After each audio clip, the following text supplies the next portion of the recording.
don't want to get mixed up with a guy like me. I'm a loner, Daddy. A rebel. A rebel.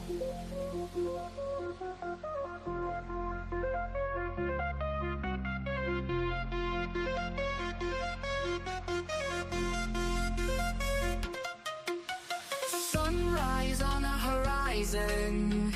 Sky is blue, no denying. News with Skyjack Morgan. Bright and early new dawn.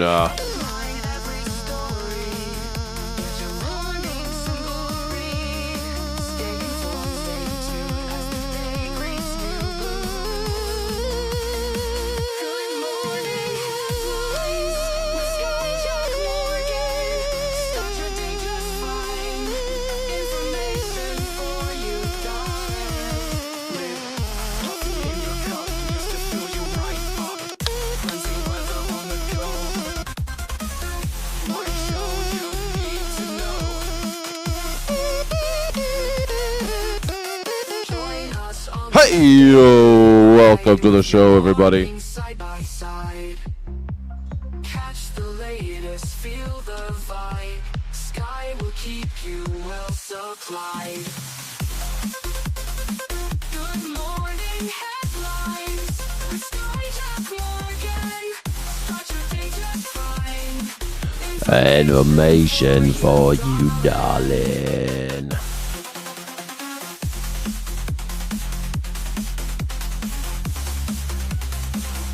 Hey, everybody, welcome. Welcome to the show, everybody. Welcome. Hey, everybody, welcome. I'm so glad that you're here. I'm so glad that you're alive. It's Monday. I'm in love with you. I'm in love with you today. Good morning, everybody. My name is Skyjack Morgan. I'm an independent news and culture commentator, free speech and critical thinking advocate, and a freak in the sheets, revolutionary in the streets. I'm a revolutionary in the streets and a freak in the sheets. I think that's what they say. I think that's what they said about me. Nowadays, oh my God, there we go. Do I look? Yeah, I look more human now. Nowadays, everybody want to talk like they got something to say. But nothing comes out when they move their lips. Just a bunch of gibberish, and motherfuckers act like they forgot about May. Hey, everybody, I'm going to pour some coffee. Okay, got some coffee. Let me see how good this is. Trader Joe's coffee is the best coffee I can support. Yeah, man, we starting out kinky, Nurse Rod. You know how we do. It's Monday morning, and I'm in love with you. I want my vertical screen, and I got it. Hey, Jack. To you, wait to post your lives in the morning. Did you get laid last night? Did I get what? No. Yeah. No. I had meetings later in the day, and they stressed me out, so I bought a bottle of wine. A Trader Joe's wine. It is officially $4 Chuck. I just noted it was $2 Chuck, and earlier. About a year and a half ago, it was $3 Chuck. Now it's $4 Chuck. It is officially now $4 Chuck. And if you're not American, you probably don't know what I'm talking about.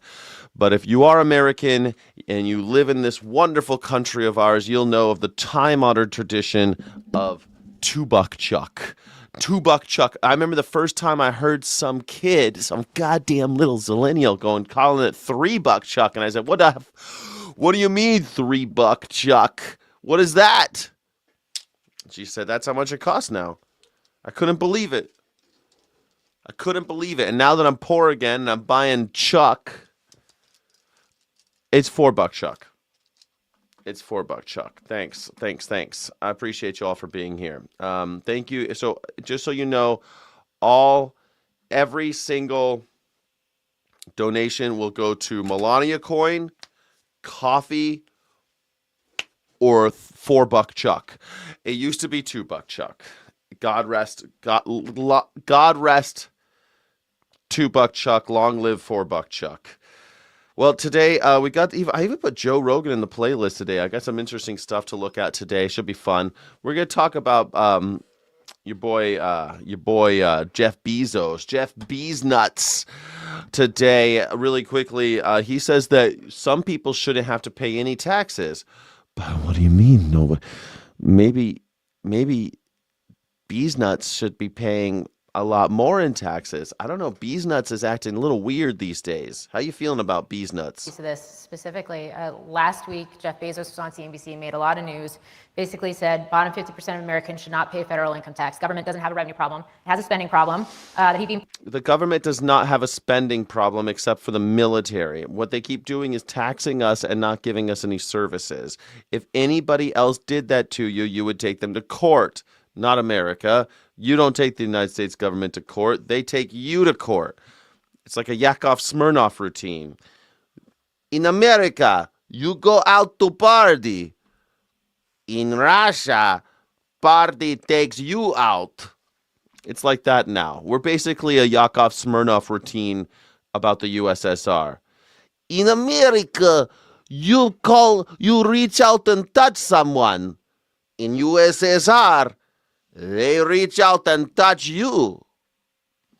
It's like that. It's his whole. I really need to. I'm sure there's some Yakov Smirnoff on YouTube. We should watch some Yakov Smirnoff. What a country! In America, the ladies wear makeup. What a country! That's his whole bit is that in USSR, party come to your house. Yeah. Zelensky. Oh, right. Zelensky. Okay. Potentially more open to paying taxes if it meant the money was actually going towards the greater good here. It kind of reminded me a little bit of some of the comments we've heard from you in the past. I like this idea of someone coming in and goes, Zelensky is a dictator. I wasn't talking about the Ukraine. What a country! Ukraine want to be part of their own country, want independence from Russia. What a country! I mean, sure, Zelensky should be, let's call him a dictator. Who cares? I don't give a shit anymore. There's so many dictators now.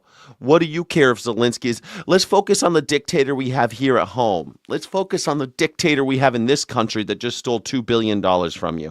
Don't worry about Zelensky. We can put him on ice for a second while we've got to take care of our dictators. We got to take care of these guys. You know what I'm saying? We got guys here at home, a bunch of would-be dictators, a regime that must be ended. I think this country is ripe for regime change.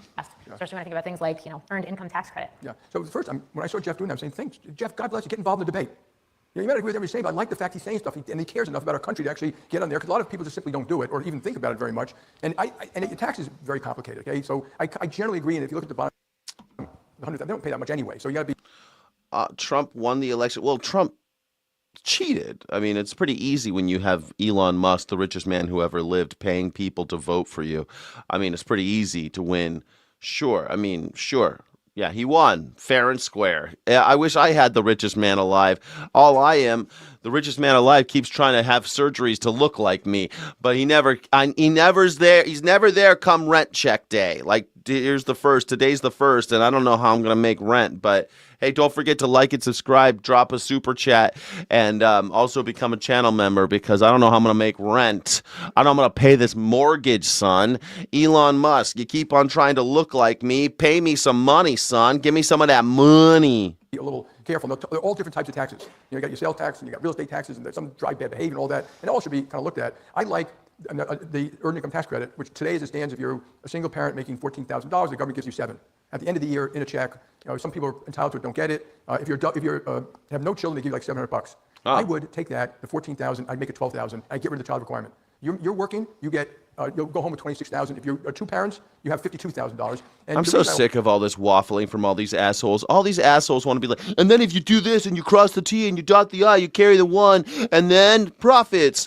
Look, man, it's not that hard, okay? Rich people don't pay enough taxes, okay? Corporations don't pay enough taxes. Look at all these other countries in the world. They don't have the same problem that we got with a wealth disparity that is rivaling and exceeding that of 1780 France. You know what I'm saying? I'm talking 1780 France. Like the terror, like chopping off that, like Robespierre, like Marie Antoinette days. That's the difference between rich and poor right now. The fact that we don't have more, what's his name, Mr. Thompson, Brian Thompson situations is astonishing. It's crazy that we're not doing that more.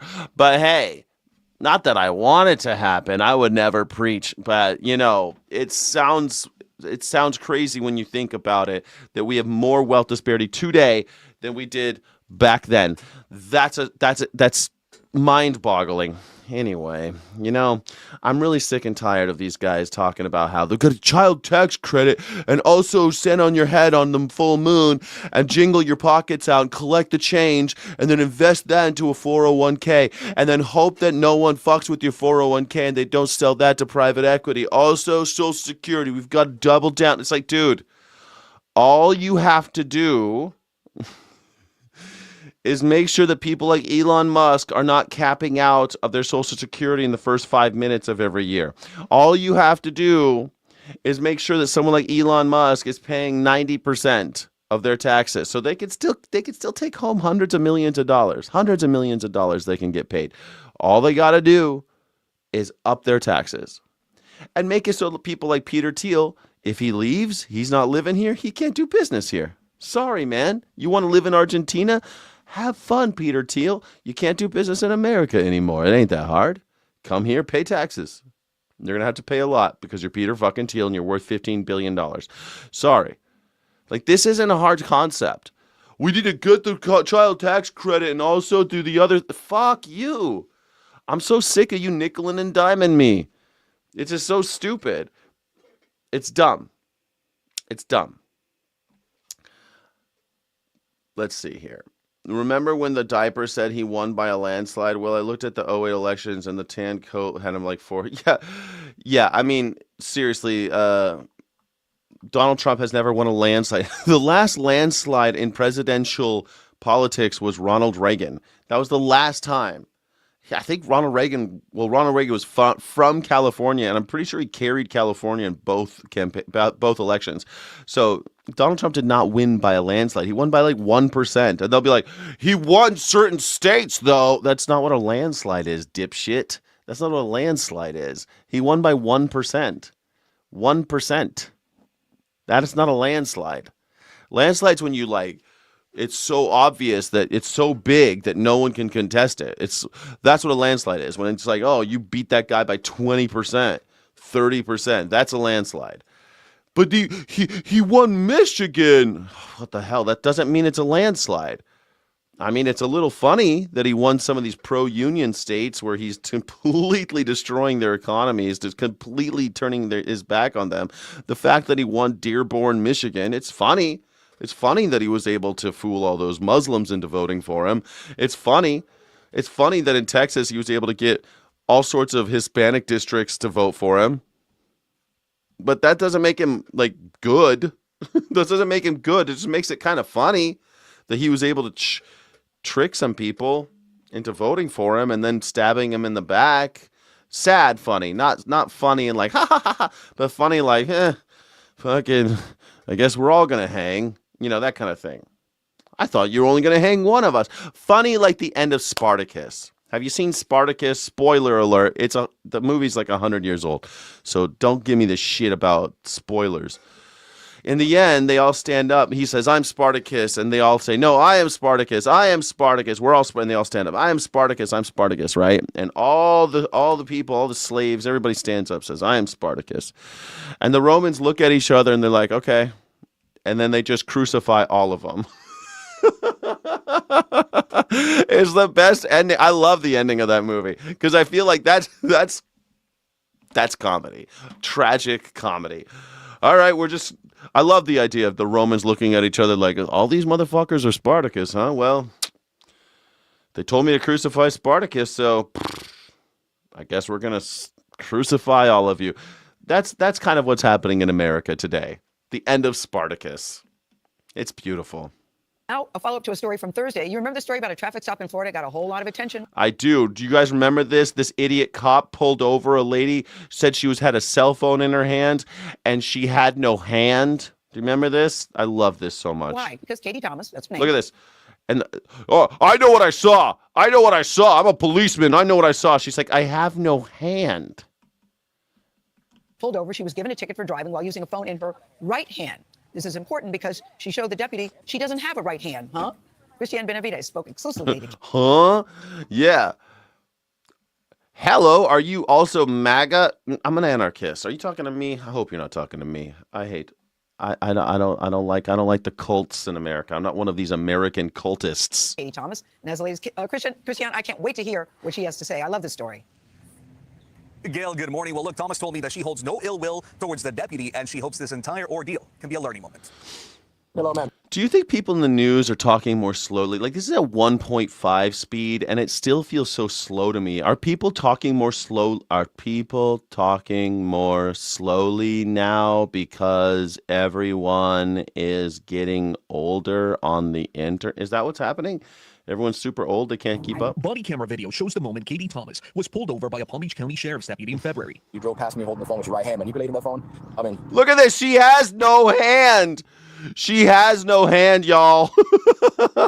She's got no hand. She's like, what the? Can you imagine this shit? Some cop is trying to tell. Man, I fucking hate cops so much. This is exactly why. 8 cab, man. You see something like this, there's no way. We're catching people, because if she did have a hand, it would be his word against hers. I saw you with a phone. We're trying to get distracted drivers out of the way. I saw you with your hand. The deputy alleged that Thomas was driving. She shouldn't have laughed at him. Men hate it when you laugh at them.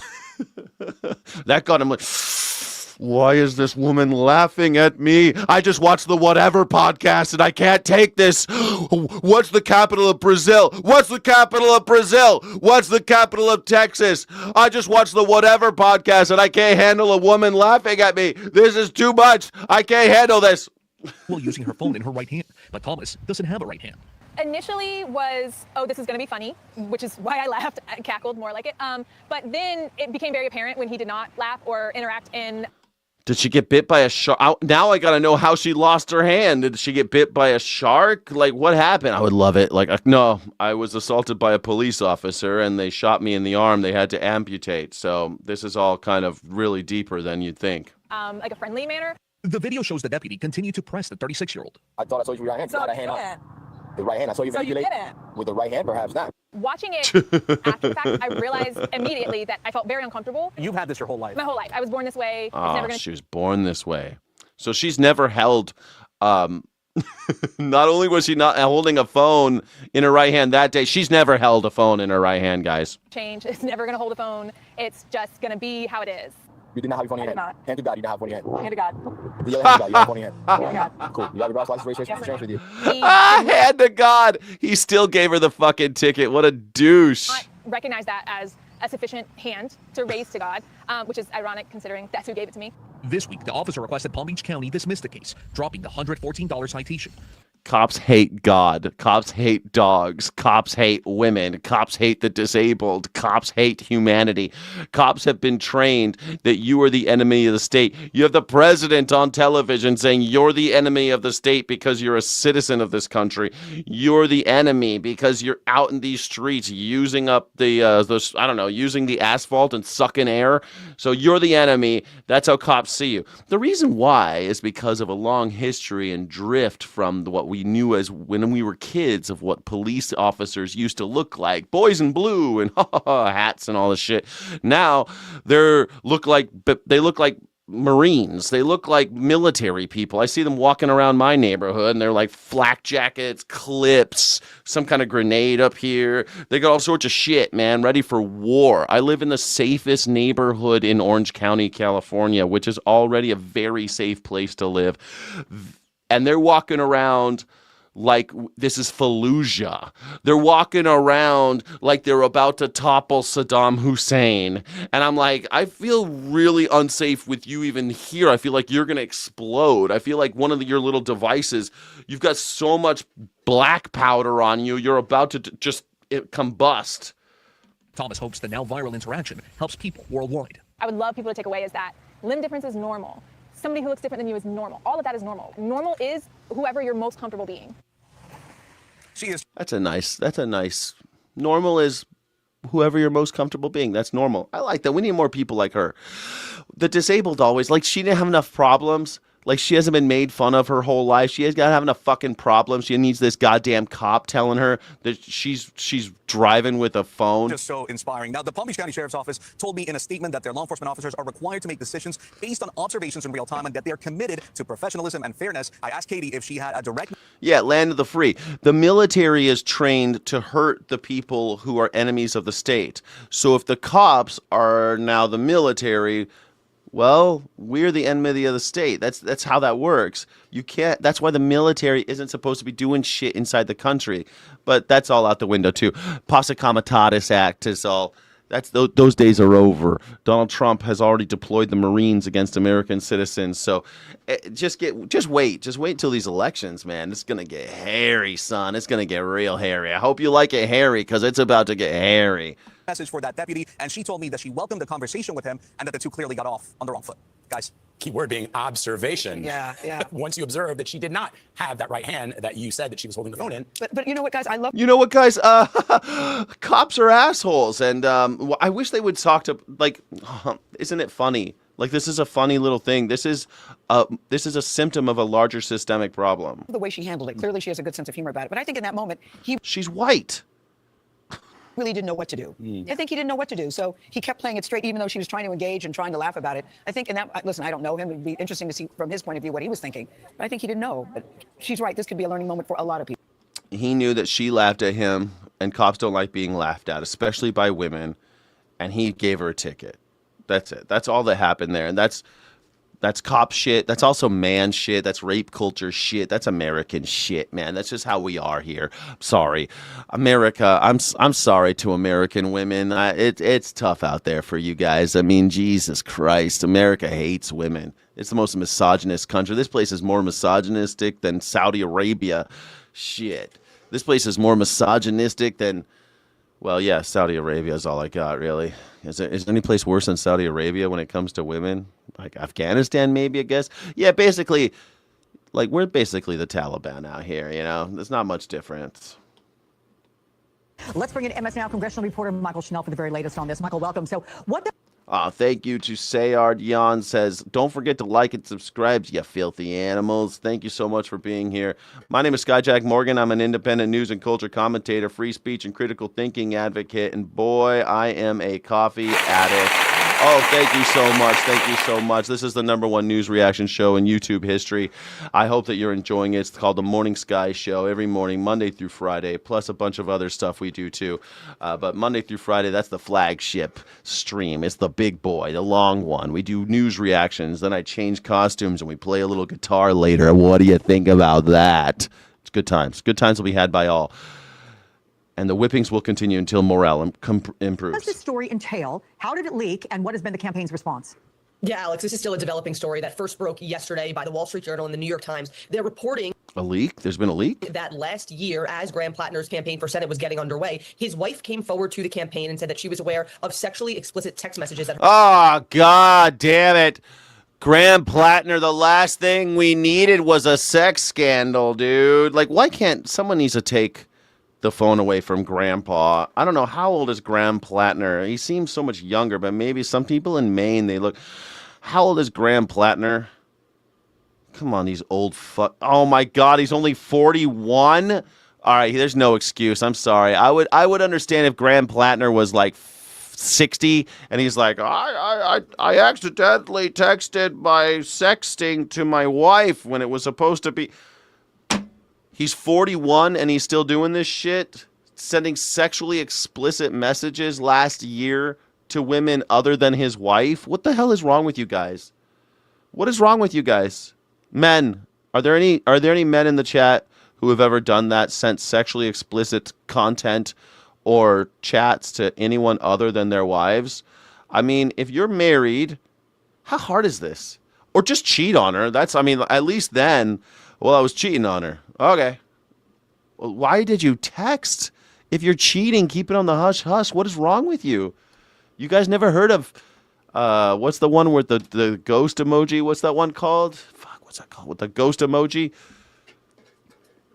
It's not TikTok. It's like chit chat. Snapchat. It's Snapchat. You never heard of Snapchat? You never heard of disappearing messages on Signal? You boys don't know how to cover your tracks? Like, if you're gonna cheat on her, just cheat on her and cover your tracks. You losers. Like, you know what's like? I don't like it when men cheat on their women. I know a lot of stuff goes down between the men and women. That's okay. If you're cheated, you know, like people just trying to figure out their lives. Everyone's got a different journey. But man, are you such a fucking loser that you're like accidentally texting your wife when you're trying to text your mistress? Like, what a loser! You don't deserve to have two women. You piece of shit. God damn it. What a garbage human. Like, you not only are you cheating on her, you can't even manage your texting? You can't even manage that? Then how did you land too? It's weird. Her husband was exchanging with other women. The New York Times reporting that it was up to a dozen other women. Again, sexually explicit messages. This came up as part of a conversation that is common on campaigns during the vetting process when you ask the principal and those closest to them if there's anything that the campaign should know about. So if they know about it, they can react to it if it ever were to come to light. And that is when these text messages, that is when Graham Plattner's wife came forward with these text messages. Notably, it was right before a big Labor Day rally that Graham Plattner had planned with Bernie Sanders, during which Bernie Sanders was scheduled to endorse Graham Plattner. And this is sort of the latest controversy that is going after Graham Plattner. You know what's funny is that they came. So when I ran a campaign years ago now, when I ran a campaign, I actually talked to my candidate a couple of days ago. It was really great catching up. You have to vet. They have to vet you. So you got to like sit with a guy in the party and talk about all the shit you done because it's all coming out. They're like, all right, lay it on me. And so his wife did. She said, look, this happened. And they're like, a little sex scandal. It's not going to be that big of a deal. Anything else we should know about? No. And then it comes out all this Reddit shit that he did and the Nazi tattoo. And then, I mean, now that there's 2 scandals on this guy already, why not have a third? It's a sex scandal. Maybe the sex scandal by itself wouldn't have mattered. But Grant Plattner's he's already in hot water, man. I don't want to deal with Susan Collins for the next 6 years. I got to deal with Susan Collins for the next 6 years, or it's this guy? There was his... Like, come on, dude. Come on. Look at this guy. Bro. And then he made his wife do a TikTok. Nazi tattoo that was discovered. There were previous social media posts that had been inappropriate, talking about sexual harassment and other things like that. Graham Plattner has been open about the PTSD he has suffered with after serving tours in Iraq and Afghanistan. But these text messages... Oh, no. Dude, I was in a long relationship. When I got a new GF, I definitely called her my ex's name. That type of thing is different. That's not the same thing as getting caught cheating because you're an idiot texter. Do you know how many guys I know who were cheating on somebody else? They're cheating on their wives or their girlfriends, and they got caught texting. I watched this show called 90 Day Fiancé, and that's how they all get caught too. They always get caught texting. It's like, dudes, Snapchat exists for a reason. And if the other woman doesn't know that you were already taken, then you're an asshole anyway. If she knows and you're doing something on the sly, then she'll be okay with Snapchat. She's already okay with sleeping with another woman's man. She'll be all right with Snapchat, boys. She'll be all right with it. Same thing, women get caught with it all the time, but men are just so dumb. Like, I one time read a thing about how women cheat on men just as much as men cheat on women. It's just they're not so stupid enough to get caught.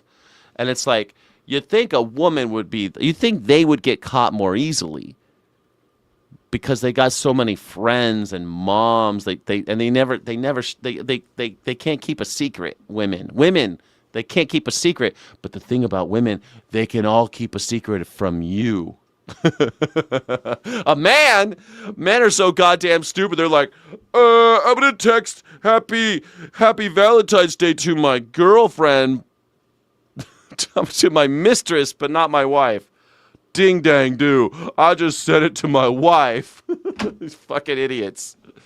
the latest below, and they come at a critical point and a critical moment just 1 week before that Democratic primary, which is no longer competitive because Janet Mills, who was his most foremost competitor, the current governor of Maine, she dropped out, but still a really significant story. And we are now hearing from Graham Plattner's wife. She has responded in both a statement. Yeah, this is so true. Daddy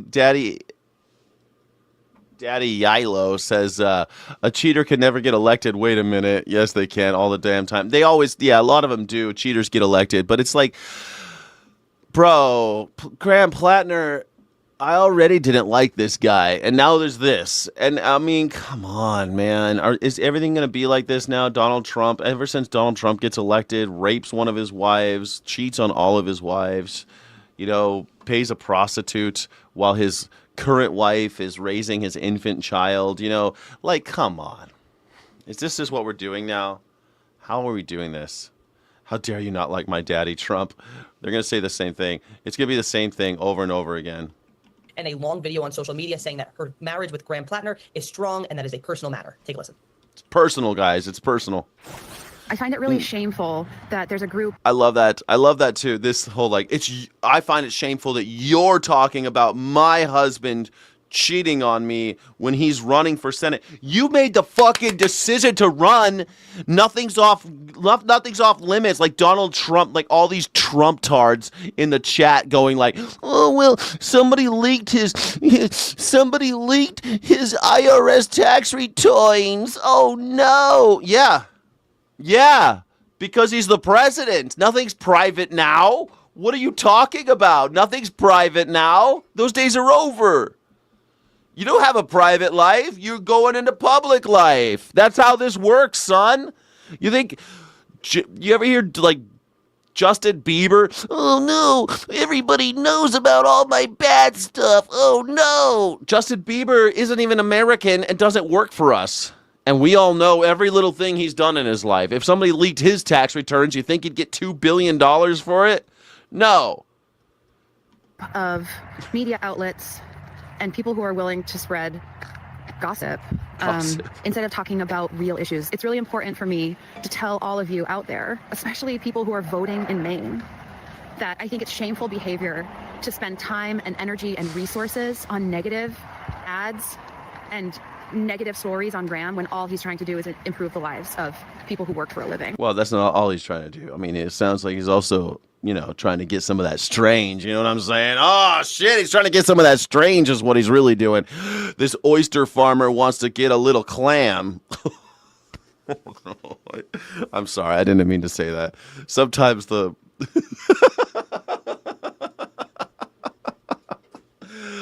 oh, man. Hairy clam. He wants the hairy clam, girl. He's an oyster farmer, but man, he ain't looking for pearls. He's out there texting everybody trying to get some of that. Damn. Now, Alex, we're going to have to see if that's enough to calm some nerves among voters, among other politicians. Cory Booker, the senator from New Jersey, was on television earlier today, asked about this, and he said Graham Plattner certainly has some questions to answer. Now, this is all, again, notable because of next week's primary. Yeah, I should tell you, I'm trying to get in the habit of putting markers down when something like that happens. So if you think something's good, please hit the clip. Clip it. Yeah, he's a clam digger, man. He's a clam digger.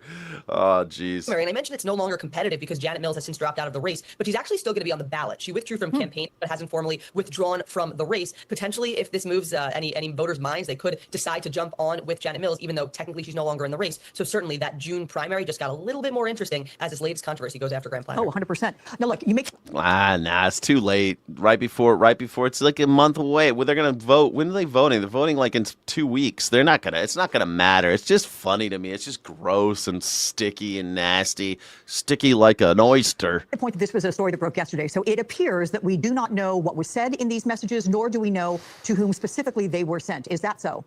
That is correct. We have not yet seen the messages, but there's one more important detail I should mention. In the New York Times, I can't wait to see these messages. I hope they're dirty. I hope they're nasty.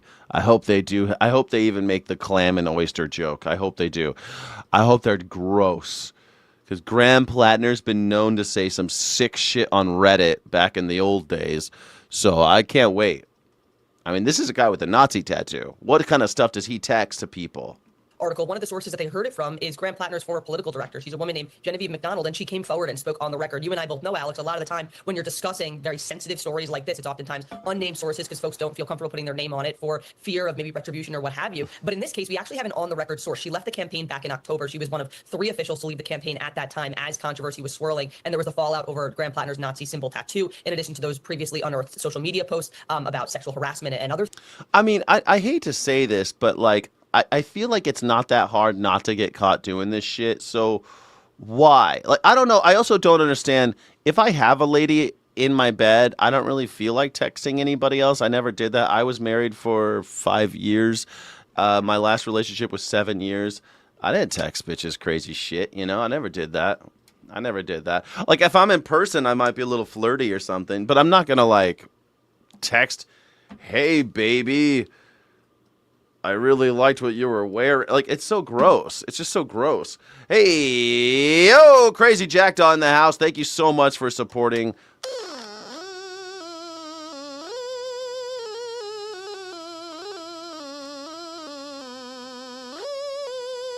Thank you so much, Crazy Jackdaw. I appreciate you so much. Green Hearts of Courage for Crazy Jackdaw. What side is this stream on? I'm on the side of freedom and liberty. That's the side I'm on.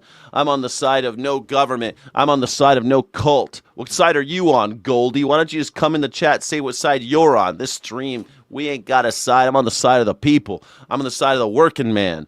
I'm on the side of anybody who longs to be free and those who hunger for justice. I'm on the same side Jesus was on, the side against the government and for the people. That's what the side I'm on. Things. So while we don't know yet what those images and what those text messages actually say or show, we are hearing it from at least one on-the-record source. Again, Ms. McDonald saying that she is the one who spoke to her, one of the people who spoke to Graham Plattner's wife when she came forward with these concerns. Okay, so just give me a fucking break. Graham Plattner. I can't wait. Do we have anybody from Maine? I know we got a couple viewers from Maine, some couple regular Sky City Rebels. We got any Sky City Rebels from Maine? I want to know how you feel about this Graham Plattner thing. How's it going? I tell you what, I'm going to put a link in the chat if anyone wants to vote. It's a call-in show, everybody. Don't forget it's a call-in show. Here's a link in the chat. Link in the chat if you want to call in.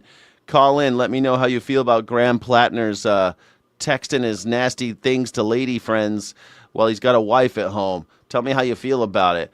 Let me know. And also buy Melania coin. Don't forget, buy Melania coin. It's the #1 investment for the future prosperity of America. Donald Trump said that it's the most important. It's also endorsed by the First Lady, so it's not a rug pull. It is not a pump and dump scam. It's a legitimate way to invest in the future of this country. So please, invest today. And if you can't, then you should Venmo Skyjack23 or Cash App Skyjack Morgan, and I will buy Melania coin for you. Thank you so much for being here, everybody. It's a call-in show. Call in. If anybody wants to call in, you can call in. Tell me how you feel about the news today. I'd love to hear what you got. Thank you so much. Thank you so much for being here. You're beautiful and I love you. It's Monday and I'm in love with you. 5 months away from the midterms, and the polling is not looking good for President Trump and the GOP. A new YouGov Economist poll shows Trump's approval rating fell to 34%, the lowest level recorded in the survey across both of his terms in office. And as Trump continues to face backlash over issues like... That's the YouGov shit, the YouGov survey? 34%, wow. Or in other words, landslide A+. A+ landslide is a landslide. Landslide 34%, I don't know. It's the best poll. 34%. Love me. 34. Ron and the economy, a new Emerson College poll shows Democrats leading Republicans on the generic congressional ballot by 9 points. But as warning signs pile up for Republicans ahead of the midterms, Trump has been preoccupied with other fights, like securing money for his ballroom, feuding with a judge over adding his name to the Kennedy Center, and salvaging his Freedom 250 event after multiple... I know what you mean, Leif Erikson. I know what you're trying to say, that Melania coin started at $74 and now is at 9 cents, that most people have lost a lot of money. But that just means now's the time to buy. It's a buyer's market, Leif Erikson. That's the time to come in. It's now time to buy more Melania coin. It's going to the moon. Ape in now. It's still 34%. It's going to stay down. I mean, as long as we're at war, it's not going back up, man.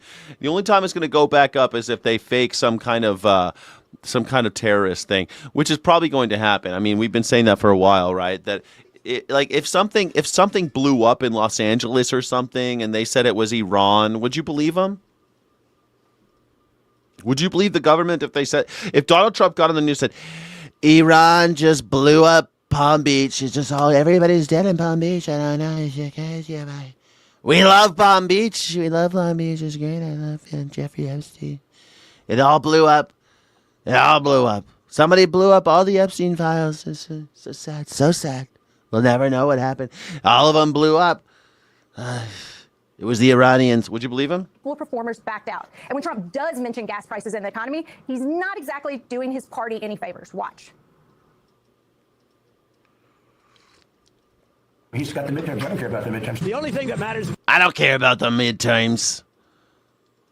Is this like Indiana Jones right here? Who's this person with the phone leaning over? This person coming over with the hat on? What's that going on? It's like, dun dun dun dun.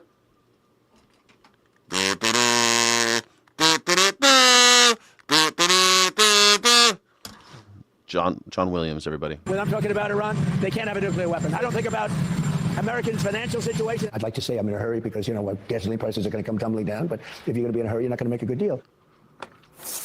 Joining us now are Basil Smikle, MS Now political analyst and professor of practice at Columbia's School of Professional. Hey, I know there's a lot of young people watching. Here's the thing about gas prices. They never come tumbling down. They go shooting up, and they take a very long time to come down. That's how it happens, because they know that they could fleece you, and they're going to take a long time to come down. It's summer. They're only going one direction. And if it ended tomorrow, it would take months for the prices to come back down. They're going to come down by like 10 cents, and they're going to call it a victory. Studies and Jake Conley, breaking news reporter at Yahoo Finance. So, Basil, when you hear President Trump making comments just disregarding the economic struggles of Americans and discounting, he doesn't care what happens with midterms. What do you think? What do you make of that? Because on its surface, it makes absolutely no sense. That's absolutely right. On its surface, it actually makes no sense. But for Donald Trump, it makes a tremendous amount of sense, right? Because it's about him. He has, and we've seen this with respect to Texas, Louisiana, Indiana, he's consolidated power, and he's shown that he can take control of the party. But what he's Well, I mean, every president sort of does that. But, I mean, the fact that this president is like, I don't care about the American prosperity. I don't care about their financial situation. I could bring down gas prices, but I'm not gonna because I don't want to make any hasty decisions. Dude, you made a hasty decision before you knew what the word Strait of Hormuz was. You didn't know what the Strait of Hormuz was, and you bombed Iran. You didn't know what NATO was. You decided you wanted to be president and didn't want to be part of NATO. So, I mean, hasty. Don't want to be hasty when it comes to the Iranians. Don't want to be hasty. Don't want to make a bad deal. You're going to make a bad deal. This guy's going to make a horrible deal with Iran. It's either that or invade. And be there for, 20 years and watch thousands of Americans die. Can't do that with drones. You can't invade and police a whole country of people with drones and bombs.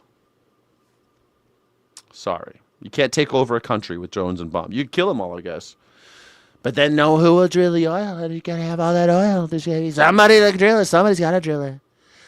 Somebody's gotta do it in the United States. Begin with a terrifying midair scare, a United pilot issuing a hijacking alert. The United flight heading to Minneapolis suddenly diverted to Madison, Wisconsin after a 75-year-old man allegedly tried to storm the cockpit. Law enforcement officials was he from Iran? Was on board that plane working together to subdue the man. Well, we're now learning about the investigation. He's 75 and no one could do anything? And that passenger. ABC's Ike Ajachi leading us off tonight. Tonight, an investigation after authorities say a 75-year-old man repeatedly attempted to breach the cockpit door on a United Airlines flight from Chicago. I'm stupid. Fucking Donald Trump can't spell the Strait of Hormuz. You see how you spelled it right here? Great job. Good job at the spelling. He literally can't. He spelled it multiple times, STRAIGHT, every day on Twitter and Truth during the lead up and after the bombings of Iran. Like, the dude, don't tell me he knows. The guy thinks the Declaration of Independence was the product of the Civil War. Give me a fucking break. Yeah, Donald Trump's a mastermind. 5 members of law enforcement on board struggling to subdue him in the aisle.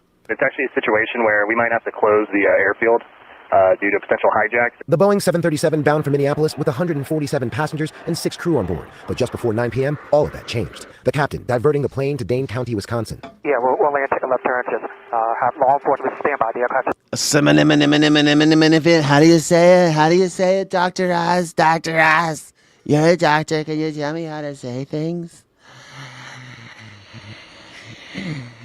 I might have long COVID. They just did another chest x-ray, but I'm in perfect health. Another CAT scan, but don't worry, guys. I'm in perfect health. There's no reason to be alarmed. No reason to be alarmed. No reason. I'm perfectly sane, and I aced the cognitive test. I aced it, everybody. I aced it.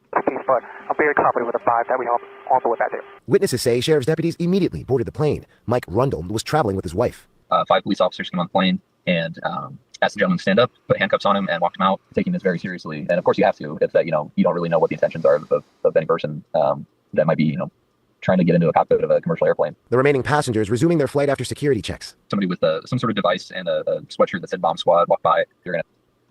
What the fuck? Mark Lewis, you can't actually be this stupid. 2 weeks ago, everyone Trump backed won their primaries. Yeah. That's with other Republicans, dumb shit. What the fuck? Yeah, those are primary elections inside of the Republican Party, MAGA is the cancer that ate the Republican Party. The Republican Party used to be something like an opposition party, something at least people who had ideas and cared about America. Now MAGA, the Nazi Party of America, has eaten them.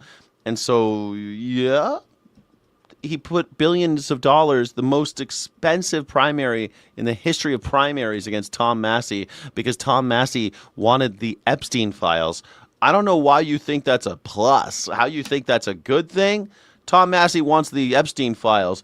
Donald Trump got his billionaire friends to spend more money than any time in the history of America on a primary to get rid of Thomas Massey. But that's just having to convince other MAGers. Like, that's zero independent voters, zero people who aren't MAGers. Do you not understand how primaries work or something? Like, I don't know. It's so funny. You MAGers are so dumb. You think that because he helped MAGers win in primaries that he's popular in America? No, he's popular with the Nazis. So, yeah. To go to the gate so law enforcement could sweep the plane. Dane County, Wisconsin authorities say the man appeared to be confused and in a mental health crisis. The FBI is handling this investigation and say no charges are being pursued at this time. All right, Ike Kajachi, we appreciate it. Kind of scary, right? How would you feel if you were on that plane? 75-year-old man starts losing his shit. I think we're going to see more and more of this, man. People are losing their minds. I mean, look at the MAGers. They're like losing their shit every day in my chat, just completely melting down every day. Every day, MAGA melts down. Every day, there's another shooting. Every day, there's another bombing in some other part of the world. It's just constant. And people are losing their shit, man, and they're broke. A lot of people, they don't got money, man. They got nothing. And they got Donald Trump saying that he doesn't give a shit. So what are you supposed to look for now? How are you supposed to make ends meet? How are you supposed to think that this is a safe time to have kids, buy a house, do any of the things that you want to do to get your life going? I mean, I just saw a statistic that under 20% of people in their 40s think they're ever going to own a house. Holy shit, man. 90% of Chinese people own their houses. And we already have less than 50% of people in this country own their houses. And everyone under 40 thinks that they're never going to own a house. Jesus, most people don't even own their own cars in America. They're paying some bank for it.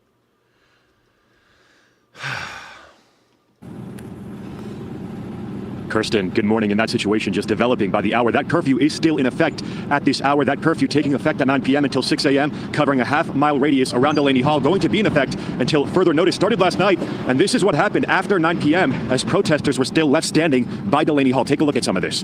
If you don't leave out here in an orderly fashion, you are coming with us. Do you understand that? You're going to come with us. We got all the guns.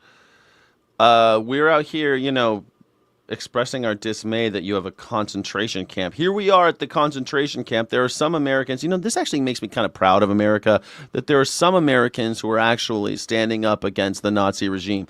There are some Americans going to the concentration camp and saying, no, not here, not now, not on my watch.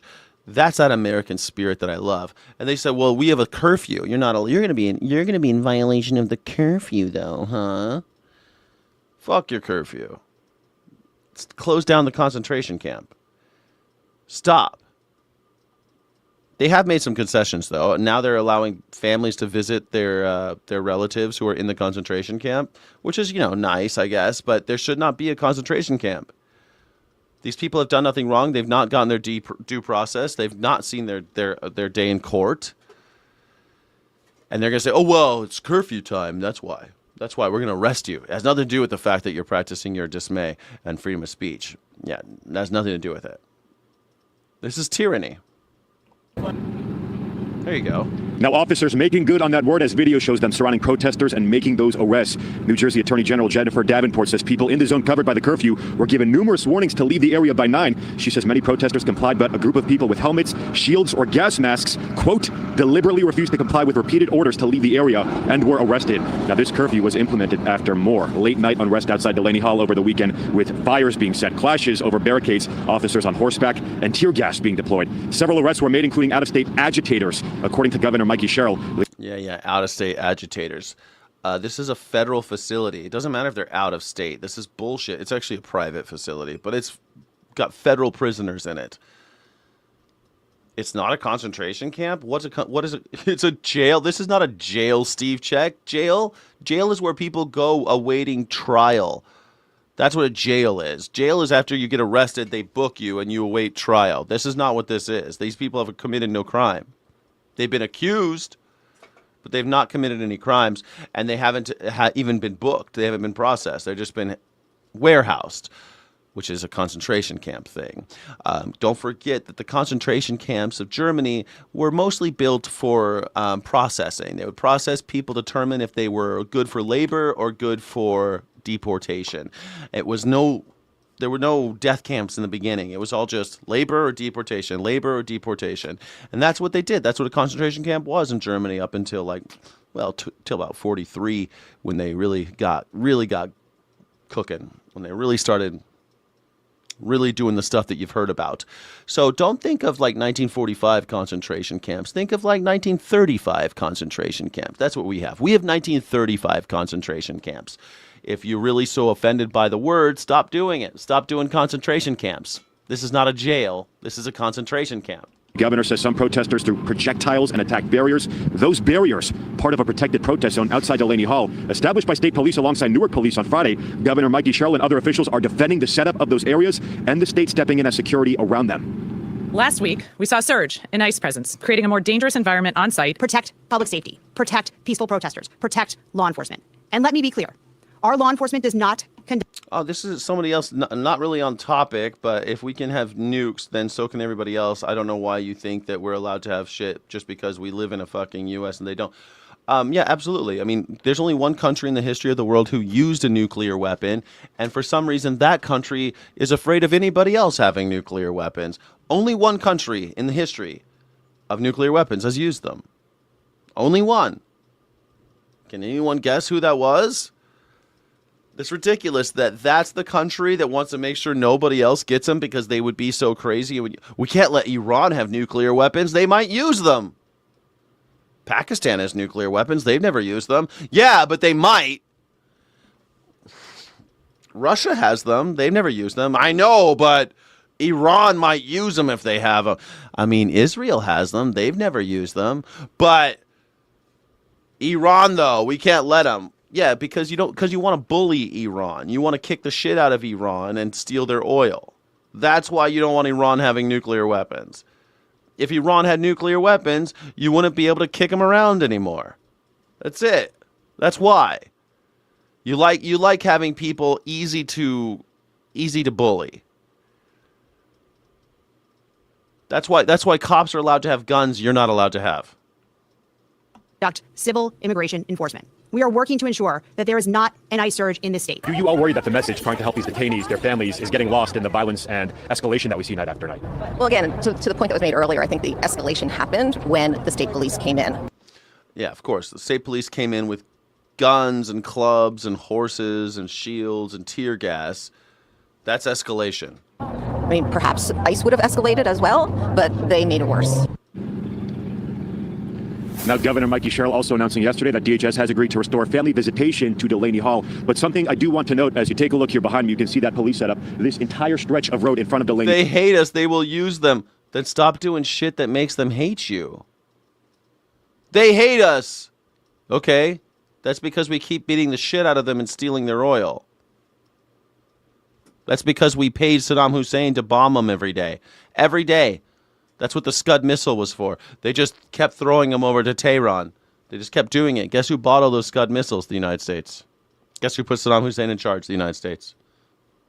Guess who funded Saddam Hussein to bomb Iran every day? The United States. Stop doing shit that makes people hate you, and then you don't have to worry about people getting nuclear bombs. Hall. That is still close to the public. That happened after Saturday's violent clashes. No word yet on when this will reopen, but protesters have instead been gathering at the corner around here. That's what we saw last night. Now, state police did say yesterday the goal is to eventually reestablish some type of peaceful protesting zone back by the facility again down the road here. But right now, safety is the main priority. Right to Alex Hogan, who is live in D.C. with the latest on Iran. Yeah, we have Donald Trump making decisions for us. I don't care about your financial situation. I don't care. All I care about is Arnold Palmer's beautiful schlong. The most beautiful schlong anybody's ever seen. I love women. But oh my God, he was all man. He was all man. Oh my God. Yeah, I mean, we have basically the worst case scenario of people in charge. Jesus. Thank you, Zoo. Don't forget to become a channel member. Sky City Rebels. Become a channel member. You get exclusive streams, all sorts of fun stuff. And also, super chats so I can buy more. I need to buy more Melania coin. Buy more Melania coin. It's not a rug pull. It's not a rug pull. How dare ICE arrest illegals? Mark Lewis, I don't know if you've heard, but accusation is not proof. You have to prove people are here illegally. That's why you have courts. You don't arrest people and throw them into prison until you figure out that they've actually done something wrong. You pointing a finger at somebody being illegal does not make them illegal. Do you understand that? Do you get that concept? That's basically the lowest bar for America. That is the lowest bar for a democracy, a republic. That's the lowest one. It's called habeas corpus, if you really want to get specific about it. If you want to get fancy, if you want to get Latin about it, it's called habeas corpus. Learn about it, dumb shit. My God, learn about it, you stupid piece of garbage. Good morning, Alex. Good morning. So, U.S. Central Command made this announcement just hours ago saying American forces carried out strikes this weekend, bombing Iranian radar and drone control sites in Gork, Iran, and Qasem Island. And according to Central Command, the measured and deliberate strikes occurred on Saturday and Sunday in response to aggressive Iranian actions that included the shootdown of a U.S. MQ-1 drone that was operating over international waters. U.S. fighter aircraft swiftly responded. Where are your papers? Papers, please. Responded by eliminating Iranian air defenses. Papers, please. Glory to Ashotska. Yeah, basically we have turned into a Soviet bloc state at this point. Papers, please. Show me your papers. We have ways of making you talk. We want your papers. We want to know where you live. We want to know who your kids are. We want to know all of these things about you. We have ways of making you talk, Dr. Jones. Ground control station and 2 one-way attack drones that pose clear threats to ships transiting regional waters. Hey, look, as much as I love this no one is illegal on stolen land, the truth is no one is illegal ever. Humanity is free. Why do the birds not need passports? I need passports, but the birds don't. Coyotes don't need passports. I got to have a passport, so I got to get permission from the government to go where I want to go. Please, Mr. Government, can I please leave? Leaving a country is like breaking out of a jail. Entering a country is like passing through an eye of a needle. It's ridiculous. Getting into a country is like breaking into a bank. Getting out of a country is like breaking out of jail. You don't realize that in America, like how much harder it is today than it was even when I was younger. You used to be able to leave. I used to be able to walk across the border into Mexico or Canada. No questions asked. They didn't even fucking look at me. Thanks. Nothing. Now, I gotta pay somebody money. I gotta wait an hour. It's just ridiculous. I go into in Europe. I used to just get on a plane, and on the plane, like 30 minutes before you land, they just give you a piece of paper. Hey, fill this out. You'll be fine. Okay. You guys need any money? No. You're American. Now you gotta pay for that. You gotta book it out a month in advance. They're limiting your ability to travel. It's just going to get worse. It has been getting worse. It is going to continue to get worse until you won't be able to cross the street without showing identification. That's how it starts, man. People think it got to Nazi Germany started in 1945. It started in 1929, and it got worse and worse and worse and worse and worse. And now Kuwait says it's intercepting incoming drone and missile fire. That comes as Iran confirmed it carried out retaliatory strikes today. And Iran's Revolutionary Guard today says the source of that is what it calls U.S. attacks on a telecommunications. This is what I mean. People like Mark Lewis don't think that people's lives matter. This is what I mean. People like Mark Lewis, MAGAs, they hate life. They hate children. They hate freedom. They hate the ideas of Christ. They hate everything. They are a melanoma. They're a cancer, MAGAs. MAGA is a cancer. It must be carved out. It's no different than the Nazi Party. It will continue to fester. It will continue to metastasize until it's in every part of your life, until it's everywhere. It's already in everything. We need to get it out of our system, or else we will end up like Germany in 1945. We have the luxury of knowing what it was like in Germany in 1937. We have that luxury to know that and see it. But people are too stupid. They're like, no, you're worried about, it doesn't matter. Life doesn't matter. Children don't matter. Future doesn't matter. Your financials don't matter. Gas prices don't matter. What matters? Being loyal to Donald Trump. That's what matters. That's some Hitlery lizard people shit, man. That's some Hitlery lizard people shit. And your stupid red hat's no different than the stupid swastika they wore on their arms. I'm part of the club. Look at me. I love you. I love you, chomos. I'm part of you. I'm one of you.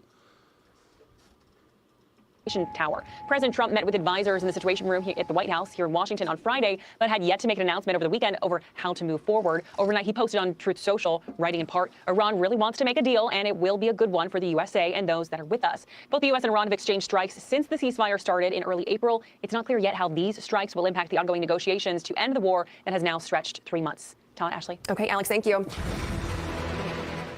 CENTCOM confirming the U.S. military has struck more Iranian targets after the downing of an American drone as the U.S. Iran ceased. I do love this Democrats. Look, I hate Democrats. Donald Hall. I hate Democrats, but they're the Nazis. Seriously, are they the ones deploying military against American citizens? Are they? The Democrats are doing that. Are they in power? How could they be the Nazis if they're not in fucking power? They have no power. Are they the ones having the bloodiest ice in the history? The bloodiest year of ice in the history of ice was last year. The Democrats did that? Democrats did that? Did the Democrats just steal $2 billion from the federal government? Democrats? Who are you talking about? Where's your evidence of that? Please. Please. Soros is oh my God, Soros. Fire is once again tested. It's like if you want to compare the billionaires, the Democrat billionaires with the MAGA billionaires, I don't think you're going to like it. You literally have Elon Musk doing the Nazi salute and literally supporting Nazis in Germany. The actual neo-Nazi party in Germany. What the fuck are you talking about? Soros, that 90-year-old man who doesn't know, no one knows what he does. That guy, the boogeyman. President Trump commenting on negotiations with Tehran with Fox's Lar Trump. We're making a great deal. We're going to make a great deal. Oh, look at this. This is not propaganda. Him being interviewed by his daughter-in-law. This is not propaganda, everybody. This is completely normal. The president is being interviewed by his daughter-in-law on state TV, Fox News. We'll just go back and finish it off militarily. We're getting what we want slowly. Very tough negotiators. It takes a long time. I'm in no hurry. I'd like to say I'm in a hurry because, gasoline prices are going to come tumbling down. But if you're going to be in a hurry, you're not going to make a good deal. And slowly but surely, we're getting, I think, what we want. And if we don't get what we want, we're going to end it a different way. Joining us today to discuss this is the former Deputy National Security Advisor for VP Cheney, Steve Yates. Steve, thanks for getting up and talking to us about this. You heard Trump just there say he was in no hurry to get a deal done. Do you think this is what the Iranians are kind of banking on? Because before you know it, we're going to be in August and September, then there's some midterms, and we're still left with these high gas prices. Well, the Iranian regime, the remnants of it, definitely have as part of their strategy playing for time. But the president did. Oh my God, Donald Hall. Maybe it's your first time here, but I've called for the beheading of all billionaires. I don't give a shit, dude. What are you talking about? Great, Soros. Cool. You hate Soros. Great. I hate all the billionaires. I'll do you one better. Yeah, sure. Put him up against the put him up against the wall with the others, okay? He can stand next to Peter Thiel. He could stand next to Elon Musk. He could stand next to Taylor Swift for all I care. If you've got over 999,999,099 if you have more than that, up against the wall. Up against the wall club, I'm calling it. I'm going to call it the up against the wall club. Soros is in it. Dicks to the wall, gentlemen. Put your dick against the wall because it's time. All you billionaires up against the wall. All of you. Is exercising a patient approach that I don't think very many of his critics would have assumed he would have in his toolkit. We have maximum pressure from the economic policy side of things, military side of things, and he's tried to move forward with a different kind of diplomatic strategy, making sure that allies in the region are prepared to carry forward what I would consider. I imagine the wall will look like this guy's background. This guy's background, that's what the wall looks like in my head. What kind of wall did you picture? Did you picture like wood paneling? I'm thinking like dark brick. I've never seen black brick like that. Because that doesn't look usually the grout. I like this look. I like this look for my wall. That's the wall I want. Over $999,999,000.99 up against the wall. Dick to the wall. Pop, pop, pop, pop, pop, pop, pop, pop. That's it. That's it. Be maintenance mode, and I think what we saw over the weekend is a little bit what that maintenance mode would look like if you have American dream. Do you know what the American dream is? That is not the American dream. Inheriting millions of dollars, billions of dollars, and turning into more billions of dollars and hoarding wealth so that people can't eat, so that there's homeless people, so that you could take advantage of other people's labor. That's not the American dream. I think you should look up what the American dream was. It's dead. It's a regime. When you have a regime that size, it's military. And they killed it. They killed the American dream. The up against the wall club. They are the ones that killed the American dream. From dishwasher to mansion, that American dream. Oh, if you just work hard and keep your nose clean and stay out of trouble, get married, have kids, get educated, pay off your student loans, everything's gonna be okay. You're gonna be fine. We'll all be richer than our parents. It's just infinite growth. Don't you worry. We'll all look out for each other. That's the American dream, and it's dead. A car in every garage, all that bullshit. Capabilities are never going to go to zero, but when they act out in ways that challenge freedom of navigation, use the tentacles of terror, or look like they're both going back to resume the nuclear program, then they'll be hit by us or an ally to try to keep things on course. So I think that's what the president's gradualism is aimed at. I certainly hope that the Strait is open very, very soon and that the pressure campaign is working. At this point, it's hard to watch from the outside because we just can't pressure campaign have certainty, but I think the correlation of pressure campaign, like when people stand in front of Louis Vuitton ringing cowbells and blasting sounds at them so that they stop selling fur, that's a pressure campaign. This is just piracy on the open seas and murder and assassination. I don't know what this is. Imagine if animal rights groups killed the CEO of Louis Vuitton and said, "Hey, it's a pressure campaign." Did you kill everybody? Yeah, we killed his kids too, and we burned down all the Louis Vuittons. We burned all of them down, and we killed his kids and everybody. Why? It's a pressure campaign. Now they're going to negotiate with us. Who are you going to negotiate with? You killed everybody. You burned them all down. You burned down all the buildings. Well, you didn't think that far ahead. We didn't think that far ahead. Damn it. Well, Mark Jacobs. We're going to go after Mark Jacobs next. It's a pressure campaign. Power is the right mix at this point. You know, Steve, a few different outlets reporting this weekend that, this move is more about specifics of how the U.S. gets the material and the timing, and that's in the reference to enriched uranium. And they're also wanting to amend some of the wording and language around opening the Strait of Hormuz. How important is that? It's really important because that's basically what Obama had in his contract with the Iranians that we just didn't keep our end of. We could just Donald Trump tore up the contract and threw it in their faces, which is basically the American way. You know, don't trust any contract you make with the federal government. They will throw it in the face. You better follow it, but they'll just tear it up and throw it in your face. Ask the American Indians.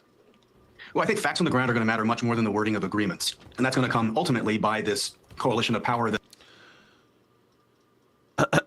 I'm a paid show. Who do you think's paying me? Thank you, everybody. You know, the only person that's paid me today is Jackie Boyle. Thank you, Crazy Jackdaw, for making a donation to the channel. So far, I have made £9.99, £9.99 for an hour going live. Thank you so much. Thank you so much for that. I appreciate you. I appreciate you so much. I can buy almost 2 gallons of gasoline thanks to you. I appreciate you very, very much. I'm a paid shill because Jackie, Crazy Jackdaw, supports the channel. Thank you so much. Please become a channel member. Sky City Rebels get extra wonderful secret members only. By the way, my name is Skyjack Morgan. I'm an independent news and culture commentator, free speech and critical thinking advocate, and coffee addict.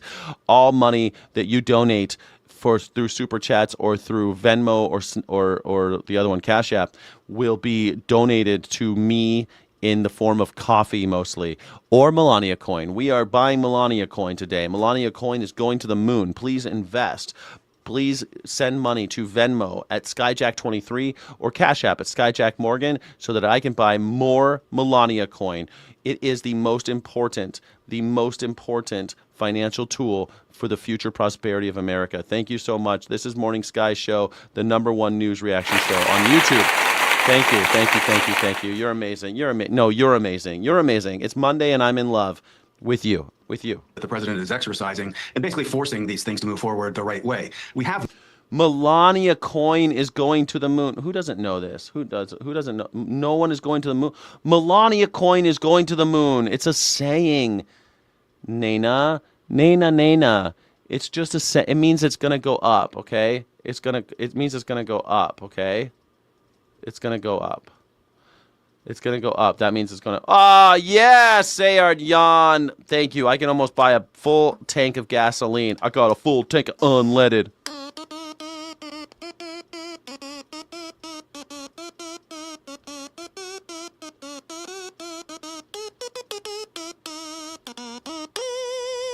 That's my stylophone. I never had one lesson. I'll play it for every time someone donates anything. Thank you, Jackdaw. I'm a shill for you, baby doll. I'm a shill for you, baby doll. I'm a shill for you. I'm a shill for you, Sayard Yan. I'm a shill for you. Thank you for shilling. Let's go to the moon, baby. more time when it comes to trying to deal with the ultimate disposition of this very degraded nuclear program. It's a concern, but it's one of those things that it's much, much more important that we continue to degrade the IRGC, this military capability of Iran, and make sure that is in check. That is sort of the tallest tent pole in the Iranian tent at this point. The civilian leadership is degraded. The mullahs, we haven't even had a proof of life out of the new Ayatollah in a while. It's the IRGC that we're trying to influence and contain at this point. I think that has to be mission. Chris, how dare you say Melania coin is useless? How dare you? It was endorsed by the First Lady. How dare you? Melania coin is going to the moon. It is not useless. Pretty soon you'll be able to buy pizzas and guns and drones with it. I've heard that all of Donald Trump's businesses, like the drone company and the gun company that his sons run, that, because his son now sells guns online too, great business plan. I love this idea that the president of the United States, his son, Don Jr., has a gun website, a gun Amazon. He's Amazon for guns. Donald Trump Jr. is selling guns on the internet. It's not useless. He's going to accept Melania coin because it is the most important financial tool for the future prosperity of America. How dare you say that? How dare you say that about my First Lady? With America's 250th anniversary just weeks away, President Trump's efforts to get celebrities to attend his big celebration are collapsing. In just the last hour, President Trump floated the idea of canceling the event altogether. I know. We're going to talk about Dell in a second, James Irwin. It's a thing. That shit's crazy, and it should be the biggest scandal. But hey, it's Donald Trump, so it'll probably be forgotten. All the MAGAs will be like, well, it's normal. It is not normal. Instead, turning it into a political rally. Trump writing online, quote, "We should have a giant Make America Great Again rally for 250 instead of having overpriced singers who nobody wants to hear, whose music is boring, and yet who do nothing but complain." Didn't you book them? Who the fuck? These people are backing up at these because they suck anyway. Do you know the story of sour grapes? I'll give it to you very quickly. It's an Aesop's fable where the little fox, he's trying to catch the grapes, but as high as he can jump, he can't get the grapes. He cannot reach the grapes. Finally, he gives up. And he says, the grapes were sour anyway. It's called Sour Grapes. Donald Trump is the king of sour grapes. He booked all of these bands for his stupid party, his stupid birthday party no one wants to go to because he's a loser. No one will even go to his stupid birthday party. And now he's like, all the bands that are backing out, they suck. They suck. I don't know who booked them. They suck. They're boring anyway. They're boring. Milli Vanilli is boring. Village people are boring. They're boring. I hate the Village people. I hate them so much.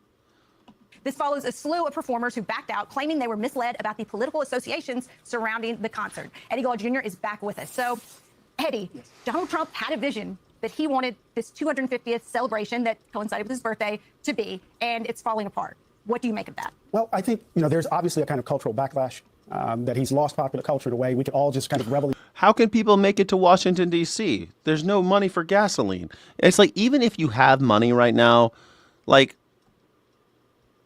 a lot of people say still got money, and even they don't want to drive anywhere because it's too fucking expensive. They're like, shit, my kid needs braces.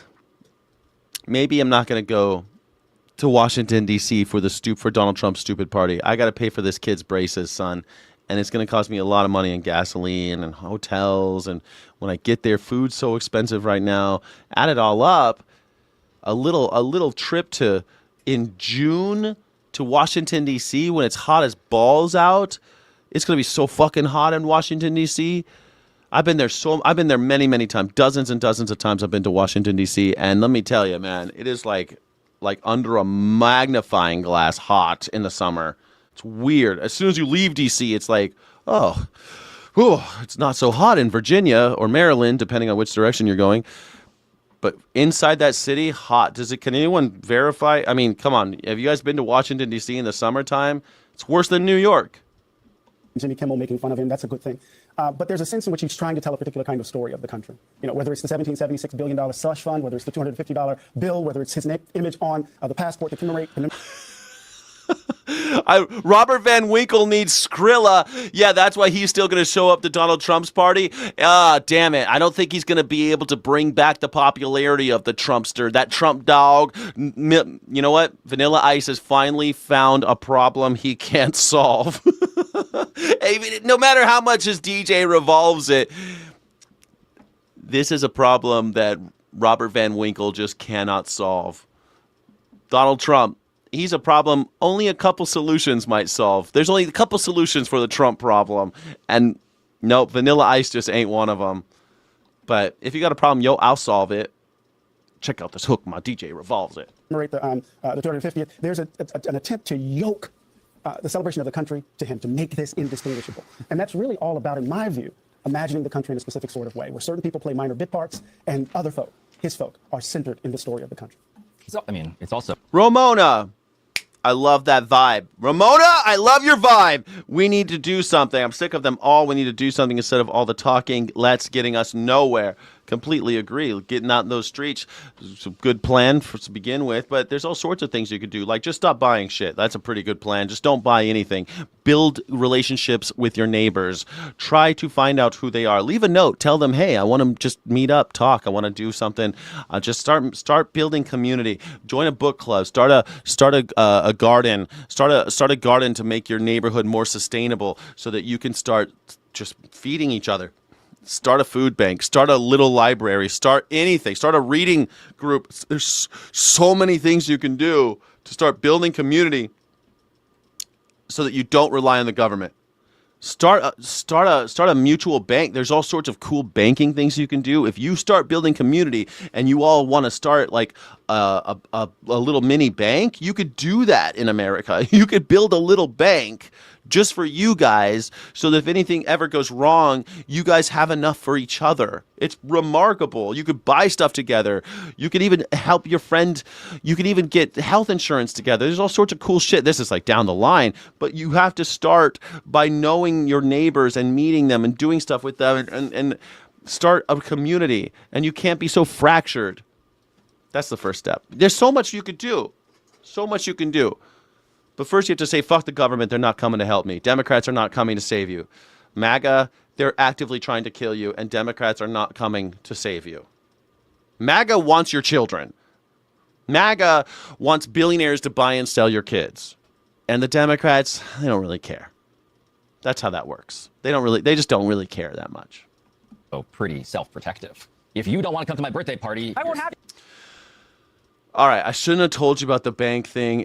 That's like way down the line. That's actually years after you build something. Don't worry about the bank thing, okay? And script currency and shit. But I'm telling you, like, just basic stuff like having a gun club where you all learn to shoot together and you go to the range together and you learn mutual defense. That's a big deal. That way, if any shit pops off in your neighborhood, you guys are ready. It's pretty cool. It starts building your confidence in your community. You don't need anybody to come save you. Little stuff like that. A community garden for you pacifists out there. Get a community garden going. It's not that hard. Or maybe you don't have the land for a community garden. No problem. You start building a network so that you guys are sharing. Like, oh, so-and-so has an avocado tree. So-and-so has a lemon. In my neighborhood, I have roses. So I'm pretty much useless. I tried growing tomatoes, but the squirrels ate all my tomatoes. But I have mint and I have thyme, and my neighbor has an avocado tree. Oh, I also have lemons and oranges, but they never grow. But my other neighbor has lemons. We trade stuff, you know. We take care of each other. skipping out on, but not even that. It's you're not coming to America's birthday party. I mean, I think it's a little on the nose to have something called, what is it, Freedom 250 collapse. Yeah, the freedom to leave. No, hold on. I don't know what's going on behind the scenes with the Democrats. Give me a fucking break. The Democrats have paved the way for Donald Trump. Donald Trump was inevitable because of Barack Obama and Joe Biden. He was inevitable, and Bill Clinton. It was bound to happen. If it wasn't Donald Trump, it'd be somebody else. Barack Obama, so George W. Bush built the concentration camp system with ICE and all this rest. And Barack Obama extended that, had the most deportations than any president in the history of presidents. And, okay, but he did DACA, did so many other nice things. Yes, but he also did really horrible shit, man. He extrajudiciously killed leaders of states, leaders of organizations, extrajudiciously executed American citizens abroad, drone strikes. I mean, where do you want to go? All that stuff clawing more power for the executive branch, extending the war powers, extending the Patriot Act, extending FISA so that now that they can spy on Americans. Now you have Kash Patel buying your data from Facebook. That happened because of Barack Obama.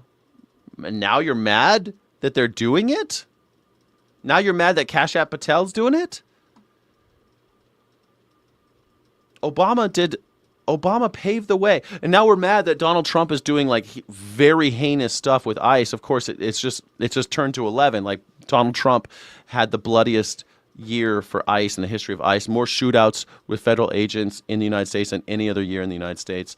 More people in concentration camps than ever before. More people dying in concentration camps in America. But don't forget that Barack Obama was the one that built those concentration camps. You know? He's the one who built the system, and now it's being used in a very evil way with more corporate involvement and more violence. But it wouldn't have been possible without Barack Obama. So don't tell me that behind the scenes the Democrats are helping us. They're not. They're not helping us. If Democrats wanted to help us, they'd be out in them fucking streets getting arrested more. I want to see more Democrats out in these streets. There are a couple that are okay. But if you think that party is worth a damn, you're just in another cult. You're just like MAGA. The parties are worthless. The people are the ones who are the boss. Your representative in Congress is supposed to be serving your district, not the party, not the Democrats, not the Republicans. They're supposed to be serving the people of their district. Fuck the parties. Show that graphic again. Flow Rida is still going. Okay. Let's be very clear. Flow Rida. Flow Rida are absolutely I still don't know. going. It's it's a metaphor for something, and that something is something I don't really want to carry to its logical conclusion. There it is. It's going to be a nice, lovely, bipartisan. I mean, you're absolute. Bush 2001 Patriot Act. Well, the Patriot Act, don't forget, had a bunch of things in it that sunsetted, that were expired. But then Barack Obama became president, and he didn't let them expire. So whose fault is that? Whose fault is that? Look at this. Flo Rida, Vanilla Ice, CNC Music Factory. Half of CNC Music Factory's dead. Milli Vanilli. All these people, they're not showing. So they only have 3 acts left. CNC Music Factory, Vanilla Ice, and Flo Rida. That is like, that's what you get at a county fair in Plano, Texas. It's an event where American icons, it just doesn't have to be this way. Why can't we have nice things? Every milestone anniversary, I argue this in the book, every milestone anniversary for the country, whether it's the centennial, whether it's the sesquicentennial, the 150th, or the bicentennial, the country has to tell a story about its founding, a story about itself, but it's happening in the moment of extraordinary contradiction. The vexations of the nation are in full view. 1876, Reconstruction's collapsing. Violent coups across the South, Colfax in Louisiana, Vicksburg, Hamburg, South Carolina. People are dying as Democrats, former Confederates are taking over government. In 1926, this is the decade of the Klan. That year, the Klan, deep roast, hooded, sheets, marching down Washington, D.C., claiming the Immigration Act of 1924 as one of its crowning achievements, an Immigration Act that today people are trying to go back to. Yeah. 1976, I wore red, white, and blue pants. Yeah, I was 8 years old. You have to do it this year, too. No. But think about it. We're longing for consensus in 1976. Watergate, Vietnam, Black Power. In these moments, the contradiction of the country, that it wants to be a beacon, imagine itself as a beacon of freedom and as a white republic, is in full view. Today, Trump and his minions are trying to imagine the country in a particular sort of way. And it's not working. Well, so how do you think historians of the future, the equivalent of you, not that you have any equivalent out there, not that you will live forever. You will live forever, whatever. The next generation, how will they recall this moment? How would the sequel to this book get written about this moment 25 years from now? What we do. I said on this show before that we're in a second lost cause. And when we think about the collapse of Reconstruction, there are two facets. Of course, there's redemption. That's the violence, the disenfranchisement of black folk. But then there's the epistemic violence, the violence on what we know, how we see, the knowledge, the story we tell. And so Du Bois writes Black Reconstruction in 1935 in order to challenge a particular story. Well, what Trump and America 250 or Freedom 250, what they're going to try to do is to tell a story of the country that emphasizes a particular understanding of America as white. Immigration is part of the immigration policy is a part of that. The disenfranchisement of black folk, a part of that. All of this. So what they're going to look back is what choice did we make in the face of this attempt to seize the story of America? It occurs to me that we are being taped. And so if anybody is digging up this footage in the future, I just want them to know it is exactly as stupid as it looks. I mean, Public Tory is on the record. Yeah, for my grandkids, is this the camera? It was exactly this dumb. Yeah. And I think one of the things that's sort of almost bizarrely refreshing, Eddie, about seeing all the people pulling out of this thing, it's this reminder that in D.C. and Congress, you've done a whole show about the fear that Republicans still have towards this president. You have people out who are seemingly unencumbered by the political pressure, just saying, yeah, this is also something that we don't want to be a part of at all. Yeah, but at the same time, we have Delaney Hall. At the same time, we have redistricting across the South. At the same time, we have all the trains are running that's undermining our democracy. And let's be clear, it's dumb, but it's us. Yes. What's so fascinating and shocking, I try to show this in the book, are the repetitions. If you look in 1926, Hiram Wesley Evans, the grand wizard of the KKK, writes a piece in the North American Review, and what he's arguing sounds exactly like MAGA. 1926. So even though we see these cracks and fragments in MAGA now, right, we need to understand the repetition is clear. We already, just really quickly, Texas, Cornyn got his behind handed to him. Cassidy came in third. Indiana, we saw it. So even though we see the fracture of the coalition, we still have something really, really troublesome at the heart of the country. I mean, we know that we have something troublesome at the heart of this country. I mean, we have misogyny and racism that are rampant in this country. It's hard when you are at the coast, but man, I've been to almost every state and slept in every state, went to the grocery store in every state, and spoke at colleges in every state, spoke to the press in almost every state. And I'm telling you, there is a lot. There's some things that Americans, they claim to believe in, like freedom of speech and stuff, but they don't. They don't even care about freedom of speech, because what they care is that if you say something against the government, they think you belong in jail. That's not freedom of speech. That's literally the opposite. Most Americans don't get why slavery was abolished. They don't even know why slavery's wrong. They don't think about these things. They don't have the critical thinking skills necessary for it because they haven't been taught. They've been told to shut up and follow orders. And that's everywhere in America. It's hard. Then you go to like the coasts where people are a little bit more open-minded, but the coasts have they're importing people from the middle of the country constantly. The biggest export of these small towns around the flyover states are young people. Ask anybody who's from Utah or Oklahoma. They are exporting their young people to bigger cities like Chicago or the coasts. And they get there and they've got some culture shock to deal with, but they're also bringing their own points of view. And so even when you're in these coastal places, you'll encounter racism and misogyny. And what's funny is that when you're on the coast, they think they're so much better. They think that they're untouched by this curse of American mythology. Because we're so loath to actually embrace or even investigate our own history, or even to acknowledge our own history, we have to mythologize the country. We have to mythologize the military. We have to mythologize the police. We have to mythologize the state. And so therefore we never really build an honest culture. We never really have a culture. We still are using European signifiers for like the Christmas tree and stuff, like stuff that we have from other cultures that is not from this one, because we don't really have our own culture. We have everybody else's represented here, but there's no real American culture. The fabric is constantly being torn at, and the threads are constantly being pulled away at, because we won't ever look at our history and acknowledge it, embrace it, learn from it, teach it. Well, we like to ignore the history. We like to build mythology, and mythology isn't culture. Sorry. Thank you, everybody, for joining. My name is Skyjack Morgan. I'm an independent news and culture commentator, free speech and critical thinking advocate, and coffee addict. Please buy me a coffee. You can buy me a coffee at Skyjack23 on Cash App. I'm sorry, Skyjack23 on Venmo, and on Cash App, it's Skyjack Morgan. Thank you so much. I really appreciate you supporting independent media. I don't have any sponsors, so I am completely reliant on the Sky City Rebels. Please become a Sky City Rebel channel member, or drop a super chat, or hit me up on Cash App or Skyjack Morgan on Skyjack Morgan on Cash App, Skyjack23 on Venmo. Thank you so much for being here. I think you're amazing. You're beautiful. It's Monday, and I'm in love with you. I think you're wonderful. This is Morning Sky Show, the #1 news reaction show on YouTube. Well, the #1 news reaction show on YouTube history. Thank you all. Thank you all. Thank you. Thank you. Thank you. Thank you. I want to thank the Dell family. It's a great family. He is amazing. She is amazing. They've done such a job on that. Such a job on that. Dell, they've done such a job on that. On what? Computer. It's all computer. I love Tesla. I love Tesla. Up a lot of money too. Put up $6.25 billion. That's somebody. And he started making computers on his bed in college and selling them because they were better than other computers. And he put up $6 billion. That's somebody.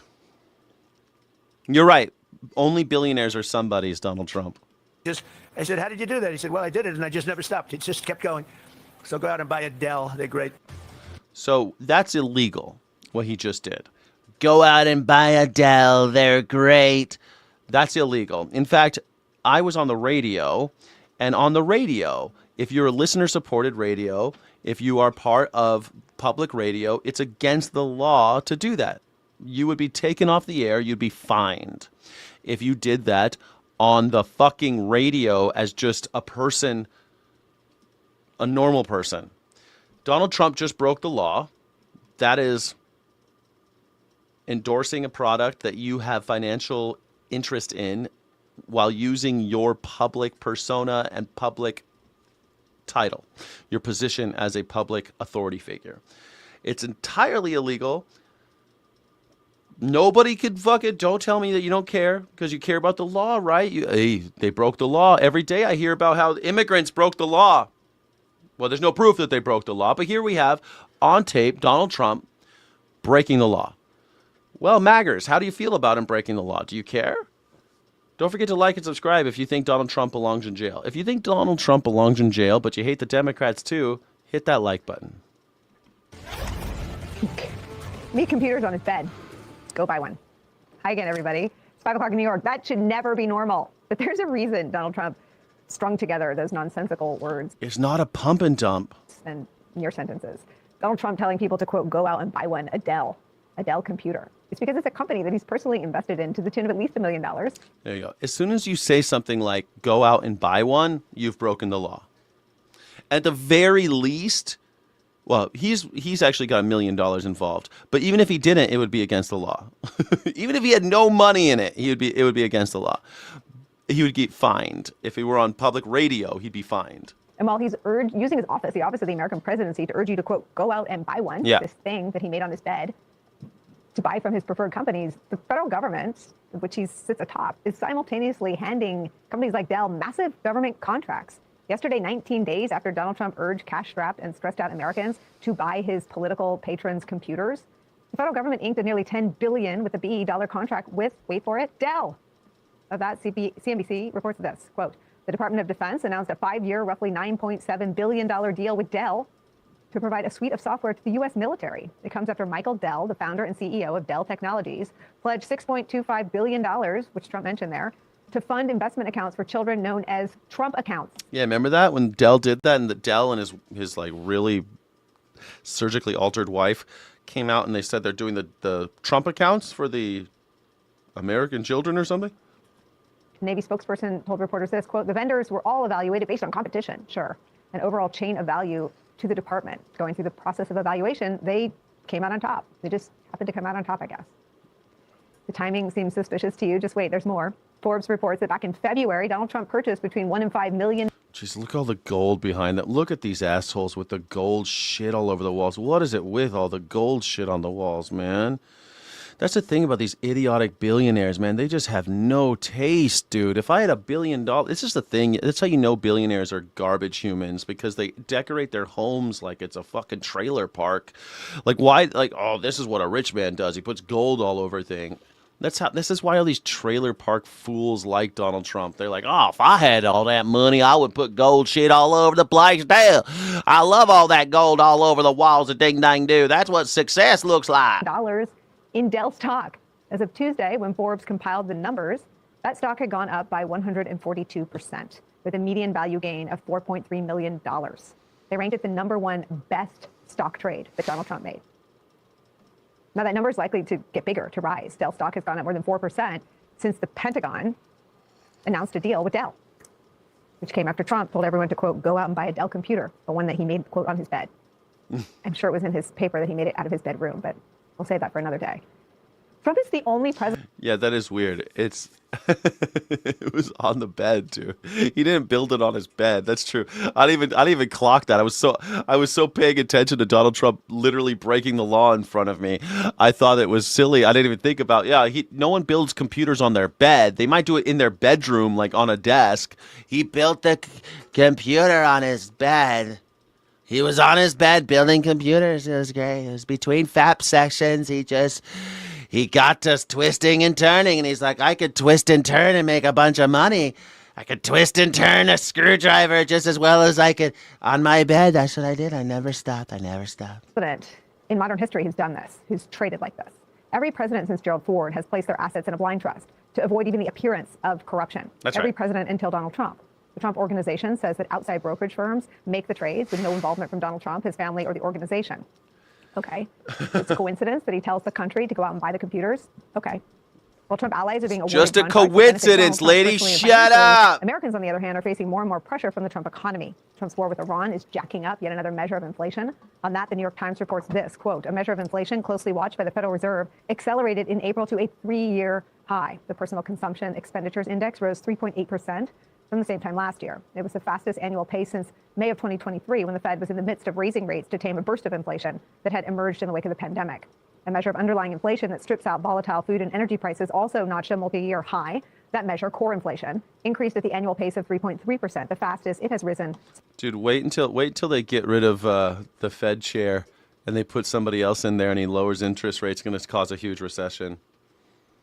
We're about to have a huge recession. I got to sell this house. I got to sell this house and get the fuck out. I got to have a house paid for. I don't want to have a mortgage. I don't want to have to go back to digging in the mines Please don't make me do. I know I know Donald Trump's a scumbag. I know. Atrobody. I know he's a scumbag. It's pretty horrible. He's a person who is taking advantage of children, and the poor and the working class, and he's making billions of dollars. Yes, ultimate scumbag. You're absolutely right. I totally agree, Atrobody. Thank you for that comment. I appreciate you. Please become a channel member. Don't forget to like and subscribe. Since November of 2023. Donald Trump continuing to brazenly and publicly enrich himself while the American people can barely afford groceries and gas is where we begin the hour with some of our favorite experts and friends. Norm Eisen is back with... Oh, no, I don't like these experts. I fucking hate... I used to like the experts when they're in the building. What is it with all these guys? At least Tim Miller has, like, a decent background and stuff. These guys, like, get yourself a webcam, bro. Like, the little... Get yourself a fucking webcam. They're like $50.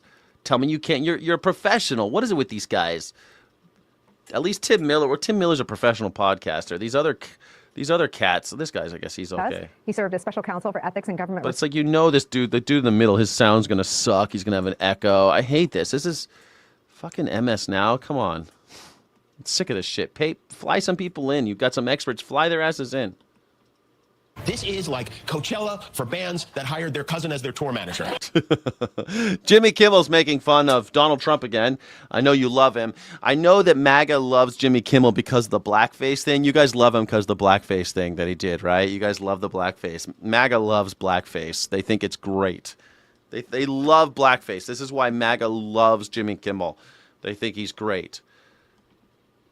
Listed performers include pop duo Milli Vanilli, one of whom is dead, pop duo CNC Music Factory, another of whom is dead. Yeah, I said the same thing. From the Commodores, and minus the new singers from the Commodores who backed out today too. But don't worry, Brett Michaels, Flo Rida, Vanilla Ice, and the guy from the Cracker Barrel logo tooting on the jug.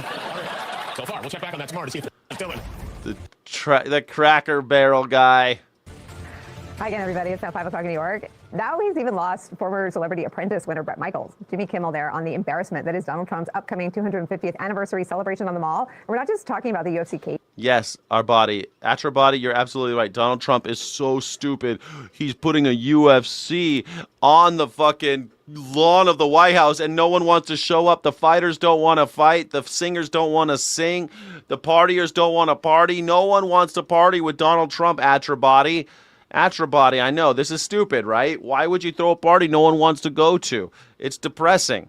It's depressing. I can't even celebrate the 250, man. I always thought it was going to be such a big deal. I missed 200. I wasn't old enough.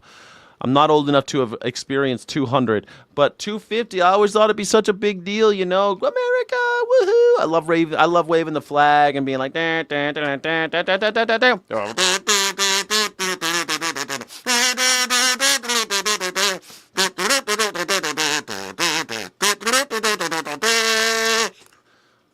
Never had one lesson. Thank you so much for joining. God bless America and all who sail in her.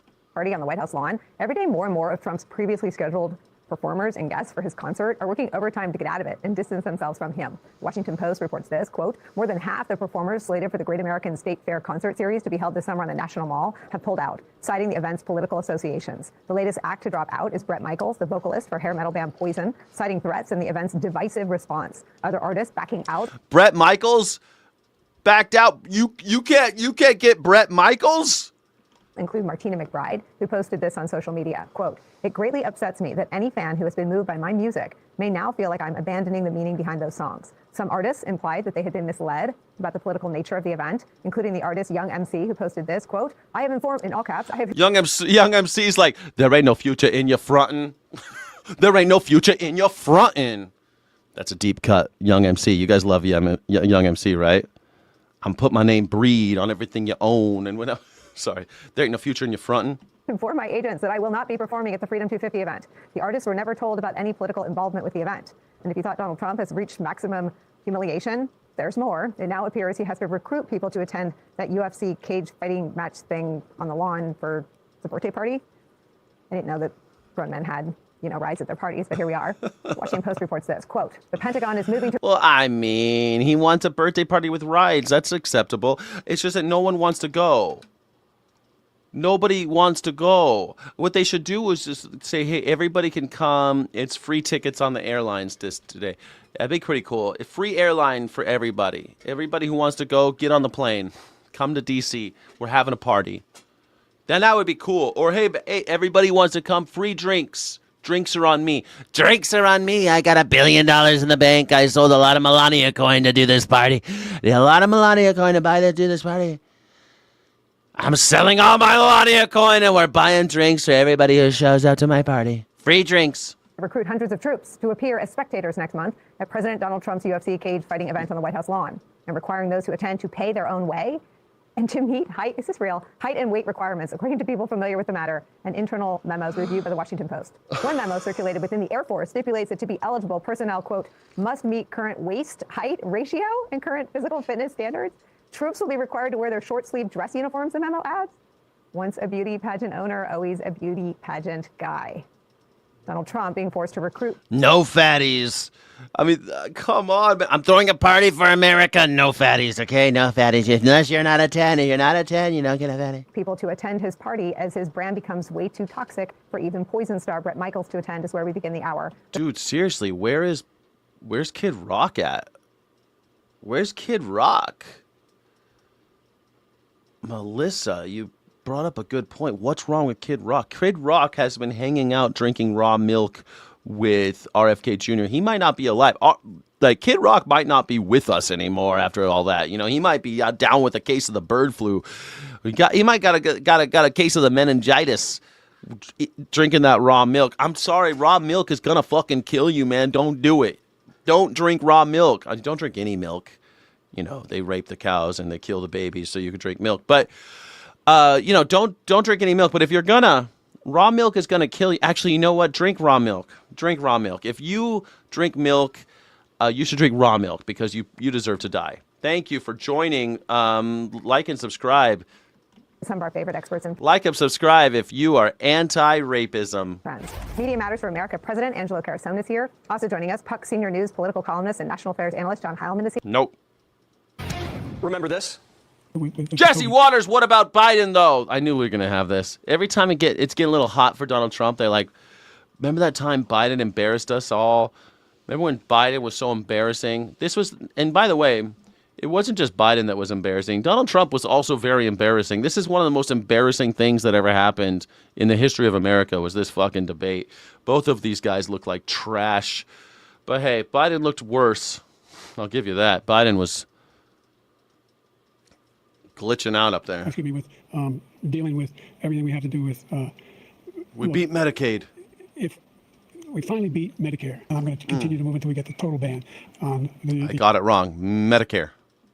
It sucks because, like, the dude has always had a stutter, and now he's old as shit, and he's in a high-pressure environment, and they're giving him drugs. Like, both of these horses are all hopped up. You realize that both of these old men are got fucking drugs coursing through their veins. This was bound to happen eventually. The total initiative relative to what we're going to do with more Border Patrol and more asylum officers. President Trump? I really don't know what he said at the end of that sentence. I don't think he knows what he said either. And by the way, I told you before, I'm happy to play golf if you carry your own bag. Think you can do it? These stupid old men sat there and argued about golf for like 5 minutes on an international stage, the entire world watching, and these two fucking old pieces of shit argued about their golf scores while people are dying. There's homeless people in the street. You think you could golf? I can golf better than you can golf. I have the greatest handicap ever. Like, Donald Trump started. He says he's got a good handicap. He doesn't have a good handicap. And old Biden's like, you think you could beat me? You better carry your own bag.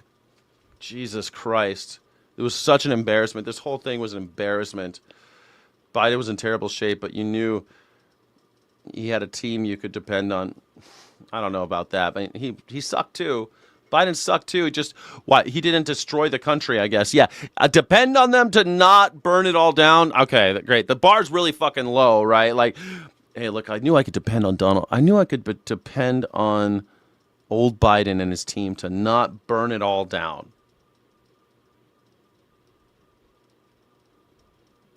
Turns out we weren't crazy because Dr. Jill just diagnosed the disaster. Quote, Jill Biden wondered if her husband had unknowingly ingested drugs or was having a medical episode on live television. Is he short-circuiting? Is this a stroke? Has he been drugged?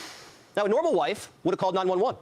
But when the debate was over, she called it a great night Joe, you did such a great job. You answered every question. That's called politics. You knew all the... And let me ask... This is kayfabe. This is kayfabe. I'm gonna crush him, brother. I'm gonna get him. I'm gonna crush him. the crowd. What did Trump do?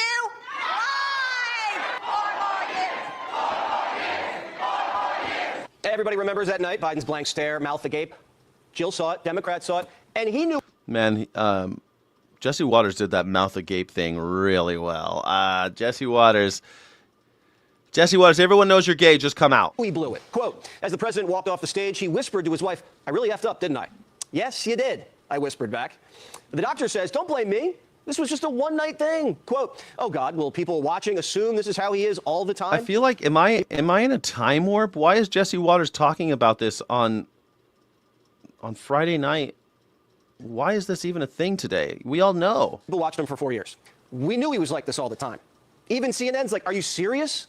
I think, yeah, the conversation should be had about the deceptiveness that was behind this. Like, that's the conversation that I think ought to be had. The autopsy that the Democrats didn't delve into that, but it should. Yeah. What kind of political system covers that up and makes it okay to lie to people?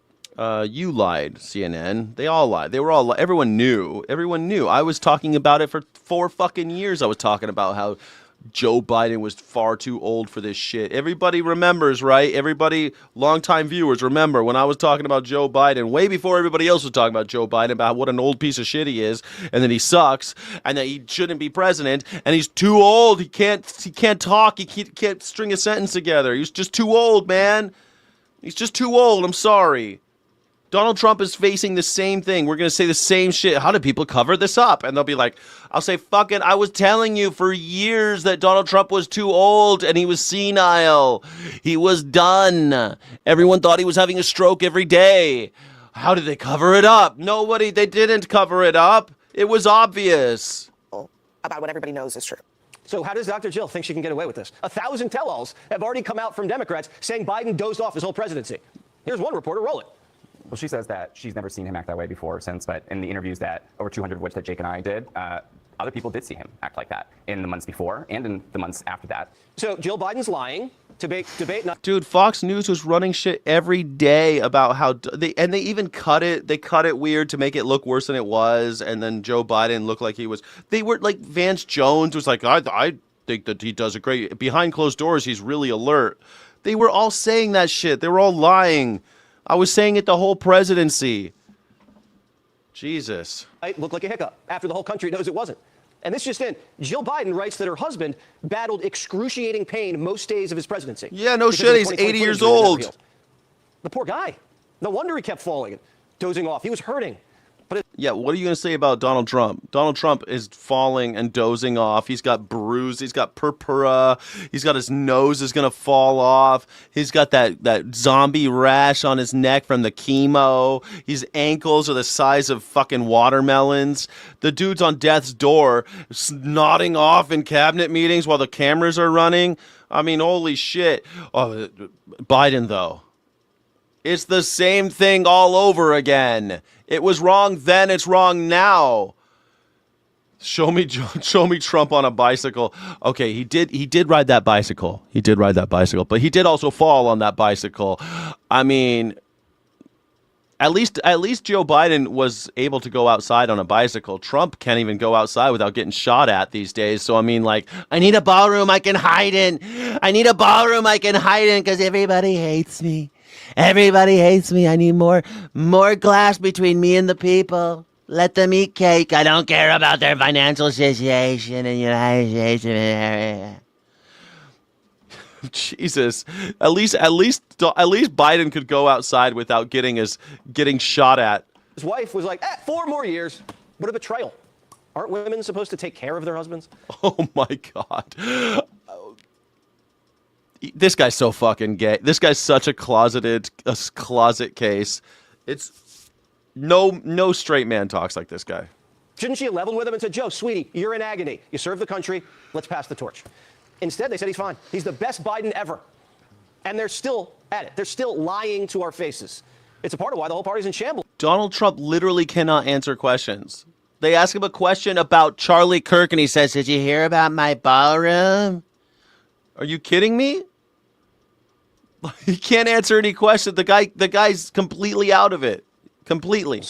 Democrats, as a party, only have a 20% approval rating. What's gone wrong with your party? Why do so many Americans look at your party? And I know it's different reasons. Some Democrats are Well, Jake Tappers, because you weren't honest, and then at the end of the presidency, you wrote a stupid book about it. satisfied because they don't think you guys are tough enough. But, I mean, that's a horrible approval rating. Democrats want to turn the page from the Biden term, but these cast of characters keep spitting out books. Kamala, Binder, now Jill. Joe's on deck. Have you ever read a book? Jesse Waters has never read a book. They're getting paid to write them, but Democrats He might have read Mein should Kampf. pay him not to. The Biden legacy's haunting the party. Sleepy gave birth to Mayor Pete. And now Buttigieg is on top, beating knee pads, Kamala, and AOC. All four have led. What did he call it? Knee pads? Knee pads? So when I say that this is the most misogynistic country in the world, this is what I'm talking about. Knee pads? That's what you call AOC? That's what you call them? That's pretty... I mean, for a guy who wears knee pads to suck off 10 guys at once, Jesse Waters, you're throwing stones in glass houses there, homie. The field at some time. The race is up for grabs, but now Buttigieg has the edge, and Big Reg just lost hers. I think there will be a robust group of people running for president. I will not be one of them in 2028. I can tell you that. Meanwhile, in Texas, Tallarico's getting his hands on whatever meat he can. He's still trying to convince. What is it with all the gay stuff, man? All the gay codes constantly. Us, he's a carnivore, not a freak. He's even selling Talarico shirts. Johnny ordered 2. Three-time loser Beto O'Rourke says Tofu Talarico's got it in the bag. Hopefully it's a reusable one. He's the best I've seen over the course of my life running and being involved in politics in Texas. James Talarico will be the 51st vote in the U.S. Senate. I mean, he's going against Ken Paxton with a history of... Ken Paxton's got a long history of fraud, a long history of abuse.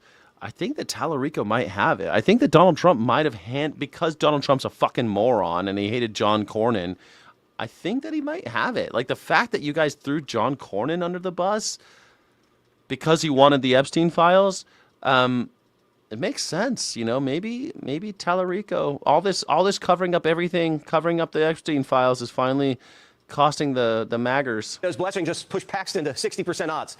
Frico can feel it. He's got the meat sweats. There are many more than 2 biological sexes. In fact, there are 6. This is Texas. This is not. The American flag is such a complicated... I know. They want to keep on saying, because they have nothing. They want to keep on saying he's vegan, and he's not even vegan. But I mean, like, wow, he doesn't like torturing animals. I love torturing animals. Yeah, I do torture animals. What do you mean? I torture animals. That's good, because if you didn't torture animals, I wouldn't vote for you unless you did torture animals. Yeah, I don't know. They can't think of anything with this guy. They can't get anything on Talarico, so they'll say he's vegan. They'll say he's gay. They'll say all sorts of shit. Well, for most of us. This is Texas. Like and subscribe. This is not. They're going to call me a radical leftist. This is Texas.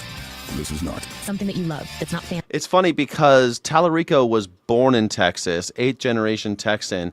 But you know who wasn't? Ken Paxton. Ken Paxton was born in Nebraska. No, North Dakota. He's born in North Dakota. Family or friends? I love... I'm just saying this because it's on my mind, the trans children. Speaking of odds. They cut it right at trans children. I love the trans children. Cut. Don't let him finish that sentence. God damn it. I can't wait for it. I can't wait for it to come out about Jesse. Well, everyone already knows that he's hardcore, like crash and grinder, but I can't wait for it to really come out. They're in Biden's basement. She just collapsed 10 points. Why? Well, knee pads, kiss of death certainly didn't help. In the context of where we he's are knee today. pads. Why is he knee pads? I don't understand that joke. Why does Jesse Waters call Gavin Newsom knee pads? To mock Gavin Newsom in a tit-for-tat political feud involving merchandise and rhetoric, Trump's signature series novelty knee pads to satirize corporate CEOs and politicians. Oh, Newsom sells knee pads that say Donald Trump on them, saying that you guys are that CEOs are bending the knee, and he has Trump signature series knee pads available on his website. Okay. Kind of funny, actually. Call them knee pads then, I guess. And the work that we have ahead of us, I thought the meeting that Karen Bass had with the president was a very positive meeting. I had no idea. She's doing on permits in particular, getting those permit times down. We're seeing real progress, and I think she deserves to be promoted for those things. The only reason Karen got any permits through is because of Trump's executive order. Now, another reason Greasy endorsed the lady who led LA. What? The only reason Karen Bass ever got anything done was because of Donald Trump. What? Because she met Trump. Primetime calls that an A-plus take. Gavin's never seen one of those. What would you give her a report card right now? A to F. I don't do report cards. You know, I got that. I don't do it because I didn't do well in school. There's a gift to Republicans. I can see the ad now. I didn't do well in school because he was dyslexic. He said he was dyslexic growing up. If he didn't have a rich family, he probably wouldn't have been successful. I hate Gavin Newsom, but I don't hate him for that. He's totally said, if I didn't have a successful family, I probably would have fallen through the cracks because I was dyslexic as a kid. At least he's honest about that. I don't mind. well in school. Spencer's not surprised when he pats bent the knee. He's calling the cops on him anyway. It's not shocking because they're alleged criminal partners. Not only did they work together in their negligence in burning down 7,000 houses and 12 people alive, but they're both complicit in laundering $24 billion to actually increase homelessness. There has not been a reduction in one homeless person. Actually, there's been an increase of naked drug addict zombies in front of every kid's playground, every kid's school, every coffee shop. So that is, of course, because they both should be in jail together. Okay, so that's a really important thing. This guy is a reality show star who's running for mayor of Los Angeles. He'll probably win because we're a bunch of idiots in America and Karen Bass is very unpopular. But the city of Los Angeles cannot solve the homeless problem. That's not at all what they can do. They just literally can't. There's no way the mayor of Los Angeles can solve homelessness. They all claim they're going to try to do something by, I don't know, putting more police in the street or blah, blah, blah. But there's really nothing they can do because we have no health care in America. The reason why we have a homeless problem in America is because we don't have health care. If we had health care, we would have no homeless people because they would give them places to go to seek help.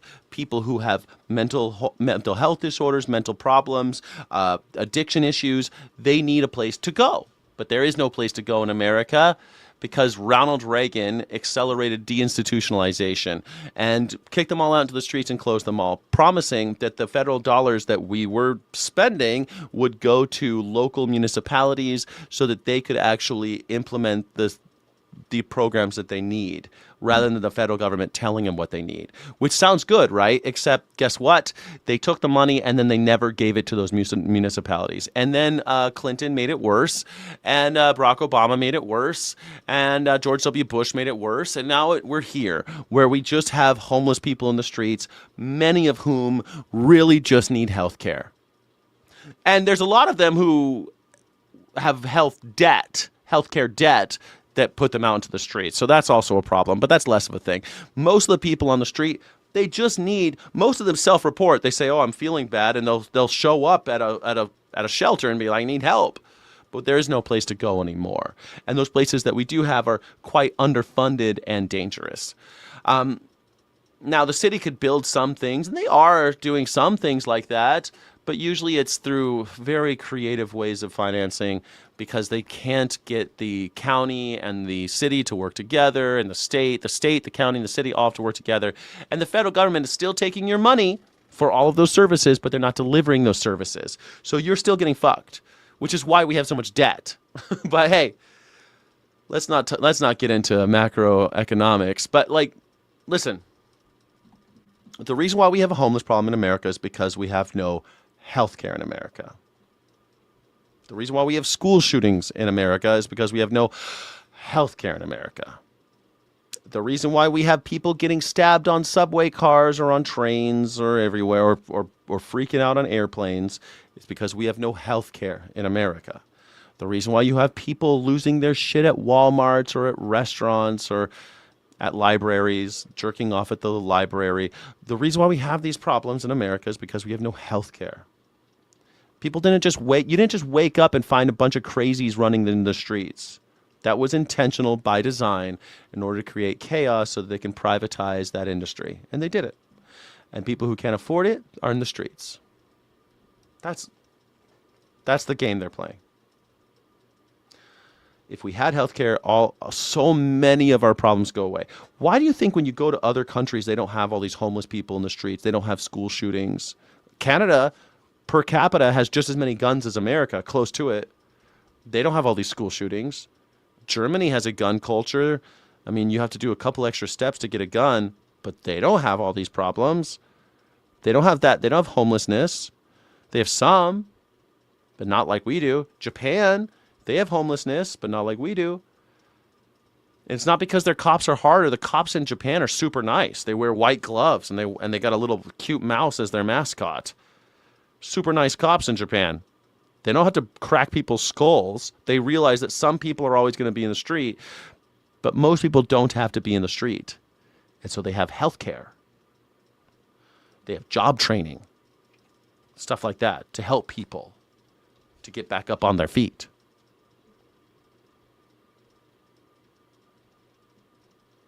Pratt's done playing nice. If you're not with him, you're against him. Literally have no experience. Oh, what is Councilman Rama's experience? Making drug addicts next to kids in schools? Is that the experience like? Wait, hold on. There you go. See, there's Spencer Pratt reality show. Likes drug addicts in front of kids' schools. They fight for literal drug addicts to be in front of kids at parks. People are nuts. It's crazy. Literal drug addicts. Where should we put the drug addicts, Spencer? There's no place to put them.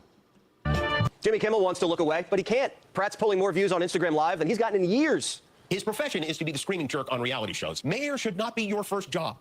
The mayor of LA is in charge of a $14 billion annual budget. Spencer Pratt is not the person who should be in charge of. Pratt's reaction to Kimmel, he says Jimmy's secretly voting for him.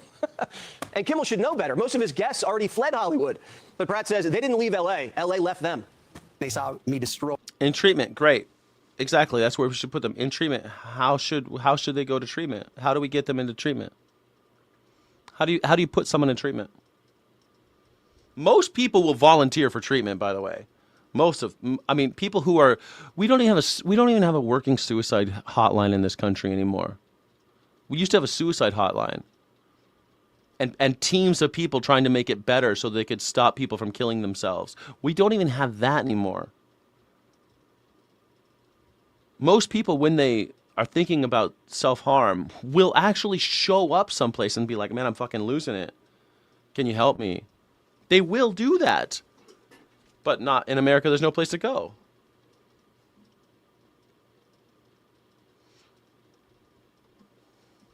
These two terrible politicians for an hour straight, and everybody realized, oh, finally somebody telling the truth. I mean, a lot of it's from all. Someone just said fascism, but nothing is more fascistic than saying that people with mental health problems should go to jail. That's fucking fascist. That's Hitler 101. We think you're acting weird. You should be in prison. All over the country, because people forget over 50,000 people a year leave Los Angeles because it's so terrible. So these people see that I'm saying why they left, so they're trying to get me elected so they can move back. That's what people are missing. These are actually former Angelinos that got forced out of this city. No wonder so many citizens self-deported. Noodles didn't notice the homeless encampments until one popped up right outside her window. So I woke up this morning to a sound of commotion outside of my window, and I looked out the window and I realized that there were people setting up what was, I think, a fake encampment, like a homeless encampment outside of my house. Multiple people gathered there filming it to make shooting something with cameras and things like that outside of my house. Pratt turned his cameras into a campaign and the people into the message. For somebody who's been on this corner for this long, how bad is it right now? Probably the worst it's been in recent years. This needle giveaway program that is in the park has got to stop. The needle giveaway program is to protect your kids from, AIDS. Kids need a place to play. They need a place to grow up. They don't have it. With all of this, it was taken away from them. We used to have boats in the lake. Yeah, it used to be great. Things were great back when they had institutions for these people to go. You know why you were allowed to have boats in the fucking bay in the little lake over there in LA? You know why Echo Park used to have little boats you can ride? You can still do that in Echo Park, by the way, but there's still boats in Echo Park. But the reason why it was so quaint and cute is because they taxed billionaires. Well, they didn't even have billionaires back then. They taxed millionaires 95%, and they were able to fund institutions. And it was very, very popular in the 60s and 70s to try to deinstitutionalize as much as possible. But once Ronald Reagan got in 1980, destroyed. He went from 0 to 100. just cranked it to 11 and started putting people in the streets. And so when I was little, there were all these fucking people in the street. There were Vietnam vets. I would talk to homeless people as a kid because they were everywhere. And I was a curious kid. I would just sit there, I'd ride my bike and talk to homeless people, and they're all older. And they would tell me, yeah, they used to have that place over there, but now they dumped us out, and now I live in the street. I live in the park. I sleep in the park, and I beg in front of the Thrifty's drugstore. Go out on a Sunday and spend time with your family and your loved ones and enjoy the park, enjoy the fresh air, enjoy the outdoors. The billionaires have options. If you tax them to leave, then fucking hang them. Then freeze their assets. It ain't that fucking hard. If they'll leave, fine, leave. We're going to freeze your bank account. Problem solved. If we could freeze the bank accounts of Russian oligarchs and Iranian oligarchs, we can freeze the bank accounts of Elon fucking... Oh, you want to leave? Peter Thiel? You want to live in Argentina? Have fun. Your money's staying here. And you're not going to be able to do business in America. Have fun in Argentina. Have a good night. Have fun. We have options too. We have options. All of you bootlickers are like, oh, Mr. Billionaire, we better do what you say. Fuck them. We have options. We have guillotines. We have all the options. We have tortures and pitchforks. They got nothing. That money that they have, we printed it. That's our fucking money. That money they have came in the form of government subsidy, government loans, government contracts. That's our money. And we can take it back. It's not that hard. We no longer have that. I like your passion, and I think it's something the city of LA needs. Spencer Pratt never wanted to be mayor. He just opened his I knew you were part of Antifa. Of course. My grandfather went to Germany to kill fascists. Of course I hate fascists. You're not a member? You're not part of Antifa? Looks like we got a lot of fascists in the chat today, everybody. Got a lot of fascists in the chat today. A lot of fascists over here on the chat today. Let me see. Are you guys on Kick? Oh no, you're mostly on Twitch and YouTube today. Mostly on Twitch and YouTube today. Thank you so much for joining Twitch and YouTube. I appreciate you guys all for being here. Skyjack Morgan, #1 news reaction show on YouTube. #1 news reaction show in YouTube history. Thank you so much. Don't forget to like and subscribe. Don't forget to become a channel member. Sky City Rebels. We do secret streams every day just for you guys. And also... thank you to everyone who's donated so far, especially you, Jackie Boyle and Sayard Yan. And thank you all to the Black Belt members of the Sky City Rebels. Thank you. Eyes and couldn't close them. I'm the look around candidate. I just say, look, they're stealing all of our tax money to give it to drug addicts. People want an outsider that's not a politician, that's just saying the facts, the truth. These people have failed us. They've spent all of our tax money to increase problems. And I keep it basic. And again, I never wanted to be the mayor. I just wanted somebody. Yeah. I mean, I've been Antifa since there was a word called fascism. My family's been Antifa. I don't know what happened to your family. My grandfather, he was drafted, went to fucking... My grandfather was drafted and went to Germany to kill fascists. I don't know what your grandfather was doing. As soon as fascism became a thing, my family was anti-fascism. I don't know, man. My grandfather was born in 1908. He hated the KKK, which most people think was the birthplace of fascism, was the KKK. I mean, it didn't really have a name, but they think that was kind of like the first time that fascism became a thing. I've been Antifa for generations. I don't know what happened to you guys. Soy terrorist? I don't know what that means. What is a soy terrorist? A soy terrorist, does that mean someone who wants to stop growing all the soy so that we could stop feeding all these damn cows, so that we could stop selling all this soy to China? Is that what and rewild the West? Yeah, then I'm a soy terrorist. We tell the truth. And by telling the truth, now the people are behind me. Turns out all you had to do was look around. And once you do, you can't look away. Air race? Spencer Pratt. Go Spencer Pratt. And why? Why? What are you talking about? Why? Why?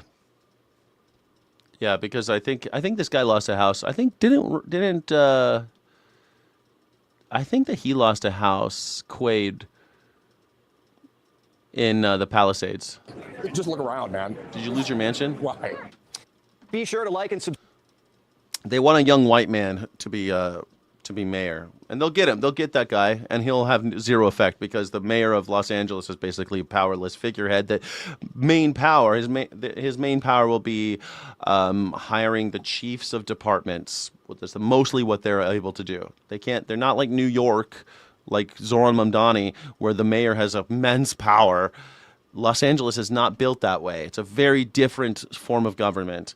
And we have to deal with the county. And the county and the city, notoriously funded differently, and don't work together very well. So, homelessness ensues.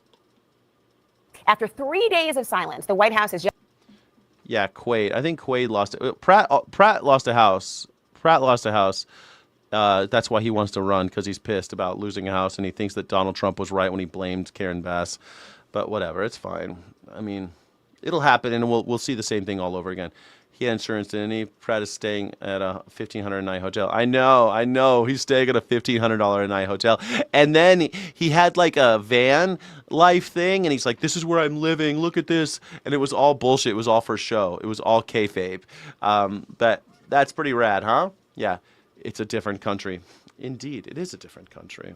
Just released a summary of President Trump's annual physical exam at, of course, Walter Reed Medical Center. That happened on Tuesday. I want to bring in, because I'm really curious about this, the CNN medical analyst, Dr. Jonathan Reiner. So good to see you. I have it in my hands. I was combing over it. I know I want to talk to you about this. So, Dr. Reiner, much has been made of the president's hand bruising, which is usually covered up by makeup. And I want to just talk about a portion of this medical summary, because it states that it is... Can you imagine being so sick and having this giant purple thing on your hand that you cover in makeup? Imagine, like, Gorbachev didn't cover his shit. That was a birthmark. Imagine if he covered it every day.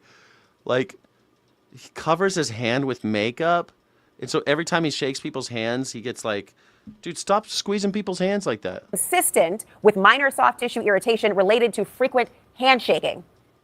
What's your take? Right. Well, I suppose that can happen, particularly if you're on a higher dose of aspirin than we typically recommend. Also, like, everybody, have you ever heard Joe Rogan talk about how Donald Trump shakes hands? Joe Rogan says the guy shakes hands like an asshole. He like grabs your hand, it pulls you, and like if that's what's causing the bruising on his hand, then hey, Donald Trump, stop shaking hands like an asshole. Shake hands like a normal human, you piece of garbage. You stupid dumpster fire. What is wrong with you? Stop shaking hands like a piece of shit. Like, you can't do it anymore, asshole. You're old. Stop shaking hands like that. Which they say. Patient for cardiovascular protection. But it doesn't explain why his left hand is also bruising, unless he's doing some left-handed shaking. He's doing some left-handed shaking. He probably is doing some left-handed shaking. Routinely and vigorously. So that's never really rung true. And perhaps it's all just because of this higher dose of aspirin. But my question is, why are you taking a higher dose of aspirin than recommended? What's interesting to me also is that the report mentions that the president underwent a coronary artery CT scan, which is a very useful test, except he had that in the fall. And it's not typically a test that is done every 6 months. It's sometimes done more frequently if someone is having symptoms. We don't know if he's having any symptoms because the exam doesn't list what we call a review of symptoms, where you review of systems, where you go through system by system with the patient and ask them questions like, are you having headaches? Are you having any shortness of breath? Do you get chest pain, abdominal pain, et cetera? So there's no real description of a review of systems in this note. But it does mention that, again, they scanned him. So my question is, are they surveilling him for a concern? Are they doing serial CT scans of his heart because they have an ongoing concern? That's not listed in the note. The importance... That's so funny. You're so right. I mean, Donald Trump is a drag performer with his big stupid shoulder pads, his big long tie, and all the makeup on his face, the makeup on his hands. He's wearing full body makeup at this point with this stupid hair all fucking weird that he's surgically altered his scalp so he can have hair. He's got this big stupid fucking baggy pants so he can try to have a masculine silhouette like a big tough guy. Like it's all drag. He is a drag performer, and he hates trans people and drag queens. He is in drag every day. Those big stupid shoulder pads. It's just like, it doesn't get much. And the big hair and the fake teeth. It's just, ugh. The guy is, look, I got nothing against drag queens and drag king. You go to a drag show and they'll show you, they'll do like, it's all over performance of gender. That's what it is.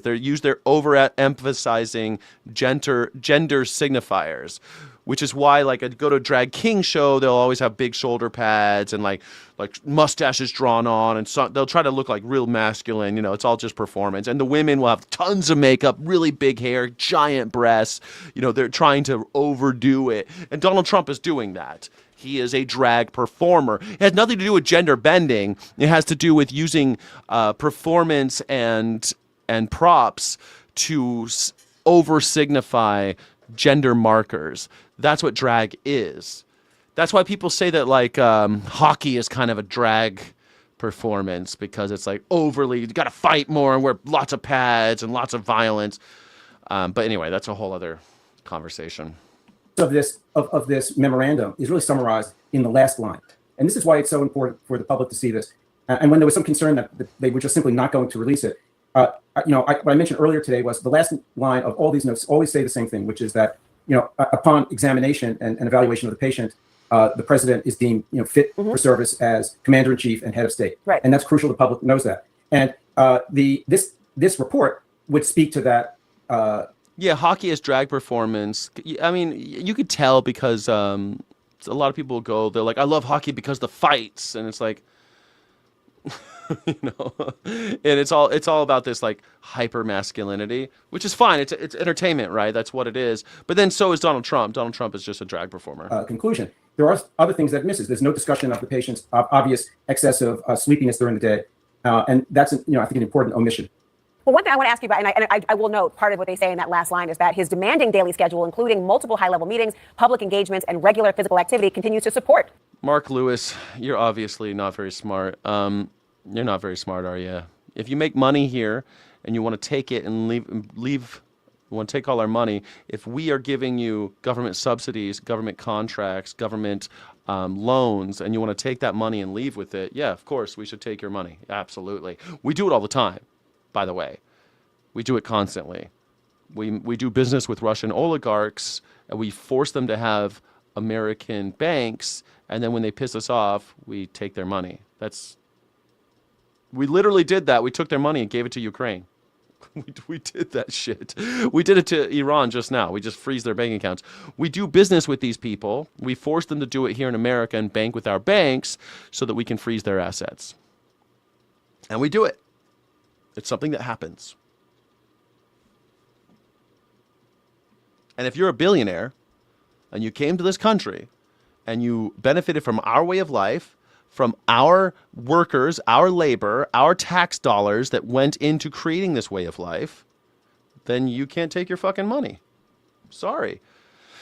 I'm not talking about little Joe Schmo. Little Joe Schmo wants to retire in Belize, go for it. But if you're a billionaire and you are the person who has benefited more than anybody else off of our way of life, then yeah, that's my fucking money.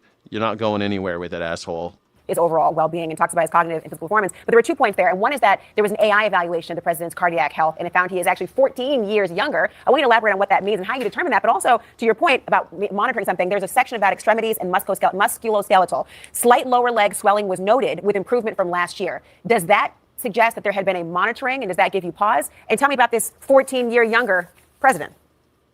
Well, first of all, if you look at Dr. Barbara Bella's note from April of last year, it notes no swelling in the legs. Mm-hmm. So if he has swelling in his legs, then that's not improvement from last year. That's deterioration from last year. Perhaps it's improved from over the summer when the photos made the press. But last year at this time, they documented that the president had no swelling in his legs. So how about this AI of 14 years younger? Yeah. So they reported that last year as well. And when I discussed this with some of my colleagues in cardiology, everyone laughed. That's not a clinical use tool. There was one paper on this technology. So, but that's not really a way to gauge cardiac health. Well, that's not a clinically accepted or relevant tool. Well, his birthday's coming up. It's flattering for him. It's flattering for the president. You think, Dr. Reiner? Do you really? You do 600 push-ups every other day? That's so many. Jesus. You must be yoked. God damn. 600, son? That's insane. That's insane. Let's compete. I'm not going to compete with you. I'm not getting anywhere near someone who does 600 push-ups. 600 push-ups. God damn. You must be a CrossFit master. You know, I was thinking like maybe I'm too old for CrossFit, but then a friend from high school posted himself as in a CrossFit and he's looking all good. It's like, maybe I should try CrossFit. I thought I was too old. But man, my friend from high school, he's like CrossFitting it up. I think it'd be really fun to try to do CrossFit. I think when I move, I'm going to try to find a CrossFit. It always seemed kind of dumb to me. It seems kind of culty, but I think, you build a community and you're like doing. I don't think I could even do a pull up right now. I weigh like 240. I don't think I could do it. I haven't been going to the gym this year. I need to get back out there. This year's been I've been concentrating. A lot has happened. My dad got sick, all this stuff has happened. I've been kind of doing the grind on YouTube. You know how it is. I saw somebody said that Donald Trump travels a lot. Yeah, he travels a lot because he can't be showing his face here. He gets shot at here, so he doesn't want to be seen anywhere in America. People hate him here, so he travels a lot. But I lived in more countries than you've probably been to. I know that sounds really arrogant, but it's probably true. And I've been all over the world. I've been to all 50 states almost, 48 states. And I've been to 48 states. It's pretty cool, right? 47 states. But I've been to all the, I've been to countries all over the world. I haven't went to Poland. I've been to Poland and Czech Republic. Man, all the places I've been, they're beautiful. But it's not a clinically used tool. Well, thank you for your expertise. You would know, Dr. Jonathan Reiner, everyone. Thanks. The president's dying, everybody. I think he's going to be dead by January 2027. I can subscribe for all the Fox News latest on YouTube and catch full shows. I think that's going to happen on Fox 1. He's okay, so down to New Jersey, where the mayor of Newark has ordered a... Hey, everybody. When do you think Donald Trump, is he going to be president in 2027? I don't think so. Did you eat some pierogies? Fuck yeah, I ate some pierogies. But they sell pierogies in Germany, too. Like in the street markets, they always got pierogies. Because I lived in Hanover, Germany, which was... now it's not considered Eastern, but it was in the West. It was in West Germany, but it was in the eastern part of West Germany. So we had like a lot of influence from there, and I lived there for 3 years, in Hanover, and loved it. I still talk to people from Hanover. I'm fluent in German, so it's fun. Curfew around the Delaney Hall Immigration Center after several days of clashes between protesters and immigrant agents, but that hasn't quelled the chaos, with at least 20 protesters arrested overnight. Meanwhile, New Jersey Governor Mikey Sherrill is claiming she scored a win on visitation rights at the facility and is calling for its closure. The Department of Homeland Security has agreed to restore family visitation starting today at noon. How old are you, President Reagan? I want to know how old you are. I'd love to know. 600 push-ups. God damn, son. God damn, son. We just call them cabbage rolls. Yeah, I've had all that stuff. R.I.P. July 4th? I think I was saying that for a while. That would be real poetic, right? 4th of July. He could die the same day as Thomas Jefferson and John Adams. July 4th. I think Benjamin Franklin died July 4th, too. What day did Benjamin Franklin die? April 17th. No. April 17th in 1790 at the age of 84. Shit. 84. We got 4 more. That means in order for him to live as long as Benjamin Franklin, he got 4 more years. Donald Trump does. Damn. There's much more to do, and I will continue pushing DHS to provide appropriate medicine and care for all detainees. I'll keep pressing DHS to do better, to abide by our nation's Constitution, and to close Delaney Hall down for good. Former DHS advisor Charles Marino. She wants to close it. It makes sense. She's the boss in New Jersey. She doesn't want concentration camps in her state. Sounds like a decent political conflict. But hey, let's see how Fox News spins it. I love this part. Joins us now, Charles. Let's start with the arrest. These two. This show on Fox News is one of my favorites. Overnight, the left will surely complain that these arrests of a protest and protesters is chilling to free speech, First Amendment rights. Yeah, it looks like a First Amendment action right now to me. I don't know why you keep saying it. Protest First Amendment rights. Yeah. I don't know why MAGA hates the First Amendment so much, dude. Why do you guys hate America? Hey, MAGers, why do you hate America so much? Please put in the chat, why does MAGA hate America so much? The First Amendment, it's a good one. It's like, it sets us apart from a lot of other countries. Why do you hate America so much? You guys already killed Martin Luther King Jr., you fuckers. You killed Martin Luther King Jr., you killed Fred Hampton, you killed Malcolm X, all for their First Amendment rights. You killed all of them. Why do you hate America so much? Why is that argument completely wrong, Charles? Well, this is the dangerous game that Governor Sherrill and I have never been. What states have I not been to? I've never been to Hawaii, Maine, and I was thinking either Vermont or New Hampshire. I've been to one of those ones up there. When you're up there, everything starts to look the same in the way up north in the northeast. But I never been like the ones up the very, very all the way up in the corner. I think I've never been to New Hampshire. Live free or die, New Hampshire. But I think I've been to Vermont. But Connecticut, but all those like all the way up north. Maine, I have not been to. Yeah. Other sanctuary city politicians play over and over again, including what we saw out in Minneapolis. They invite these kinds of protests. They create the conditions for them to become extremely violent. And then about a week or 2 weeks later, they swoop behind the podium and they pretend to call for calm. We've seen her do exactly this, and it's unacceptable. She can't have it always. It's dangerous to law enforcement, who Democrats have proven over and over they absolutely despise. And it's because Democrats don't want to see the laws of this country enforced, including the federal immigration law. The laws of this country enforced. I love it when they say that, because earlier we saw we saw our dictator breaking the law on camera. Buy Dell, buy more Dell computers, everybody. That's against the law. So you don't care about the law. How about the fact that Donald Trump has not released all the Epstein files, even though he signed that fucking law? He has not complied. He's breaking the law. Pamela Bondi broke the law. Is she in jail? She should be in jail right now. She hasn't even testified. Why don't you care about the law, MAGA? So what they're saying out there are protests that are allowed to become infiltrated by violent actors that could care less about the issues. But the violent actors are clearly the police. Clearly the fucking police. Want to cause harm to federal agents, and that's unacceptable. And I believe that people... No federal agents up until now have been shot. Not one. Not one federal agent has been... Well, that's not true. They've shot each other a couple times. Like that one got shot when a bullet passed through a woman that was innocent. What was her name? Miramar. She got shot, and then it passed through her and then shot the other cop, the other ICE agent.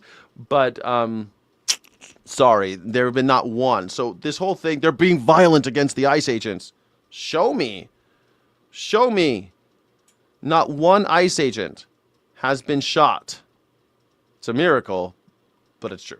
Who arrested, at least the majority of them weren't even from New Jersey. But, you know, Mark Wayne Mullen, he said he's considering pulling federal agents to help out in this situation. If we have that soundbite, let's run that. I'm going to have to pull Customs and Border Protection officers out of being able to process international flights and put them helping our ICE agents. And if they're not there processing international flights, then those individuals, when the airlines land, they won't be permitted into the United States. Charles. There you go. Limiting human travel again. I want your thoughts on this, because a lot of people talk about, you know, bringing the federal agents in. This is their job. That's what they should do. But I think a lot of people forget about the strain that this puts on local and state law enforcement, because you're taking those resources from other places that they need around the state and the city to deal with this. So I do think that federal agents need to be brought in for this at every single time, no matter where it is. Well, it's a good point about the state and local law enforcement agencies. Let's remember, in this case in New Jersey, state and locals were not allowed to come to the aid of ICE agents for 8 days at the direction of the governor. Another game that these sanctuary cities play. Yeah, it sounds like you should stop building concentration camps in people's cities. Leave ICE agents... stop doing this shit. It ain't that hard. Extremely vulnerable to attacks, which is why we're seeing an over 8,000% increase on assaults. Now, the problem, the challenge really for Secretary Mullen is, look, we all want to see consequences, significant consequences for these sanctuary cities whose policies do nothing but undercut our homeland security. The challenge is a little upcoming. What homeland security has been undercut? How has it been undercut? What, has something happened that I don't know about? Did some foreigner come in and shoot the president? No. Did somebody blow something up? Mm-mm. So what's happened that makes you hate immigrants so much? What has changed? What has changed that makes you hate immigrants so much? Event called the World Cup, in which MetLife Stadium, located in New Jersey, is going to be hosting a number of those events up to and including the finals, especially when you have President Trump highlighting the role that he played in bringing the World Cup to the country. This is great. The World Cup, and then you see the violence. I love the juxtaposition. World Cup. Donald Trump wants the World Cup to go off without a hitch. Fucking crack more fucking skulls. We want more heads rolling in the street, more blood in those gutters, more hair on the walls. More hair on the walls. no one's going to want to hear about a slowdown of the processing related to millions of international travelers coming in to attend these matches across 11 cities. No one's coming to the American ones. I'm sorry. They've all heard that it cost $1 million a ticket and that nobody is coming to this country because it's too fucking dangerous. Nobody wants their fucking phones looked at by Border Patrol. You got to bring a burner now because the show me your papers country is us. Like, seriously, I want to go on an international trip this year. I want to go on an international trip. I'm seriously thinking about getting a burner phone. That's crazy. I have to get a burner phone because when I come back to the United States, I don't want to have to deal with it. I don't want to have to deal with Border Patrol looking at my shit, finding out that I'm a dissident, and then putting me in jail because there's no such thing as the freedom of speech in this country. And there never has been, by the way. This isn't a Donald Trump thing. I mean, there's never been freedom of speech in this country. It's in the paper. It's in the Constitution, but it's not actually real. The only freedom of speech we actually have is Citizens United, which protects corporations to give money to politicians. That's the type of freedom of speech that they care about. Your freedom of speech, getting up and talking and shit, they're going to kill you. They killed Martin Luther King Jr. They sent letters to his house. FBI sent letters to his house telling him to kill himself. Micro Intel Pro, or what's it called? COINTEL Pro. Operation COINTEL Pro.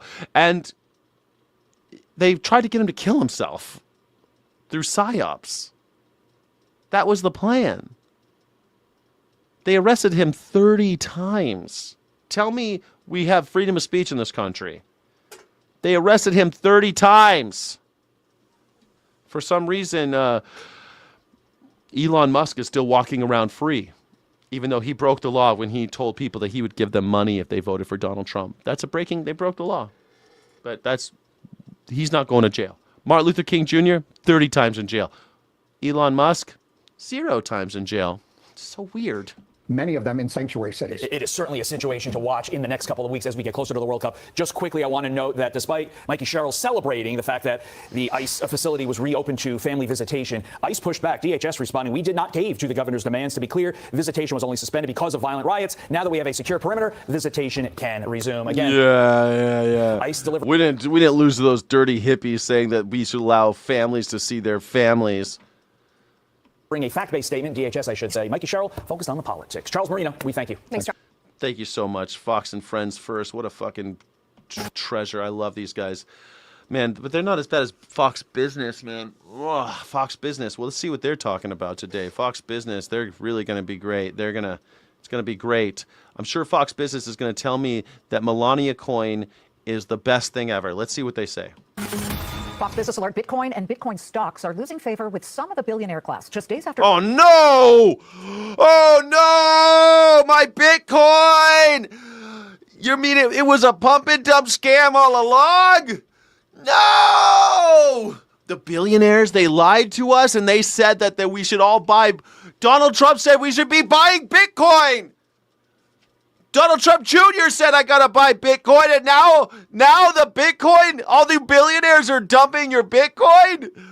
Oh, no. Thank God I invested in Melania. I sold all my Bitcoin. I invested in Melania coin, and it's not a pump and dump. Melania coin. Please, everybody, Melania coin. Buy Melania coin. Buy Melania coin, everybody. Buy Melania coin. It's not a Trump and dump scheme, okay? Melania coin is not a rug pull, okay? It's not like Bitcoin. It's way better than Bitcoin. It's endorsed by the First Lady. Melania coin. Please donate Venmo, Skyjack23, Cash App, Skyjack Morgan, so that I can buy more Melania coin because I trust the President of the United States, as should you. Please, this is a call-in show. I would love for you to call in and tell me how much Melania coin you have. Please, I just put the link in the chat. Call me up. Let me know how much Melania coin you have. Please buy it today. It's the future of America at stake. Donald Trump says that's the only way we're going to make it together for the future prosperity of America. Venmo, Venmo, Skyjack23, Cash App, Skyjack Morgan. It's going to go straight to my Melania coin fund. Also, if you drop a super chat right now, Sky City Rebels, become a Sky City Rebels member, please. And I can buy cups of coffee for myself and more Melania coin. It's not a trumpet. Hey, Damir, don't say that. It's going to the moon. Damir, Melania coin is going to the moon. Melania NFTs, it's just the same naked pictures of her over and over again. Those ones, the ones where she took the pictures on Jeffrey Epstein's plane, that one. Billionaire entrepreneur Mark Cuban told a podcast last week that he has sold most of his Bitcoin holdings because it has, quote, lost the plot. A new Securities and Exchange... Lost the plot? Oh, no. Melania, when she was young on that airplane... I wonder if she sank it. Young Melania on an airplane. Oh, man. I wonder if we can see any pictures of her on Jeffrey Epstein's airplane. Can we get that? The young Melania on the airplane? I love those pictures. I love the Melania photo shoot on the airplane. Did they scrub it from the internet? It's one of my favorite photo shoots ever. I love it. Melania photo shoot on the Lolita Express. Oh, man. Dude, where is it? I'm trying to find it. I can't find the image. Did they get rid of it? Man.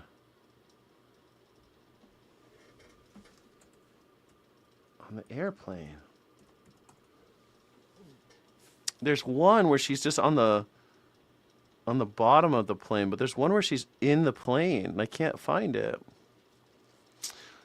But I guess I need to download it so when they keep scrubbing it from the internet, I'll at least have my Melania pictures. It's always fun to have my Melania pictures.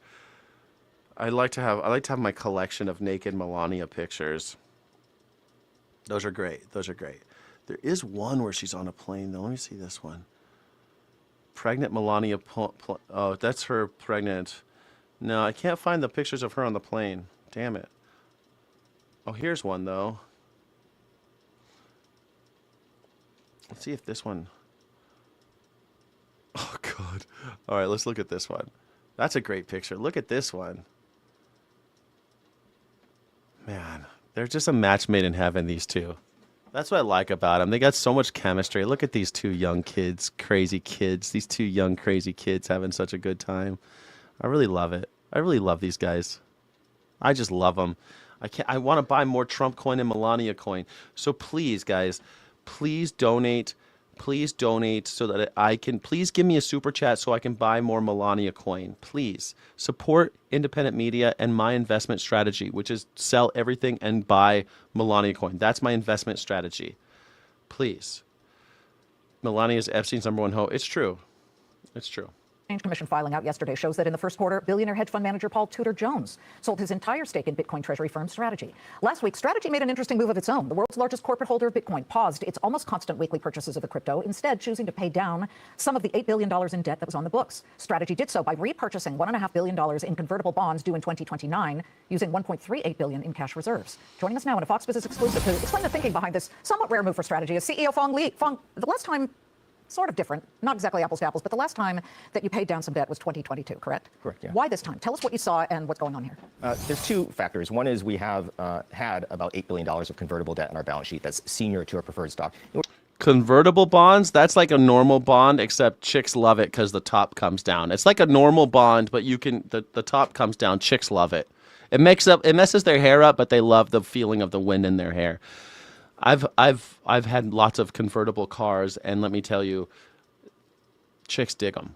Chicks dig them. Get a convertible. They're the best. We're trying to whittle that down over time, which gives more room for our preferred stocks, especially Stretch, to grow. The second factor is we were able to buy it back at 92 cents on the dollar. And in 2022, we bought back a secured loan at 80 cents on the dollar. So if there's an opportunity for us to deploy our capital to buy back debt on the cheap, we will. And was it 90 cents or whatever it was on the dollar because the price of Bitcoin has come down? Yeah, it's at 92 cents on the dollar because that particular tranche of convertible notes had a strike price of $660. So it's just priced lower because the price of Bitcoin is down versus when we had issued the convertible debt. Was it also a thought? Was the thinking also driven by a hope that, I mean, the stock has been not performing very well. A lot of it is because it's tied to the price of Bitcoin, which has come way off its October high of 126,000. But was some of the thinking to sort of send a message to the investor community that we are paying down debt and we are trying different things? I think it's fair to say, well, so a couple of things. First, our stock went to a low earlier this year of $120. At the point we did this, it was at 180. So I would say we've seen pretty strong gains this year. Bitcoin went down to 65. It was at 8. Jesus, it's almost like they planned this all along. And all these waiters I knew who are converting their tips into Bitcoin so they can make money in the long haul. Are you still hodling? What do you think? Are we supposed to buy? Am I supposed to buy the dip? Donald Jr. said buy the dip. Oh, here it is. Here she is. That's her. There she is on Lolita Express. This is on Lolita Express. This is on Epstein's plane. Ain't that something? Look, she's got a bunch of jewels. That's our first lady. The best first lady ever. Pretty cool, right? Pretty cool. That's pretty cool. Pretty cool. Everyone loves that. Everyone loves her. Knaus. That's Knaus is her name. You know, Knaus. Oh, there's another picture of her. Hold on. This one's good too. Nothing wrong with doing this except that this is her on Epstein's plane again. That's Lolita Express behind her. Don't look at her, you pervs. Don't look at her. That's Lolita Express, and that's her with a gun. Some immigrants come to this country with scarcely the clothes on their back. Oh, no. Good for her, you know, though. Like, you got to make that money. You know, you got to make that money. If she had come to this country in 2025, she'd be having an OnlyFans. And you know what? That's the American. I love Melania Coin. Smells of mothballs and vagina. It's the best. Always buy it. She's freaking hot. How much Melania Coin do you have, Mark Lewis? Let me know. You can call in and tell me how much Melania Coin you have. I'd love to talk with other Melania Coin enthusiasts. Please, thank you. I love you for helping me really prop up Melania Coin. It's not a pump and dump. Stop saying that. Stop calling it a pump and dump. 80 when we did this. So for the year, the performance has been pretty strong. But yeah, part of the message to our shareholders and the community is we are a $62 billion, we're a company that holds $62 billion in Bitcoin. We had, at that point in time, $8 billion of debt. We had about $10 billion or $15 billion in preferred. We have a lot of tools to use, and we'll do the right things at the right time to increase Bitcoin per share for our shareholders. When you look at the price of Bitcoin right now, earlier today it had fallen below 73,000. Does that make you nervous? I mean, you guys don't get nervous because you've watched the price fluctuate for many, many years, but it can't be exciting to sit there and realize that it has not punched above 86,000 for a while now, let alone 126,000. We bought our first Bitcoin at $11,000. We saw in 2021 Bitcoin. I love that this fucking asshole is saying that he's selling his Bitcoin to buy back debt, but he is also defending Bitcoin. He's saying that you and me should be buying we should be buying the dip, but he is selling it. Bitcoin go up to 64,000 in 2022. It went down to 16,000. That was a 75% drawdown. I was nervous then. Now, I'm not as nervous because if you look at the macro factors that are happening in the world right now, we have a war in the Middle East. We have uncertainty with inflation and what is Kevin Warsh going to do with interest rates. We have a government that is about to likely pass a pretty major crypto legislation, the Clarity Act. Those are the negatives right now that are going to turn around and be positives in the next 6 months, hopefully. So you see real tailwinds coming. I see the headwinds turning into tailwinds. And so if a headwind means we're trading at 73,000, but a tailwind means we get to an all-time high, this is an opportunity to buy more Bitcoin. That is not what Mark Cuban is doing.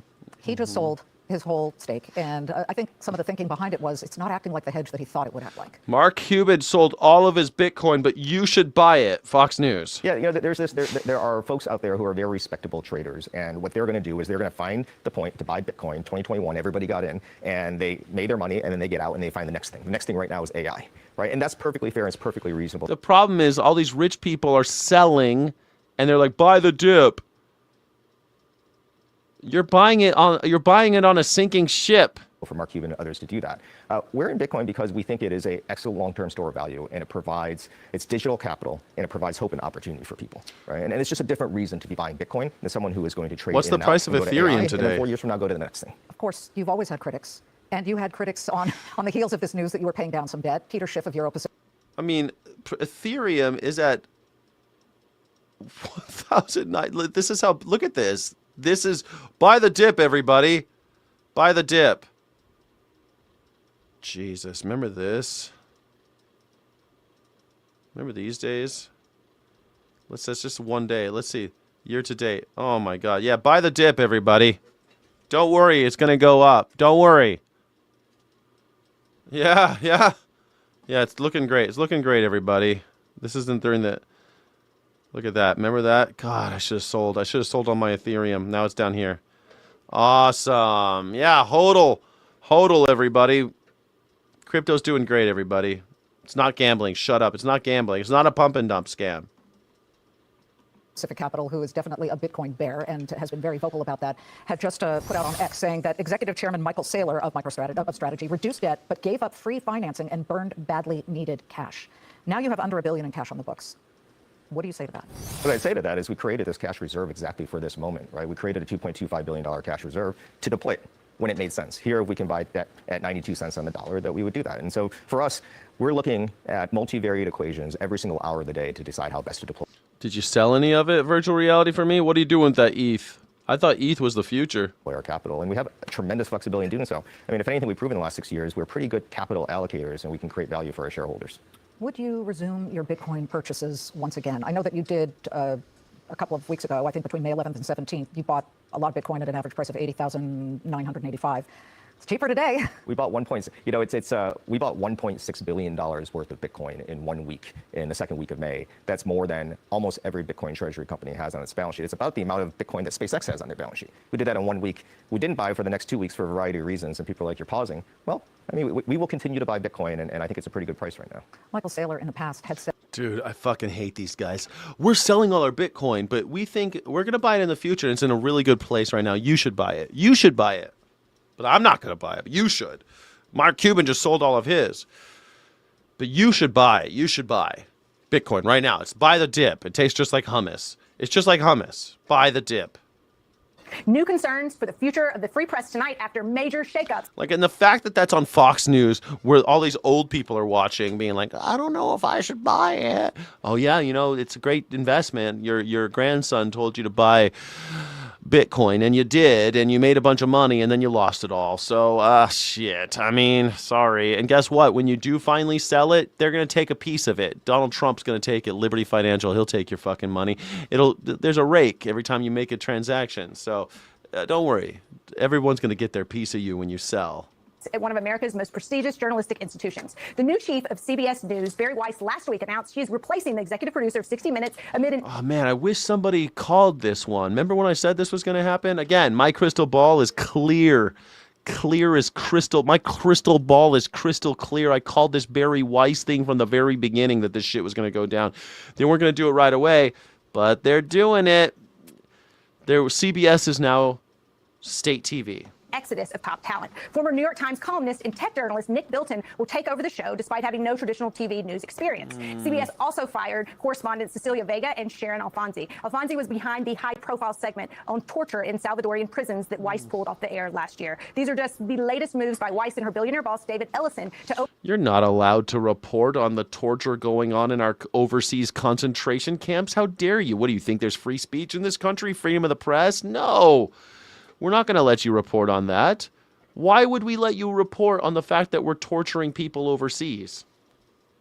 Overhaul CBS News operations. It's also a potential sign of how the few billionaires who control many major media companies are steering their newsrooms and editorial coverage. Joining us now is Lachlan Cartwright, founder of Breaker Media and contributing editor to Vanity Fair. So, Lachlan, this was a huge story, the shakeup at 60 Minutes, mainly because it is such a storied franchise. It still makes millions of dollars. And their ratings are up this season 9%. They're averaging 9 million viewers. It's a ratings juggernaut. So it's kind of one of those things, if it ain't broke, why are you fixing it? CBS does have problems. They're number 3 in evenings, so they've parachuted in Tony DeCopel. That's not working. They've got big problems in mornings. But they're going to blow up the show that is the most successful program, that is the most watched and the most respected. And that is why this has become such a shock to people. I spoke to Steve Croft last Thursday, the respected correspondent. He spoke first to Breaker. And he said, I've been on the show 3 decades. I was always curious to see what happened next. I never thought it would be executed. And Does everyone have to wear a funny hat now when they go on the news? Is this like a thing? Everyone's got to wear a funny hat. Does he think that, like, I'm going to wear this funny hat, people are going to remember me? Said to me, well, there's no smoking gun. Trump's DNA is all over this. And look, we do know, and this is from my reporting, I first broke the secret dinner that David Ellison was having for Trump to honor Trump and the Trump White House before the White House correspondence in light of the other deal.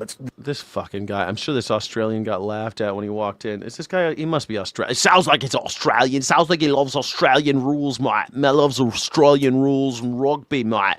Oh, leg before wicket. Oh, how is he? How is he? Leg before wicket, mate. Mate, how nice is this weather? It's meant to go through for Warner Brothers Discovery. What else do we know? We know that Donald Trump has always raged against 60 Minutes. He sued the show for $10 billion, which resulted in that settlement. moment. And so you start to having to sort of put these pieces of the puzzle together and really ask, why does this show need these very serious changes at this moment? And as I was just coming on air tonight, guys, I was made aware from sources of a letter that has been put together that will go out tomorrow to David Ellison from CBS News staffers. And just quoting from that, they are asking David Ellison to respect editorial values and independent journalism. Please respect journalism.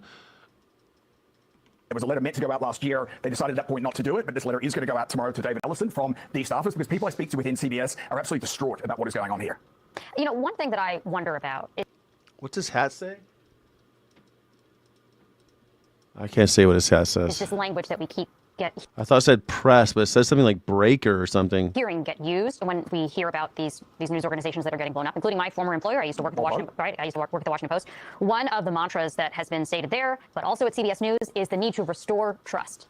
Restore trust. People don't trust the media, and it is absolutely true. People do not trust the media. But there's been a long-run decline in trust in institutions of basically every kind at this point. But media It doesn't say press. It says something else. is certainly up there with the biggest victims of that, or perpetrators, depending on your perspective. What do you hear when you hear that phrase, restore? No, it does. It says breaker.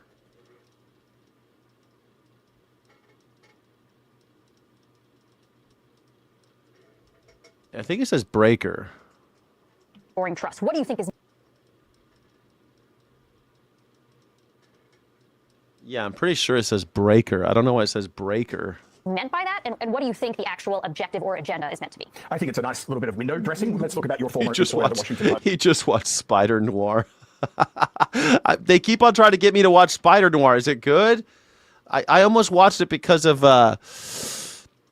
Nick Cage, right? Nicolas Cage. Everyone likes Nicolas Cage, right? I just I don't know if I want to watch another superhero bullshit thing, but I like Nick Cage. I like, he even in shitty movies, you still got Nicolas Cage, and they're usually, Nicolas Cage is always fun to watch, no matter what. He's fun. Is it good? It's not Spider-Man FR.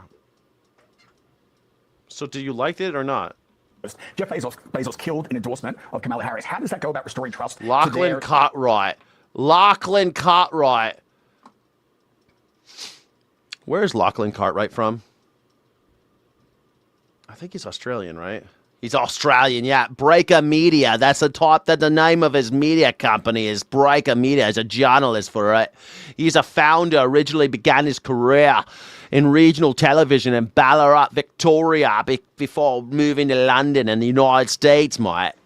Crikey, crikey, crikey. Look at dingo at my baby. Only in America. We get Australians and English people on our news all the time. You don't get a bunch of Americans on the Australian news, but fucking, I don't know. We don't. I don't know why. Every time I'm in another country, I never hear American accents on their news. But every time I'm in this country, I hear fucking Australians and English people. Can't get enough of them, right? Really, the freedom of speech is under fire. Go back to Australia and fucking fix it over there. Subscribers to their audience when you do something like this. You look at what Barry Weiss is doing, dismantling this show that is the top rating program. How is that restoring trust in media? So I think that's a nice little bit of cover that these people are allowed to sort of go out and say we're restoring trust, but there's nothing really that I've seen to back that up, and including the dismantlement of the Washington Post. And I think what happened there is Jeff Bezos realized Trump's coming back. I have a business. It's called Amazon, and it's not the Washington Post. And I need this bloke on board, as in Trump, for everything I need to do with Amazon, and therefore will allow the opinion desk to be dismantled. To talk about personal liberties. We'll allow the newsroom to be gutted and 300 jobs to be lost. So how is that restoring trust? How is that restoring trust? When I was a little bloke in America, when I was a little bloke in Victoria, like, come on, man. Come on. I love you Australians, but come on. Come on. Ever since you guys gave us Rupert Murdoch, I don't trust you. Actually, one of my good friends is Australian. I was hanging out with him a couple days ago, but how nice is this weather? How nice is this weather? My Australian friend, he just started Uber, and he's making all sorts of money because he turns up his accent when he drives. His accent's not that thick, but when he drives, he turns it way up. Oh, nice, nice. How nice is this weather, mate? And people just tip the shit out of him. They love it. Americans love it. You don't like cages? Me neither. I'm against cages. But I see a couple people think, I don't know, should I watch Spider Noir? I don't know if I want to watch it. I just like Nicolas Cage. Have you seen the movie? What's that movie where he plays Longlegs? What's the movie with Longlegs? He's so good in that. But Didn't Murdoch come from the UK? No, Murdoch's from Australia. Rupert Murdoch's Australian, mate. He's Australian, mate. Not. Lachlan, I want you to talk about Nick Bilton. We both. He's eating them guana lizards, mate, with the tarantulas, mate. Oh, boy. These roos keep jumping across. They keep upping across the road. I'm gonna bump into them, mate. Used to work at Vanity Fair, so we know him a little bit. Currently I'm on the masthead, full disclosure. That's I'm right, the editor yes. at Vanity Fair. I'm at the Times now, but I'm curious what we know him is. Do I need all these motherfuckers' resumes? No, I'm sick of this shit. The latest Ebola outbreak is outpacing the response. The International Rescue Don't worry, guys. None of this might matter because we might all die from Ebola here in a Committee second. now predicts it could become the deadliest outbreak of Ebola on record. The outbreak is completely out of control. People doesn't trust that, Ebola is a reality. When we have fought Ebola in the past on this scale, it has been a combination of the Ministry of Health, WHO, USAID, CDC. USAID is fully gone. CDC is badly weakened. WHO has been badly weakened. The U.S., of course, withdrew from WHO and cut off all funding. The virus is affecting I mean, the U.S. withdrew from WHO. We knew this shit was going to happen. Everybody said that if U.S. backs out of WHO, Donald Trump backs out of WHO, Ebola is going to come back. And look, it's coming back. Wait till some people start dying here of Ebola, and we're going to be like, oh, it's not Donald Trump's fault. Wait till they cope. Mark my words. When people start dying of Ebola in the United States of America, they'll be like, no one could have seen this coming. No one could have seen this coming. Nobody could have seen this coming. But everyone has been talking about this happening. And now it's fucking happening. And he's going to be like, oh, it's not Donald Trump's fault that we backed to the WHO and basically caused an Ebola outbreak. It's not our fault. Of Congo and Uganda. These are the dire scenes in Ituri, the worst hit region in the Democratic Republic of Congo, or DRC, where civil war, which has displaced around 3 million people, further complicates efforts to track and contain the disease. Are you seeing new cases of Ebola suspected and confirmed in the region every day? Every day. Patient keep coming. Did WHO stop COVID? They could have if Donald Trump didn't fumble. We have every other president successfully stopped diseases from coming here in major ways. Every other president was able to do it. Not Donald Trump, though. Not Donald Trump. The WHO actually did have guidelines for the COVID outbreak. They actually did try to tell America, better lock down, better not start. But nope, they didn't do shit. They fucked it up. Donald Trump fucked it up. They did. You don't remember when they were saying, dude, everyone's dying of COVID. You have to do something. And everyone was talking about it in January. And he said, by April, it'll go away. It all goes away. Magically goes away. That's literally what he said, that magically the summer was going to get rid of it. Spring will kill the virus. That's what he said. So no need to do anything. And then when that cruise ship came with all those people with COVID and Donald Trump wouldn't let them off the boat and wouldn't let them get tested because he was afraid that they would make his numbers bad. Remember that? And he didn't want to get testing for people because it would mean that there would be more cases so that we couldn't fight effectively. Remember that? Fuck you. You want to tell me that WHO tried to help America from getting COVID. And Donald Trump was too stupid. It's his fault that we had COVID here. Health officials believe a rare strain of the deadly virus was possibly circulating for up to 3 months undetected in eastern parts of the DRC. And that late detection means the true scale of this epidemic, which the World Health Organization is calling a global health emergency, is still emerging. So there are a few things that set this outbreak apart. One is the momentum it has right now. There are now more than 1,000 cases of this that are known, and that is likely an undercount, perhaps even an undercount. I would blame Trump if it rained on my birthday. That's cute. That's real cute. That's real cute. I like that. That's cute. That's really cute. By a factor of 2 or 3. To put that in perspective, the huge West Africa outbreak that caught the world's attention back in 2014, and which I worked on for USAID. Remember that in 2014? Who was president? And they successfully kept Ebola from catching on in America. Who was president? Who was president? Who was president again? Took about 4 months to get to 1,000 cases, and that was really a turning point when it exploded. This outbreak already seems to be at that point and at that level of explosive transmission. What is the level of urgency right now on this? I think it's about as urgent as any Ebola response has ever been. Because Ebola spreads via bodily fluids, health workers must work in protective gear to safely remove bodies of the dead. But they're often met with mistrust and sometimes anger from remote communities in early stages of their grief. It's just because of the burial thing, the burial system of the way they're using, because the thing that really incited people to start now revolting. Grace Catamiri, an independent reporter living in Bunia, described watching the Yes. Remember when Trump got rid of the pandemic? Yes. Got rid of the pandemic team a year before COVID? Yes, I remember. And I remember everyone saying there was going to be an outbreak. I remember everybody saying, what if Zika comes back? What if Ebola comes back? They weren't saying COVID back then, but they knew something. You can't just dismantle everything. It's easy to dismantle everything, but when you do, expect polio to come back. Expect the measles. Expect the plague. Expect it. It's coming. Because we have torn it down. We've torn down our defenses. We normally try to throw a bunch of money and labor in other countries to make sure that they die of Ebola and not us. We help them not die of Ebola so that they don't bring it here. That's why we do it. We stop the spread of diseases. We have teams because we have medical knowledge and equipment and the funding to go do that. You give a bunch of kids polio vaccines in Gaza so that you don't have polio becoming a problem everywhere else. You think that they care? You think America cares about the children dying in Gaza? They don't. They don't care. America does not care about kids. They do not care about kids in Africa with AIDS. But Donald Trump eliminated PEPFAR, which means many more children will be born with HIV, and those children will give AIDS to other people. If they live long enough, they will give AIDS to more people. And then we'll have an AIDS epidemic in America. Why? Because Donald Trump eliminated PEPFAR. You think that we cared? You think that Americans cared? They clearly didn't care about the 15 million children that likely will die now because Donald Trump eliminated PEPFAR, one of the most successful antiviral campaigns in the history of the world, one of the most popular programs that America's ever executed overseas. It's gone now.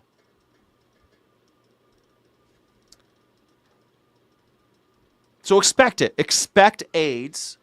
Expect Ebola. Expect measles and polio. They're all coming back. Make polio great again. The outbreak unfolds and the growing outrage from families in mourning. Just days ago, angry crowds attacked and set isolation tents and treatment centers on fire in cities at the epicenter of Ramkara and Mongwaru. It's the way of burying their members, because it's somehow coming in conflict with people's culture, people's belief. You need to respect the dead and send them off with all the respect and love. But now they're not given that chance. The situation become really very risky for all of us. Doctors operating in the epicenter of the outbreak tell us the fear and lack of trust from locals is so acute, some symptomatic people are running away from isolation centers before their test results come back and potentially spreading the virus. If only we had some campaign, some department that would help people, educate them about these types of things. If only we had some kind of program where we had educators overseas about these that could navigate these cultural waters. Like in Africa, they touch the dead bodies when somebody dies to show respect. And when they do, because Ebola survives so long on people's dead bodies, they contract the virus and that spreads it. USAID used to be a fucking thing that we did in America. We gave people pamphlets to explain in a respectful way that's kind of about, sensitive to their culture, to explain to them why they shouldn't touch the bodies. But instead now, because they don't have the funding and they can't educate these people, they're just having to force them, and people don't like to be forced to do shit. When the symptoms start and there's a really very, very confused, when people doesn't have trust, so they are running with their virus. The doctors say a lack of hazmat suits and crucially lab testing capacity needed for accurate diagnosis and contact tracing is further undermining trust. Now, nobody reads pamphlets. Of course they read pamphlets. They do them in pictures, dumb shit. They do them in pictures so you don't have to read them because you're right, nobody reads pamphlets. They make pictures. They do it with pictorial, like IKEA directions. If they wrote that shit out what to do, all you idiots would build everything backwards. So they just do it in pictures now because most people are illiterate. I'm in the front line. I don't have a lab. So how, I can have a trust, I'm worried. It's not just pamphlets, guys. Are you fucking retarded? You fucking go with, it's just pamphlets. No one reads pamphlets, dude. It's the whole, we used to have teams go over there and educate people and help them. And that's gone. So if we have one case of Ebola in this country, if we have one case, that is Donald Trump's fault. 100% his fault. That the population start to lose trust on me. And much of the lab capacity in previous Ebola outbreaks, doctors and leading humanitarians tell us, was provided by the US. While over the past year, there has been a significant reduction in American assistance. The U.S. had a $900 million humanitarian assistance portfolio in Eastern Congo in the final year of the Biden administration. That sounds big. It is big. It's one of the largest humanitarian crises in the world. That dropped to less than $200 million last year. And that cut in US aid, leading American NGOs say, is making it harder to fight the virus now. Exactly. May, I don't know. Why do you hate Africans so much? I don't know why you hate Africans so much. You support Donald Trump. You hate Africa, the entire continent. Donald Trump signed the death warrant for 15 million African children when he eliminated PEPFAR and USAID. 15 million children will die because of you voted for Donald Trump. That's your fault. That's on your conscience. You don't care, though, because you hate children. Well, the reason why we wanted to keep those kids from getting those diseases was so that they don't bring them here. And now, when they come here, it's going to be your fault. And reduced the chances of detecting it earlier on. Well, I think it is almost certain that we would have caught it earlier if USAID was still in place. USAID had a network of partners across this region of Congo. It had a mission, a permanent standing mission and team in Congo that was in regular communication. Jeremy Knindike served under Presidents Obama and Biden as a senior official in USAID, working to tackle COVID and international disasters. So I used to run that aid at USAID. I think what they're doing now is not any more, or it's not any more or less efficient, but it's much smaller. There are fewer partners. There are fewer clinics. There you go. You hear what he said? I used to run USAID, and now they're still trying to do the same thing with less resources. That's it. America, the dumbest country in the world. They should not have given us all this money. We should not have this much money. We're the dumbest ones. And I think that's not efficiency. That's just downsizing. And Congolese doctors on the front line against Ebola now appealing to the US to urgently scale up support. People are really scared. It's our humanity, So my message is, we need attention. Well, the tortured soul and lying mind of the most incompetent treasurer. It really is shocking. I know MAGAs don't care about African kids. I know you don't care about children at all. You don't care about working class kids being bought and sold by Donald Trump and Jeffrey Epstein. You don't care about children working in slaughterhouses like they do in Arkansas when what's her name? Succabee Handers, is that her name? Succabee Handers, when she decided that child labor laws don't apply to slaughterhouses and that 13-year-olds can work in slaughterhouses. You hate children. MAGA hates kids. But people are going to die of diseases here because of your hatred for children overseas. And it was, and they'll all act like they didn't see it coming. They'll all act, all these MAGAs, when there's another pandemic, they'll be like, we didn't know. Everybody talked about it when Doge eliminated USAID. Everyone talked about it. And you acted like, oh, it's stupid, screw you, we don't want to pay it. That's what's going to happen. Do I want to read this one? You performed this left at Auschwitz so well, bro. I thought Jesus set the gold standard for morality. But no, it's definitely you. Find a cross immediately. We have a new savior. Yeah, you're welcome. I actually probably more Christian than you and most Christians because I actually believe in the word of Christ. The word of Christ being help the poor, help those who can't help themselves, stand up for the innocent. Blessed are the children, blessed are the meek, blessed are those who hunger for justice. Why don't you believe in those things? Thanks for the $10 though. Thanks everybody. Can I get some gold coins for NF Coin who... Steve, thank you for being here.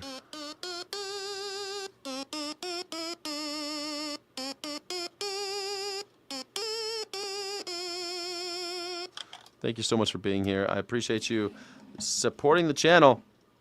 And yeah, I'd like to stay off the cross, though. I don't want to be on the cross. No, thank you. No, thank you. I don't want to die for anybody else's sins. No, thank you. No, thank you. Treasury Secretary in history was on display once again today, this time in the White House.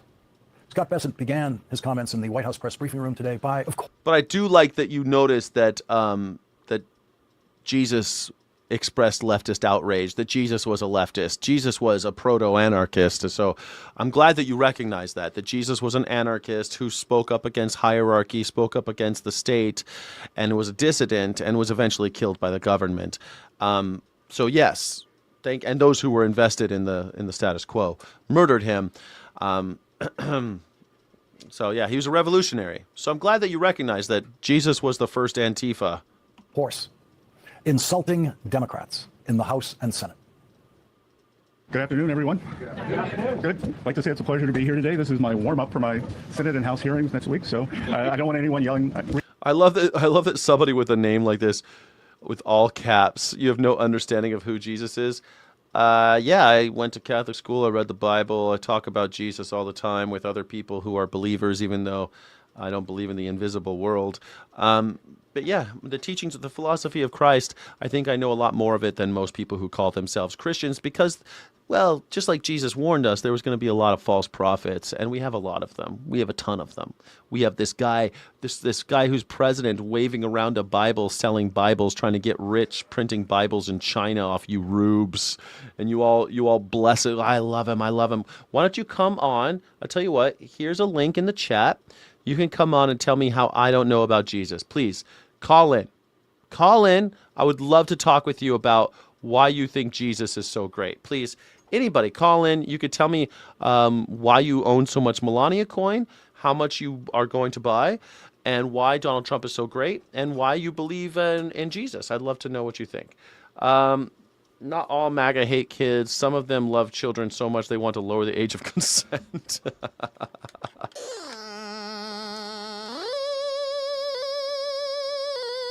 You're absolutely right, Steffelston, except that's not love. That's exploitation. They hate them. They want to get an earlier return on their investment. It's all about ROI, you see. They don't actually love children. They want to lower the age of consent so they can get their money back. They don't like the idea of a child waiting 18 years of a child just consuming. I got to put all this money in this kid's face, and I need to get my return on investment earlier. That's not love. That's not love. That's exploitation. Thank you. May, go ahead and call in. Call in, May. I know, May, you've been dying to call in. Here's the link again. Link is in the chat. Go ahead and call in. You can have a conversation with me and tell me how wrong I am and why you know so much about everything. You are an idiot who uses faith as a tool to blame the truth seekers. Sure. You have no idea how charged you're going to be. Okay. Call in. Call in. Tell me why you think I'm wrong. Why you think Donald Trump is a man of Christ. Tell me. Please call in. MAGA cultists, my door is always open. Please call in. I would love to have a conversation with you about Jesus. Reclaim my time. And then he said, yes, blessed are the peacemakers. Yeah, blessed are the peace seekers. Blessed are those who hunger for justice. Funny. Said something that would be a crime, and I mean literally a crime, if he said it in testimony to the House or the Senate, because lying to Congress is against the law. Still? President Trump has done something that no other administration is able to do. We have gotten the Iranians to talk about their nuclear program. Iranians have been talking about their nuclear program for about 47 years. And to perhaps commit to not having one. That has never happened before. It had been off the table. That's happened a lot. In fact, Barack Obama signed a piece of paper with them saying that we have anytime, anywhere inspections in Iran about their nuclear program. So why do you think Donald Trump, this is new? This is all revisionist. They're trying to say 2 + 2 = 5. They're trying to rewrite history. That would be criminal perjury in a courtroom, and it would it's fucking Orwellian. Be the crime of lying to Congress if Scott Bessent dared to say that in a House or Senate hearing where every Democrat, and I mean every Democrat, would immediately read to the lying Treasury Secretary exactly what Iran agreed to in writing in 2015 in an agreement negotiated by Secretary of State John Kerry on behalf of President Obama and joined by 5 My door is always open. My door is always open, Steve. Other countries, and in that agreement, Iran put this statement in writing on page 3. Iran reaffirms that under no circumstances will Iran ever seek, develop, or acquire any nuclear weapons. Right there. Proof of the Treasury Secretary lying. Proof beyond any conceivable doubt. And Scott Bessent knows that the safest place to lie in Washington is the White House press briefing room, where not a single member of the White House press corps challenged him on that lie. Now, it is not clear how many members of the White House press corps have ever read Iran's written agreement to never develop nuclear weapons that or the Iran Constitution signed with the United States of America. Scott Bessent did something today that no other Treasury Secretary would have ever even considered doing. He played with counterfeit money publicly when he was asked about Donald Trump's latest perverse fantasy of seeing his face on a new $250 bill. How long until we see your signature next to President Trump's face on a $250? Fucking Ducey. God, I miss Ducey's dad. Whatever happened to Steve Ducey? Dude, whatever happened to Steve Ducey? How come he's not on TV anymore? Steve Ducey has not left television. He's stepped back from his full-time 5-day-a-week hosting duties to relocate to Florida. He now works a reduced 3-day schedule and frequently serves as a remote coast-to-coast contributor. I never see him anymore. Poor Steve Ducey. This is his son. He's a Nepo baby. Well, again, as Treasury Secretary, I have two mandates for U.S. currency. At present, no living person can be on U.S. currency, and the currency must stay in God we trust. So right now there is proposed legislation in front of the House, in front of the Senate, to change the first requirement so that a living person, Donald J. Trump, could be on a $250 bill. So it's all in It's just like Saddam Hussein being on the dinar. I love it. Let's just be exactly like Iraq. We are basically, Donald Trump is just like Saddam Hussein, actually. I really wish more Americans knew about the Ba'athist Party, because you guys are the only person we can really compare Donald Trump to is Hitler. But he's so much more like Saddam Hussein. He's way more like Saddam Hussein, with his picture on the money and the gold everywhere and the secret police and the weird bullshit religion stuff. It's so much more. He's so much more like Saddam Hussein that it's really quite funny. Veg in the Woods, thank you so much. It's also a call-in show. It is also a call-in show. It's always a call-in show. It's always a call-in show. Veg in the Woods, thank you so much. Can I get some jubilation in the chat for Veg in the Woods, please?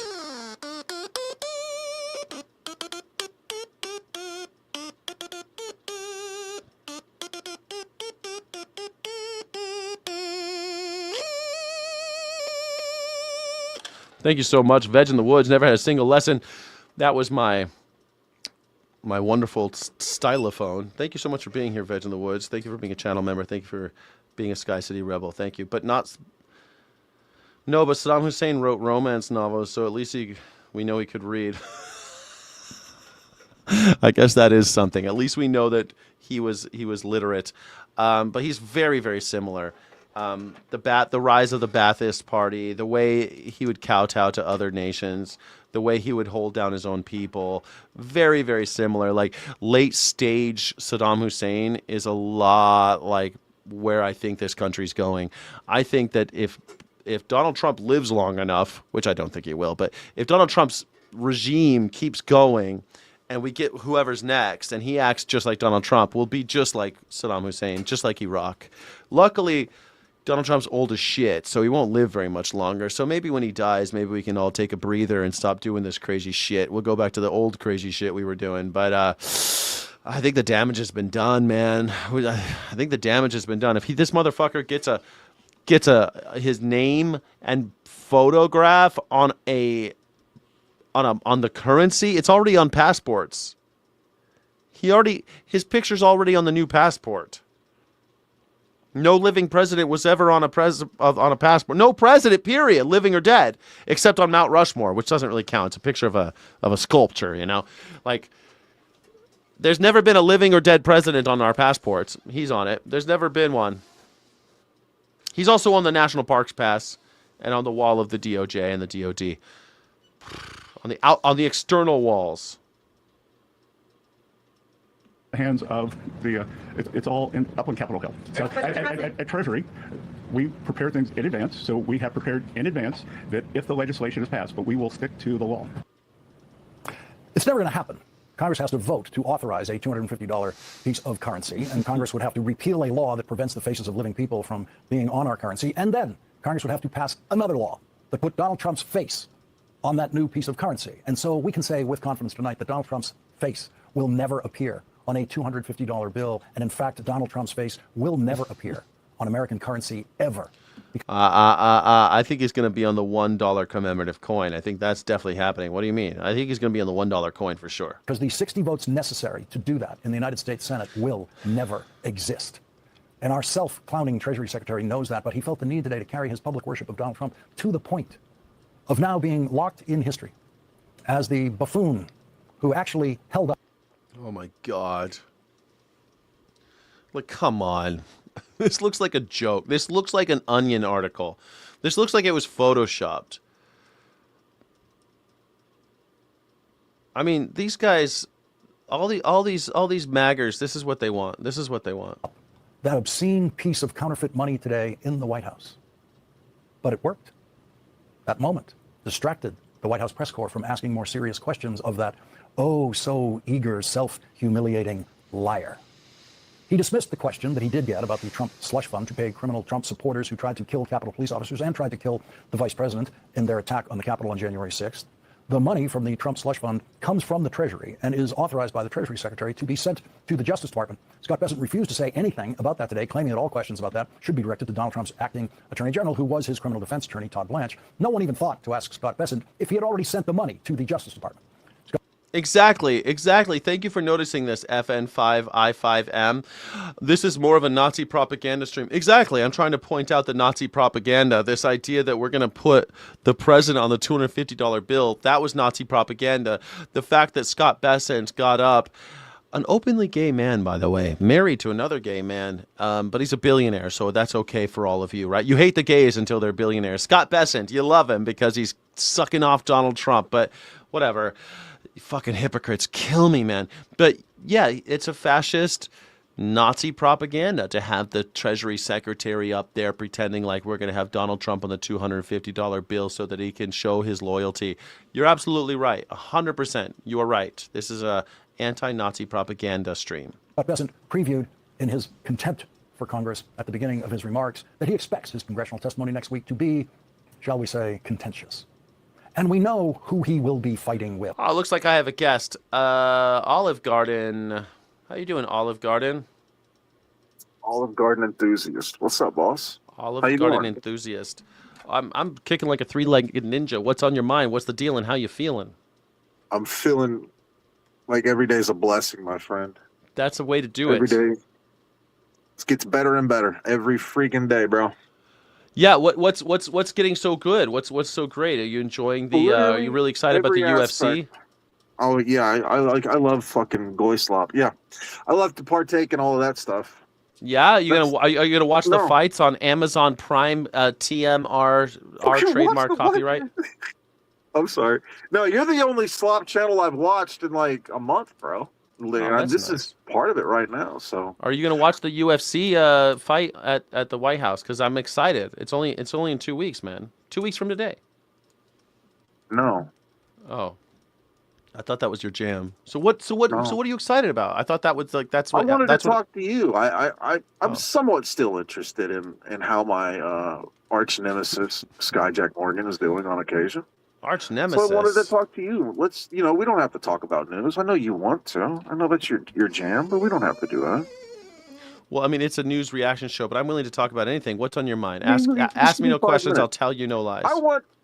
Run me through this real quick, right? Imagine there's somebody out there that hates you, advocates for your destruction, your removal from the world, right? And then imagine thinking that you owe that person something because you promised them that, even though they hate you. Would you pay that off? I would, yeah, but I have principles, yeah. But that doesn't matter. Tell me the principle. Convince me that you're right. Deal's a deal. Deal's a deal, even with the devil. I keep my promises. You keep your promises, huh? That's it. That's my personal philosophy. It's not for everybody, but I keep my promises. Does it make me more of a man or less than a man? If I'm going to give somebody who wants my blood on the street. Who wants your blood? certain types of people who are possessed by demonic ideologies. Oh, I don't know. I don't know who wants your blood. I don't know. I've never called for anybody's blood except for people who make over $999,999,099.99. Those are the only people blood I'm calling for.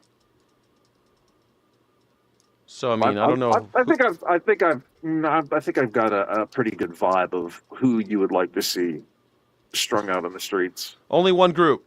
Everyone who makes anyone who has more than $999,999,000.99. Those are the only people that I would like to see against the wall. Sticks against the wall. Huh? All right, That's the standard. I like it. Okay. Yeah. All right. I don't see, and that way I can have a very clear demarcation. And people are like, what about Taylor Swift? Yep, up against the wall. All of them. Anyone who has more than $999 million, $999,000.99. What if I just gave you that much money? I'd get to kill you immediately, right? Yeah, I'd give it all away though, so you couldn't. Okay. If you gave me 1 penny more than that, then yes, but I wouldn't take it. You see. Anyway, well, I don't know. I'm kind of torn, but you know, that's okay. I'm a Christian. You called my Christianity, and so I did make a gentleman's agreement to pay that. So I'm going to go ahead and do that. That's nice. But hey, let's not talk about that. What else? I also because I'm a Christian, I don't hold grudges. I turn the other cheek. Well, here's the thing. I forgive. I've improved my life so much where that doesn't actually hurt me anymore. And I knew that's kind of what would happen when I embarked on this endeavor of waking up early, getting on that little exercise bike, doing all of my my daily. Let me see. You have an exercise bike that you do in your truck? I do. It's quite nice. Like you work out inside the truck? Yeah. Oh wow. Yeah. That's kind of cool. I didn't know that was a thing. I thought you'd have to like get it out and like do it in the parking lot. It's too heavy. It just sits right there, and I move it around whenever I need to. But yeah, Amazing. I mean, I'm actuating in the world. I'm ignoring stupid shit. So I hate to say that you're a purveyor of stupid shit, but you are at least half of the time. So I just react to the news, man. I know, exactly. Hey, so let me ask you, just since you're on a health kick, how are you feeling about cigarettes? Because for the first time in a long time, I smoked a cigarette a couple days ago. I don't smoke anymore. I don't know. I have a superpower where I can like smoke one and like then not have any more. You know, I'm very lucky with that. I'm blessed because I know most people like it. It does suck to quit cigarettes, especially after you smoke them for a while. You know, do you think about vaping? Do you think about other more like less harmful versions of that, or do you ever think about quitting? What's the deal? No, I've quit 5 times before, but I come back to it because like I've got a weird thing in my brain where the nicotine helps me focus. Oh yeah, no, that's true. Like nicotine does help people focus. Like that's why RFK Jr. had the nicotine packs. He puts 2 nicotine packs in his mouth when he does his congressional hearings because it helps him focus. Makes perfect sense. Yeah, it's a real thing. Nicotine helps you focus. Like, but I completely get that. But that you could get nicotine other ways. There's the packs, or there's also like I think they're called snus, right? Or like vaping. People vape. You know, my friend vapes, and I'm like, I don't like the flavor, so I don't really do it. But cigarettes are an amazing drug. It's too bad they kill you. Is the point, right? That's what I'm getting at here. Because I fucking love cigarettes. Yeah, but they're I think the worst thing around ever. My heart would kill me a lot quicker than a few puffs on a smoke every now and then. But would you say a woman breaking your heart would kill you worse? No, the fat around my heart, and all of the organs inside, all of that stuff. It's a little bit right, more but cigarettes deadly. contributes to that. Yeah, cigarette contributes to the fatty shit in your heart and the congestive heart disease and all that stuff. Yeah. So. Unlike Skyjack Morgan, I have to focus on one battle at a time. I can't take on the entire world every day.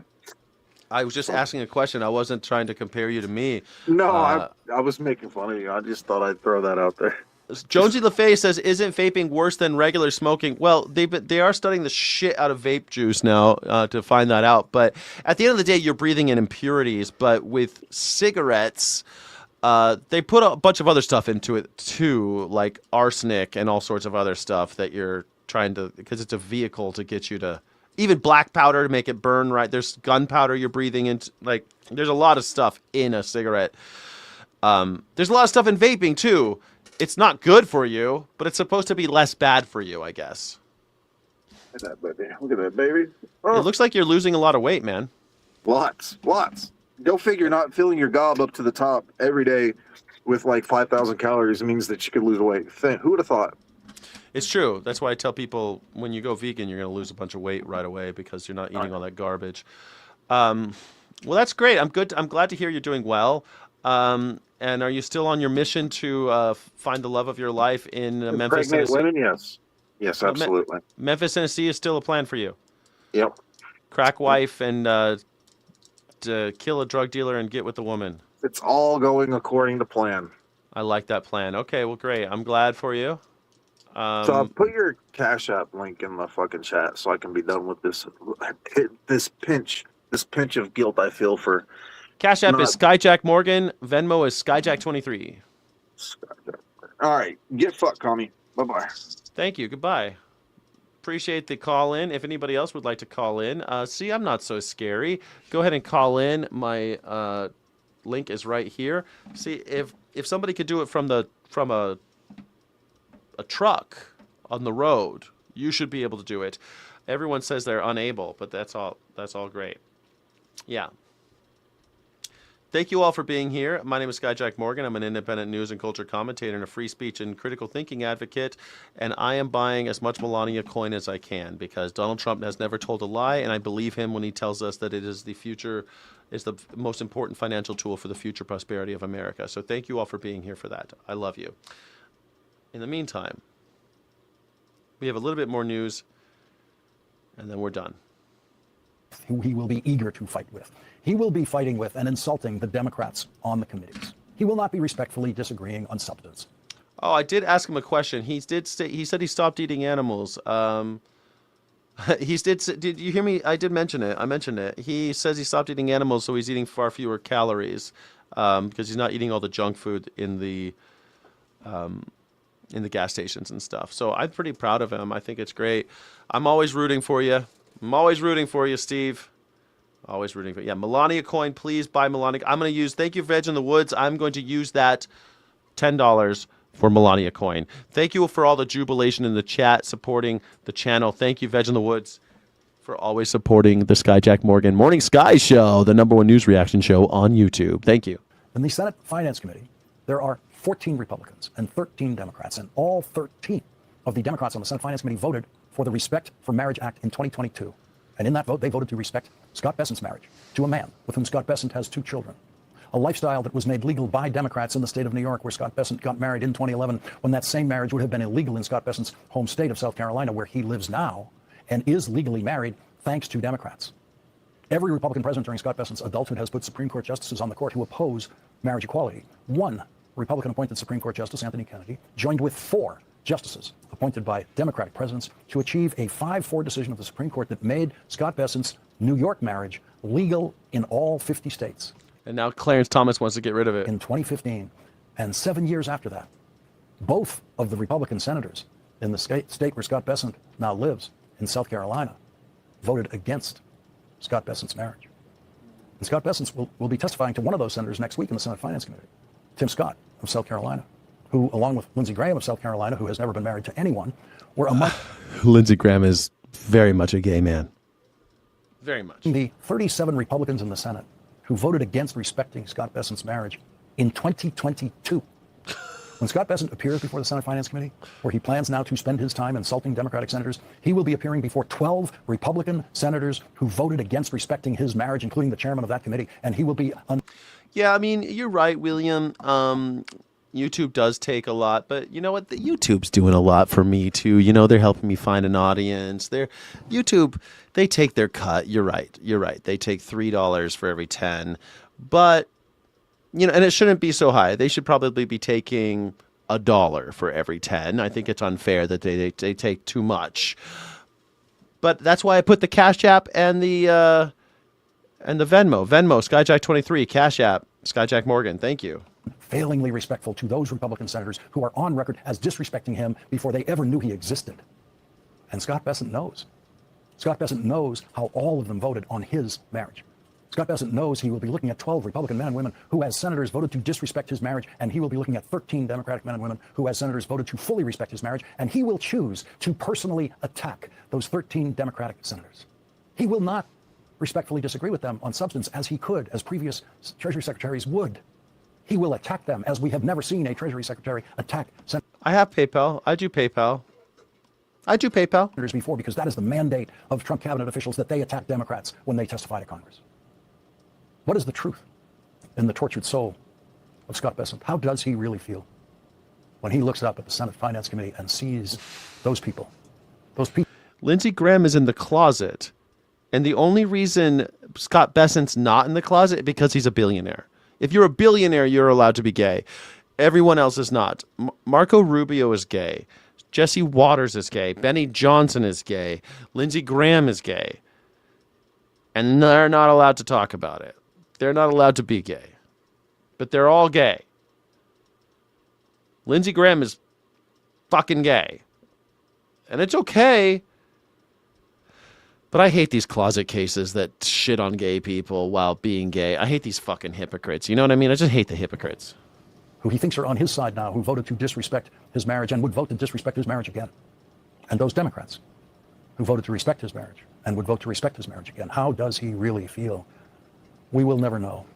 And Politico is because money is more important. He has no principles. Reporting today in a twist that Donald Trump and his criminal defense lawyer and acting attorney general could not have foreseen, because they don't know tax law well enough. Donald Trump might have to pay taxes, income taxes, on the $1.776 billion of the so-called settlement. Quote, some tax practitioners say the way that the fund, which acting attorney general Todd Blanche announced May 18th, is the fact that it's $1.776 billion. It's such a piece of shit trying to make it like it's 1776. Yeah. Structured likely makes it an income tax liability for the president, potentially costing hundreds of billions of dollars. Effectively, a range of federal income tax experts said Trump appears to be the beneficiary of the $1.8 billion, even if the. Oh my God, May, are you really, May? Sometimes I think you have a brain, but then I see something like this. I just see, so how stupid can you possibly be? Hating somebody because they're part of a group that they were born into, something they couldn't help, something they're born gay or born black or born. You see, these terms become kind of more about sentiment, right? If you hate somebody because of the way they were born or the color they were born, we call that racism. If you hate someone because they're gay, it's very similar. They call it homophobic, but that's not really a good word for it, right? Homophobia isn't really a good word for it. Discriminating against somebody because they're gay, well, it sounds a lot like racism. So if you call it racism, that's fine. It's not the end of the world. Let's not get all tied up. They're a marginalized group, you see. They're a minority marginalized group. It's not that hard to understand. I know that you want to get bogged down in like, what does it really mean? Define racism. It's just so stupid. You know what everybody means. You're just being an asshole. Don Jr., Hunter Biden, 2028. Let the younger generation take a crack at it. Love it, Steffelson. I love this idea. Please get some jubilation for Steffelson. We're all going to vote for Don Jr. and Hunter Biden.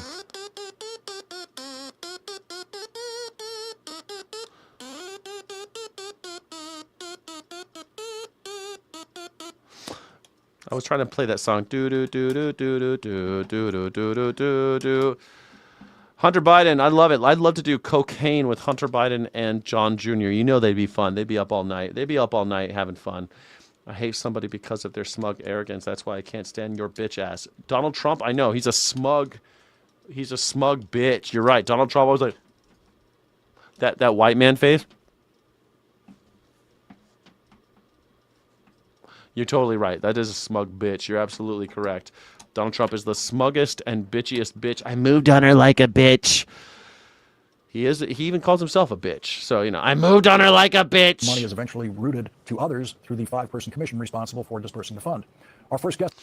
Hunter Biden is a drug addict. He smokes crack. He would not be good. He is not a they, them 2020. Hunter Biden, so is Don Jr. Don Jr. is a powder monkey. Are you kidding me? So is Donald Trump. Donald Trump is known for doing boner bumps. That motherfucker did so much coke off of the erections of young men in Studio 54. He was famous for it. Famous. Donald Trump is famous for doing boater bumps. That's when you put your nose on someone's penis and you take a bump from the penis. You know what I'm saying? That's what Donald Trump was into. So, they're all into cocaine. Cocaine's a hell of a drug. Donald Trump literally said, thank you for bringing cocaine to this country, but not anymore. That's what he said. Because he remembers all the good times he's had doing the boner bumps. Comrade Zoran Mamdani has a plan to spend your money, a, quote, block-by-block so-called housing plan. I am proud to announce, for the first time in our administration, that we will preserve and stabilize an additional 200,000 homes. Oh, my God. No. Stabilize 200,000 homes? Communist. Together, these 400,000 homes will be affordable for working people, and they will be made possible by historic Affordability? That's a Democrat hoax, I heard. $22 billion capital investment over 5 years. All right, so New York is... Jesus, this guy. What is happening to you, man? Oh, my God. Trey Gowdy. What happened to Trey Gowdy? It's been a while since I've tuned into Trey Gowdy. Holy shit. Does Trey Gowdy have cancer? Oh, my God. Is Trey Gowdy sick? Does he have cancer or something?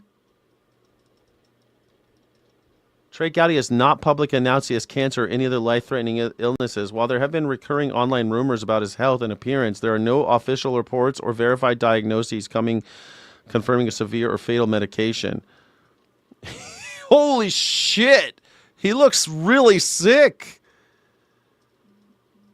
He hosted an episode of his podcast titled "Living with an Invisible Illness" to raise awareness about these often misunderstood balance of neurological disorders. Vestibular disorder. He has openly discussed being a vestibular patient who suffers from non-fatal chronic condition affecting the inner ear balance and perception. He continues to be professionally active, regularly hosting his shows. Okay, but this does not look good, dude. This dude does not look okay. I mean, we're all getting older. Ugh. Poor guy. It makes me almost feel sorry for him. Let's see if I still feel sorry for him at the end of this. Incredibly expensive, which leaves us a couple of options. Move, figure out why it costs so much to live there, or let your mayor use your money to pay other people's rent. Republics tend to fail once folks realize they can take other people's stuff. Republics don't exist if you can't take other people's stuff. That is, you need, in order to have a republic, somebody's taking your shit. That's how republics work. Somebody is taking some of your money. Republics create money with the wealth of others, with all of your labor. You all have to contribute. And then they distribute that money based on labor, again.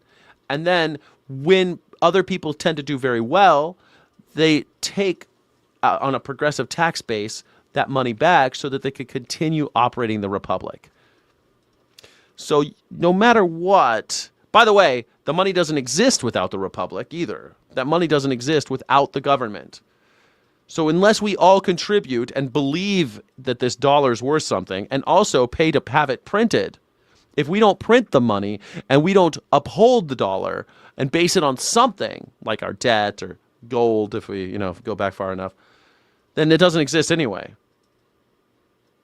Money only exists because the government says so, because the people say so, really. The left has this seemingly irresistible mantra that everyone should pay their fair share. Apparently, 0 is fair for some people, while over 50% is fair for others. So much for treating everyone the same. Joining us, Manhattan. So much for treating everyone the same. Fuck you. That's why you have a progressive tax base, because 50% of someone who makes $1,000 is really tough, because now he only has $500. But someone who makes $1 billion, it's okay to take 50% because now they still have $500 million to live off of. You see why that's a change? You don't treat everybody the same, you fucking idiots. So someone who has $1,000, you tax him 1% because that's all he can pay. That's his fair share. That's all he's got, because he still needs enough to live on. And someone with $1 billion, they pay 90% because at the end they still have $10 million to live off of. That's why progressive tax works. And the people at the top making all that money, they usually inherited it or really got lucky benefiting from our way of life. That person at the bottom making $1,000 is working his fucking ass off to keep going. He's working his fucking ass off to keep this country going. And the person at the top got lucky, so we're going to take more of his money. That's just how republics work. Institute fellow Daniel DiMartino. Welcome, Daniel. Thank you for joining us. This whole thing unravels without morality and mutual accountability. Once we figure out we can take other people's things, republics tend to fall apart. No, they don't. Where are we headed? Give me in New one York? example of that. I think New York is going to continue to. Give me one example of that. What republic fell apart? Rome fell apart because of a fucking dictator who thought that slavery was cool. That's how Rome started to fall apart. And they overextended militarily. They had meaningless wars. To decline, especially in the housing And also lead poisoning. They also poisoned their own people.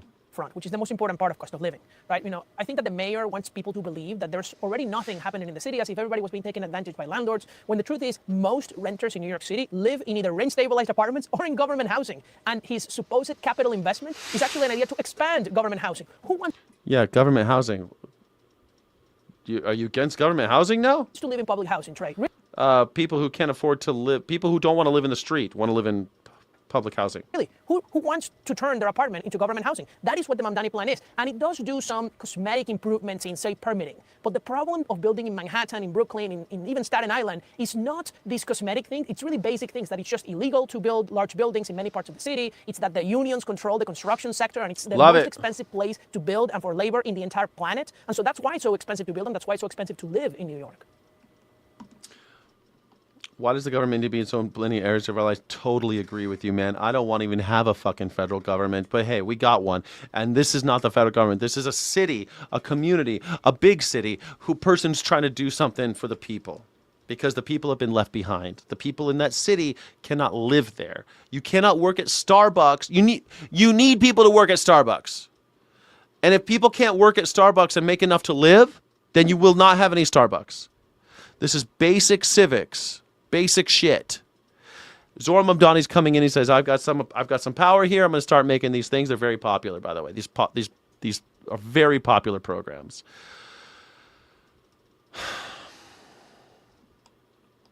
Because you don't want to have people living. You don't want to be skipping over human feces in the streets. But I totally agree with you. I don't want the government. Just leave me the fuck alone. I mean, you could always be left alone. You can go out in the middle of nowhere if you want. But I mean, like, if you want to live in your city and have the benefits of it, like running water and toilets and everything, you got to pay your fair share. You got to pay for it. It's that easy. All right, let me ask you a broader question. It sucks. I mean, I think that we should abolish money. I mean, I'm an anarchist. I don't want to. This is the world we live in, so you got to build policies around the one that we have. Zoom out for a second. No one enjoys being told that they're wrong. So how do we message to young people that collectivism, socialism, communism is an illusion, and that capitalism, while arguably not perfect, is a better reflection of human nature? Well, I think that's what politicians need to do who are conservatives. Yeah, because everyone in America already calls themselves capitalist assholes because you guys don't even know what capitalism is. It's a better reflection of human nature? Says who? The monkeys at the zoo? It's simple. I want you to be rich. I want everybody to be better off. I want you to be able to afford to live in the place that you like. And the way to achieve that is to build more, is that we want more abundance, is that if there are not enough apartments, then only the rich will be able to pay for them. The truth is, if we don't build more in New York, who's going to be able to afford to live in New York? It's the people that Mamdani hates. It's the billionaires and the millionaires. It's young people who are getting squeezed out by the regulations that don't allow us to live. It's even people like We have a lot of empty apartments in New York. They would look great with people in them. myself, Trey. I mean, I moved to Jersey in part because rent was too expensive in Manhattan. And the policies that Mamdani is proposing is just making it harder for people like me to afford to live here. Right. We'd love to have you in South Carolina. You don't have to be a millionaire or a billionaire. We'd love to have you. All right, before I let you go, here's... No, I don't think so. Yeah, come on down to South Carolina. They love people like you. Dark skin, accents. Yeah, man, you'll fit right in down there in South Carolina. I spent a lot of time in South Carolina. They don't like folks like you. New Jersey Governor Mikey Sherrill, and then I'll ask you about it on the other side. Let me be clear. Violent, chaotic clashes hurt everyone. They put the lives of both protesters and law enforcement in danger. They take the focus away from people inside Delaney Hall and their families. And they raise the temperature with ICE. I will ensure public safety, and I refuse to give ICE an excuse to surge into our communities. You know, I am always nervous when politicians say, let me be clear, because whatever comes after that is going to be really bad. What does she mean, refuse to let ICE into our communities? They're the law enforcement agency with jurisdiction over that. How would... We don't want federal fucking troops going through our streets. What don't you understand about that? They're doing jobs that they weren't trained to do, jobs they weren't asked to do, jobs that they're being forced to do by Donald Trump because he wanted to have a Gestapo. The world, I mean, what is she talking about? We're going to refuse to let the law enforcement agency with jurisdiction into our communities. Yeah, we don't want I told you. my mom I wouldn't cuss on television, but What don't you want? What don't you understand? We don't want you here. The fuck don't you get? We don't want the federal government coming in telling us what to do in our communities. Oh, what do you mean you don't want us coming in there and causing more violence? We don't want you. You're violent assholes. You want to come in like you used to with clipboards. Stop shooting people in the street. Stop causing all this fucking trouble. You're more trouble than you're worth, American government, federal government. You're more trouble than you're worth. We don't want your fucking feds in our communities. What don't you understand about that? what in the blank is she talking about?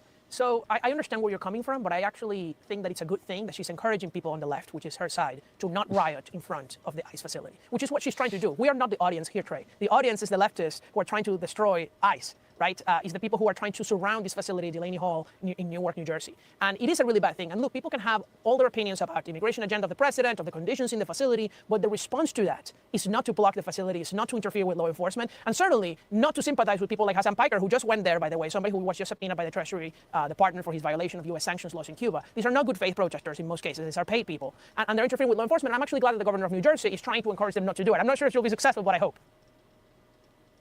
I don't care that people protest. I think what bothers me is they continue to act like law enforcement has no business enforcing the laws. She used to be in Congress. Who in the world does she think passed the laws and created the agency that she is now criticizing? I love that. You want people to follow the laws, right? Again, Donald Trump just broke the law with the Dell thing. He's breaking the law every day but not releasing the Epstein files. Is that enough? I thought you liked the law. You love the law. You don't get to tell me you love the law and that you love Donald Trump. You can't tell me that you hate criminals if you love Donald Trump. I don't believe you for a second.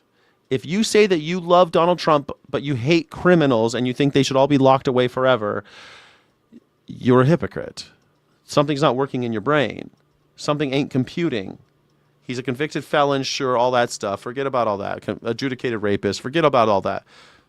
He currently is breaking the law every day that he doesn't release all of the Epstein files unredacted. Every day he's breaking the law. Every single day he breaks the law when he says something like, go out and buy Dell computers, when he is himself invested with his own money in Dell. That's breaking the law. He breaks the law again and again and again, and you don't want to do anything about it. Simple stuff, big stuff, stuff he's already been convicted for. He's broken the law many, many times. So don't tell me that you love the law and you think that we should be enforcing it if you, at the same time, love Donald Trump. Because the guy would be in jail if he wasn't president. He'd be in prison right now if he wasn't president.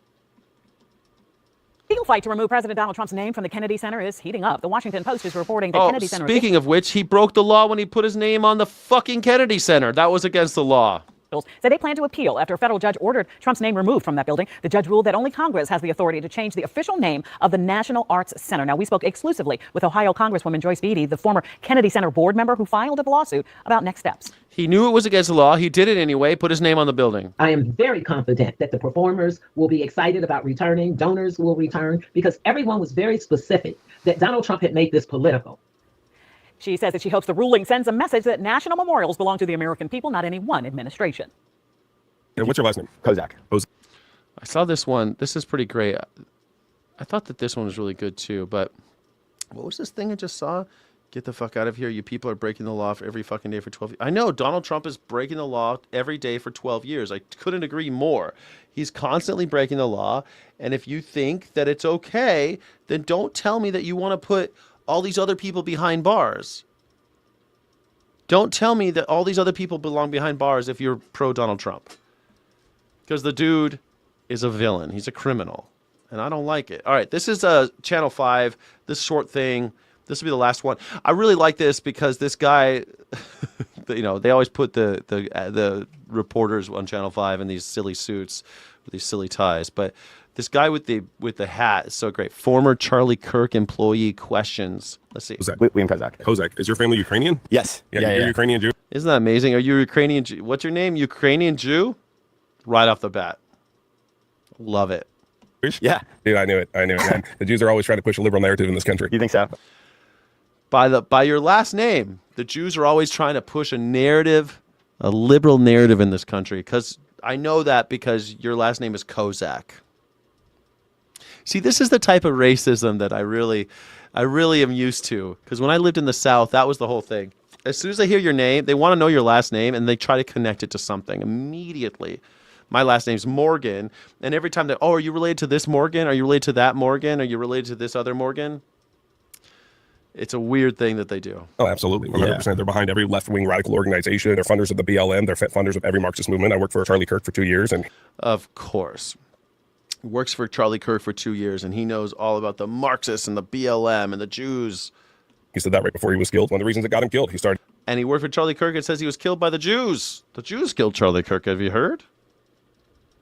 So everyone's cool with this. Is the conspiracy theory now that the Jews killed Charlie Kirk? Is that the... It's the Jubes? Is that what we're doing now? Is that it? To expose AIPAC, started to expose Zionism, started to expose the state of Israel. So are you a Christian or are you a practicing Jew? I'm neither. I didn't grow up with Judaism in my family. So you're an atheist Jew? Yes. So you're a Bolshevik? You're a Bolshevik. Because Bolsheviks preached atheism, but they couldn't even get away with atheism. You heard of the Russian Orthodox Church. They couldn't get rid of that. Why would I be a Bolshevik? Well, your last name's Kozak. You're an atheistic Jew. I mean, you fit right in with communism. Leon Trotsky. Do you really think there's like a correlation? Leon Trotsky. Name dropping Trotsky is pretty incredible. Hearing a guy with a fucking cowboy hat mention Trotsky is... I love it. See, these guys, they're not uneducated. They actually get a lot of stuff. You know, he probably never read Trotsky, but that's okay.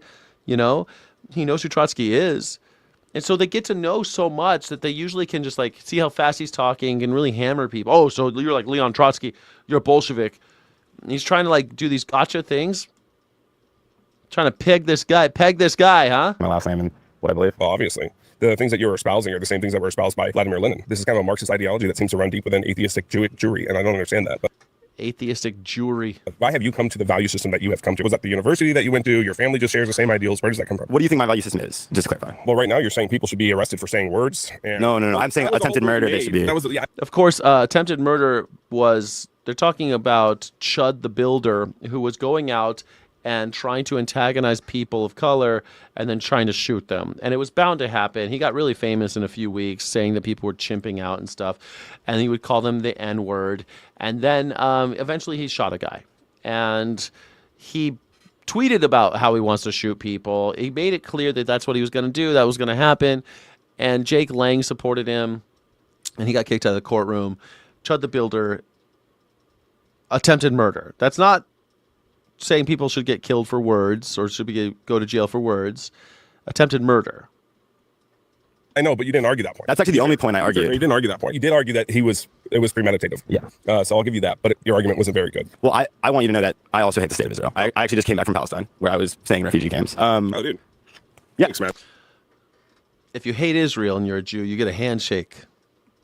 Yeah. I like this guy. See, that's what I'm saying, man. Oh, you hate Israel, do you? Then you're one of the good Jews.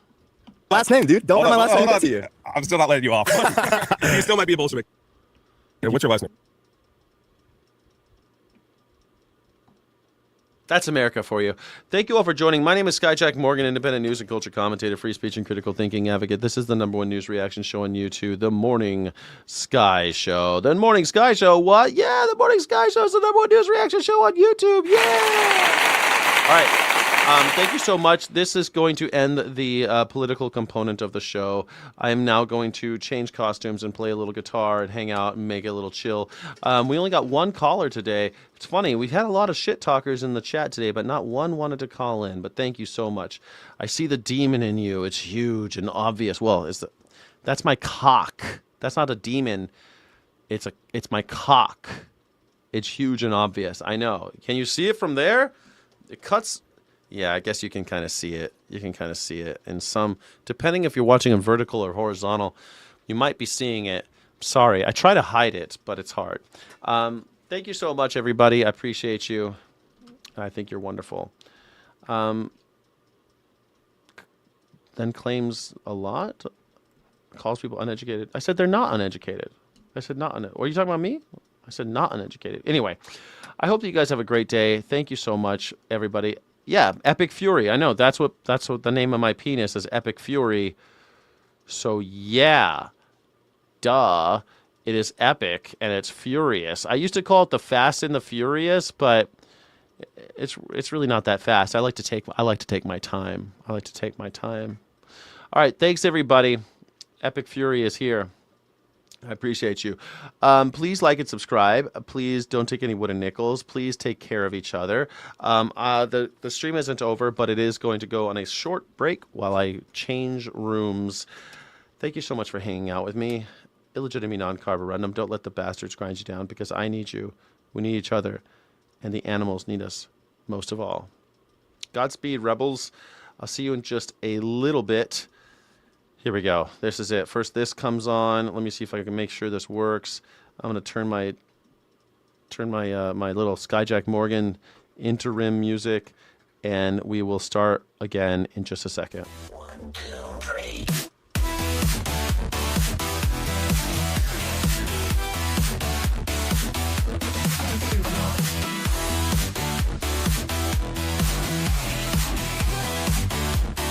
Get on up and get down with Skyjack Morgan.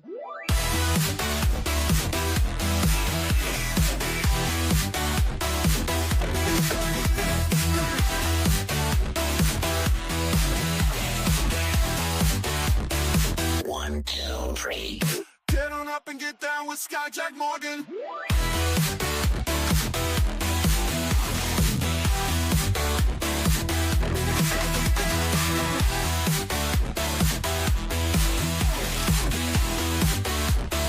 One, two, three.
You don't want to get mixed up with a guy like me.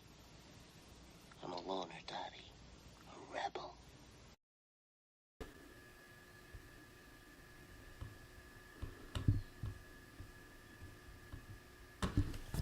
Hey everybody, hopefully the sound is okay. I appreciate you all for being here.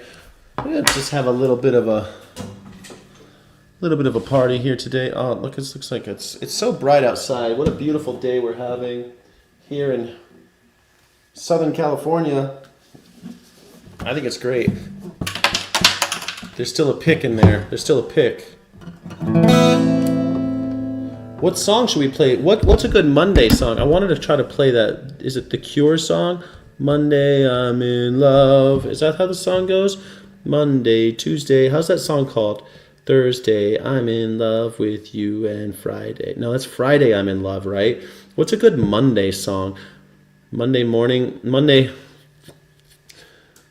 Just another manic Monday, oh, yo, I think it was Sunday. That's the song I want to, a manic Monday, that's the song I want to play. That's a song I think I want to play. I've never played it before, but I want to try to play that song. Just another manic, by the Bangles, that's who it is, right? The Bangles. Let's see, I don't know how the song actually goes, but this is my first time ever playing it. I think it should be fun. Let's do it. Let's try it out.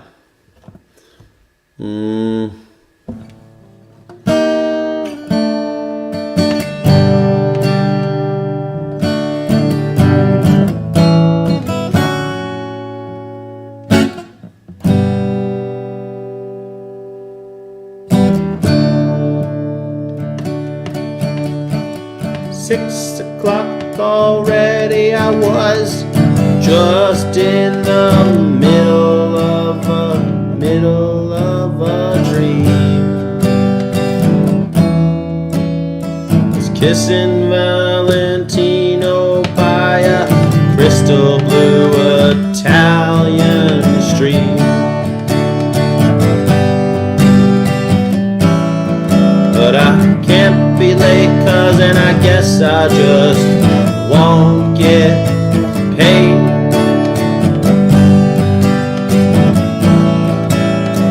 These are the days when you wish your bed was already made. It's just another manic Monday. Oh, wish it were Sunday, cause that's my fun day. When I don't run day, just another manic Monday. Have to catch an early train, gotta be at work by 9. If I had an aeroplane, I still wouldn't make it on time. Cause it takes me so long to just figure out what I'm gonna wear. Blame it on the train, but the boss is already there. It's just another manic Monday. Oh, oh, wish it was. How's it go? Oh, oh, oh, wish it was Sunday. That's my fun day. Don't have to run day. Just another manic Monday. Every other day of the week is fine. Kinda. All my nights, why did my lover have to pick last night to get down? Doesn't it matter what I have to feed the both of us? Employment's down. He tells me in his bedroom voice, come on honey, let's go make some noise. Time, it goes so fast when you're having fun. And it's just another manic Monday. I wish it were Sunday, 'cause that's my fun day. Don't have to run day. Just another manic Monday.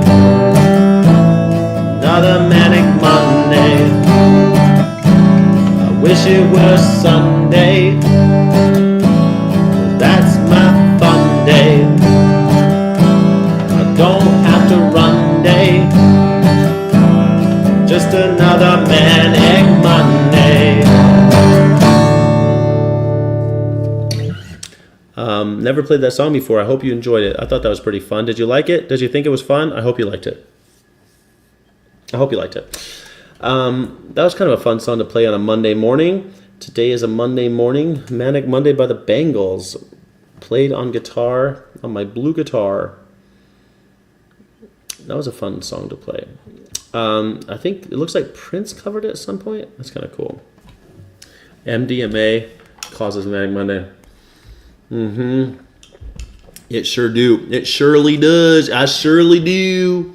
I surely do. I've been trying to learn this song.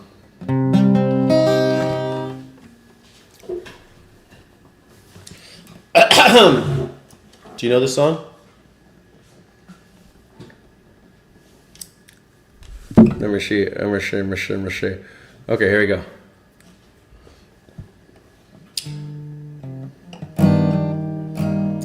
I tremble when I eat me alive. If I stumble, they're gonna eat me alive. You hear my heart beating like a hammer, beating like a hammer.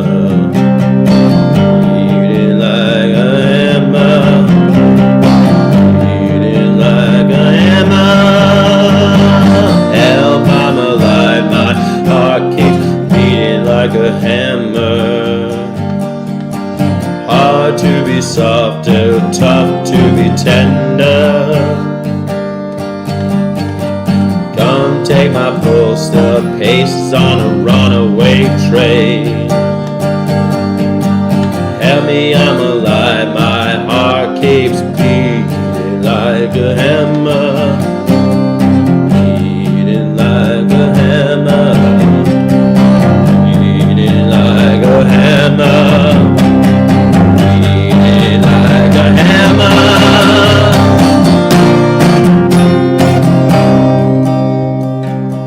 You're still alive. My regrets are few. Life is mine. What shouldn't I do? I get wherever I'm going. I get whatever I need.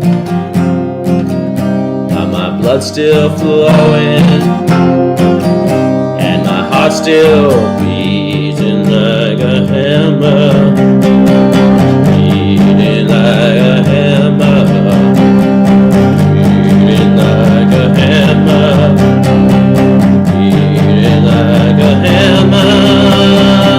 Help me, I'm alive, my heart keeps beating like a hammer. Hard to be soft, too tough to be tender. Come and take my pulse, the pace is on a runaway train. Help me, I'm alive, my heart keeps beating like a hammer.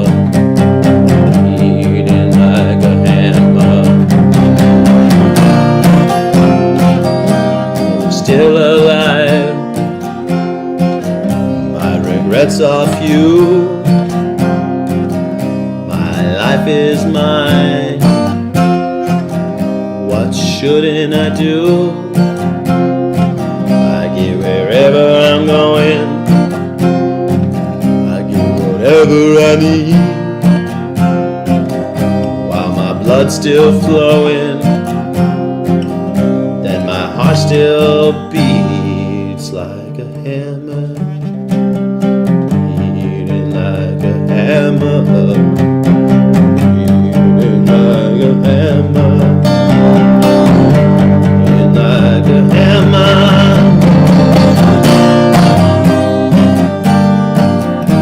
I tremble, leave me alive. If I stumble, they're gonna eat me alive.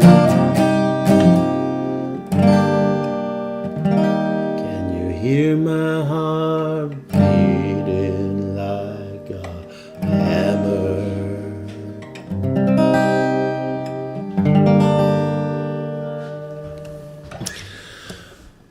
That was by Metric. It's called Help, I'm Alive. Thank you all for being here. My name is Sky Jack Morgan. I'm an independent news and culture commentator and a free speech and critical thinking advocate. And also, are we settled? LOL. Should I have asked? I feel settled, but it's up to you.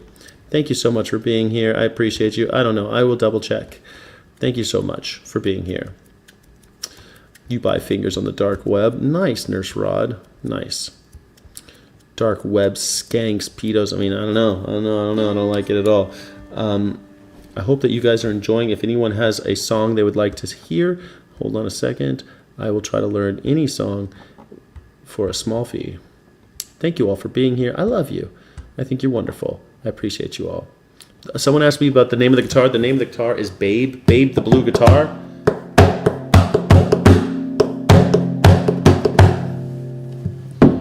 It's a Babe the Blue Guitar. Know any XTC? I could definitely get an XTC song. What song should we play from XTC? Think of a song, Veg in the Woods. I'll play it for sure. What's that big song they have?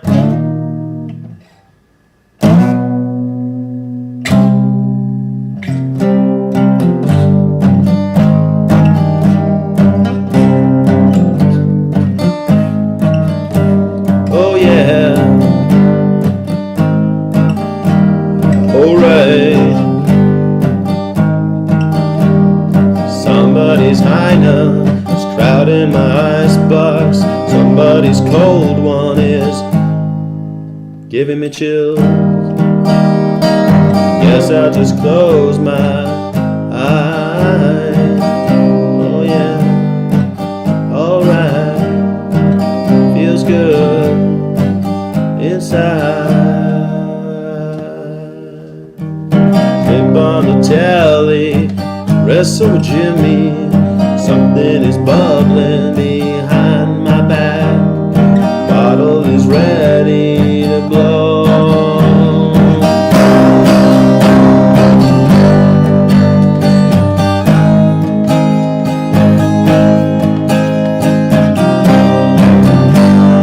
Say it ain't so. Your drug is a heartbreaker. Say it ain't so.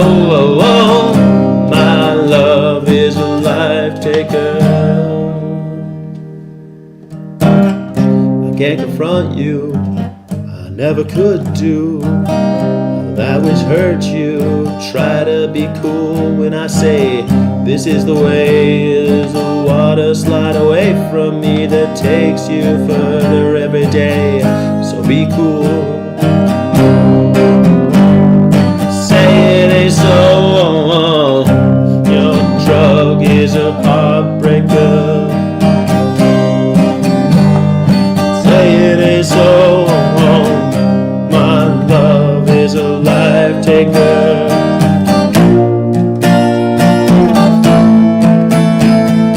Dear Daddy, I'll write you in spite of years of silence. You cleaned up and you found Jesus. Things are good, so I hear this bottle of Stevens awakens.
C is testing.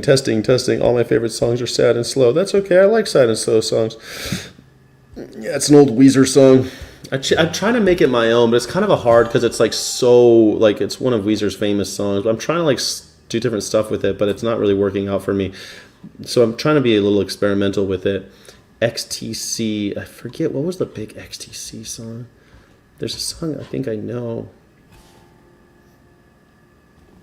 Oh dear God, dooby dooby dooby doo, doo boo, scooby dooby dooby doo, doo, scooba dooba dooba dooba dooba dooba dooba doo doo doo.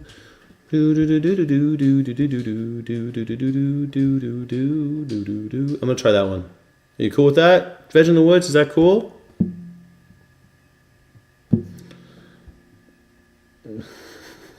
Yeah, that's what I'm trying to do. Yeah, because I want it to be less silly. I want it to be a little silly, and it was kind of funny.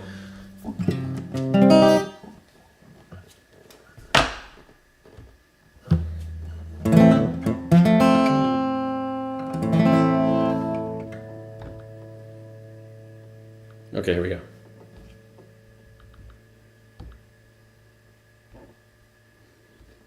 Fucking, I don't know the bridge, so we're just gonna have to try it. We're just gonna try it out.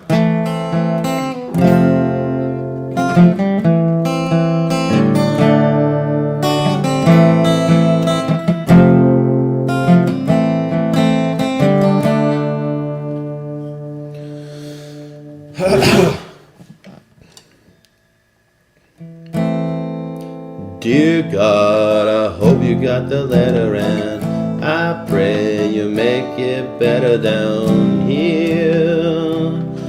I don't mean a big reduction in the price of beer. I do. But all the people that you made in your image, and see them starving on their feet, 'cause they can't get enough to eat. From God, I can't believe in you.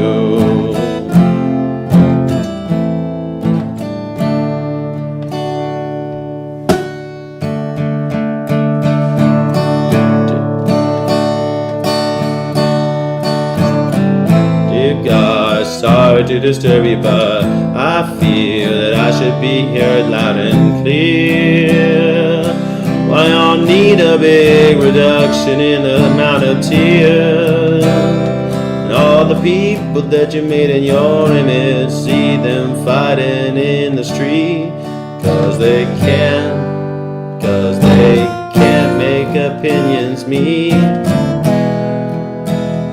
Oh God, I can't believe in you.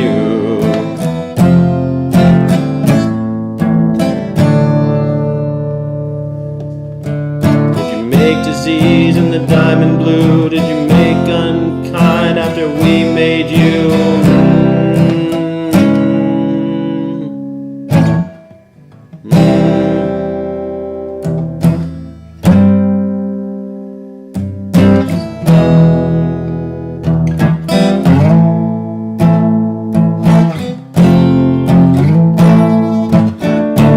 And the devil too.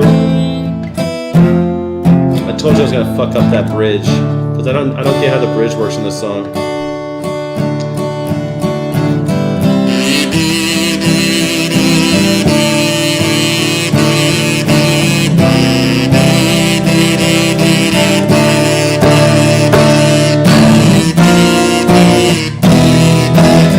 Dear God, I don't know if you noticed, but your name is on a lot of quotes in this book.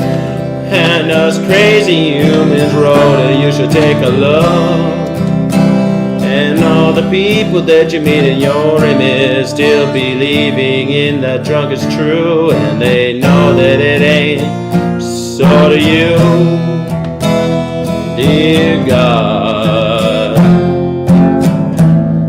I can't believe in you. I don't believe in.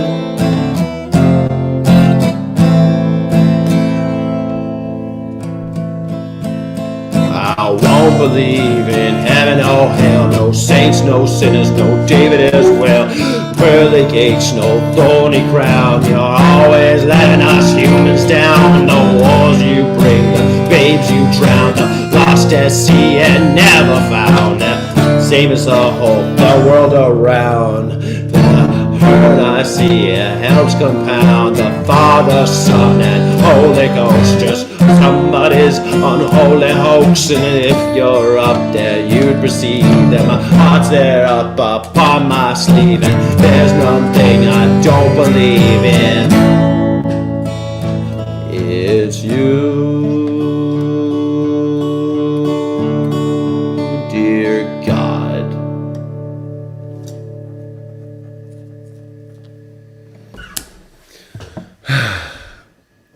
I feel like my voice is getting a little fatigued for some reason. Maybe I'm talking too much.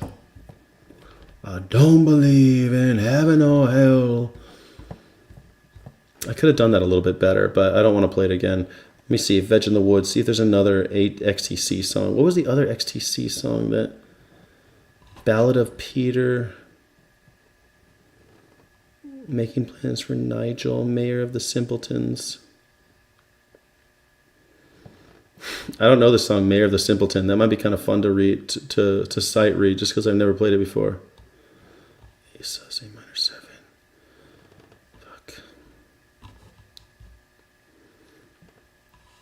I've never played the song before, Veg in the Woods.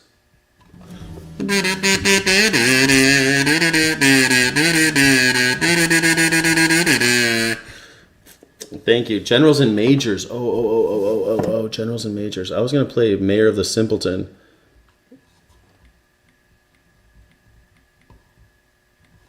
I don't really know the song either, but I'll try.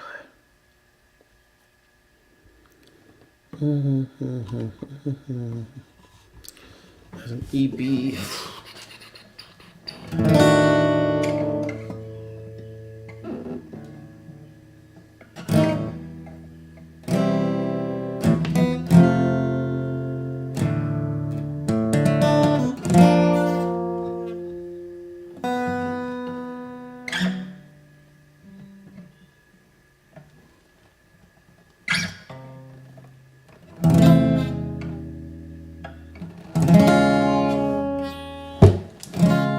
It's a weird chord.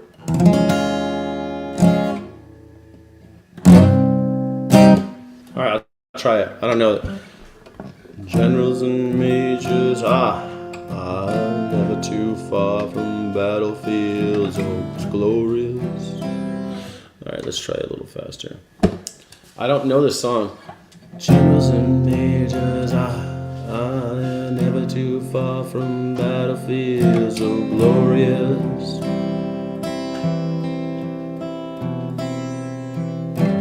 Out in a world of their own, they'll never come down. Once again victorious.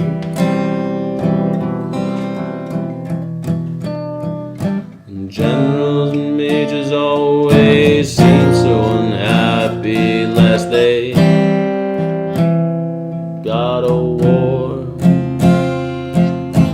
Generals and majors, like they'd never before, tired of being actionless.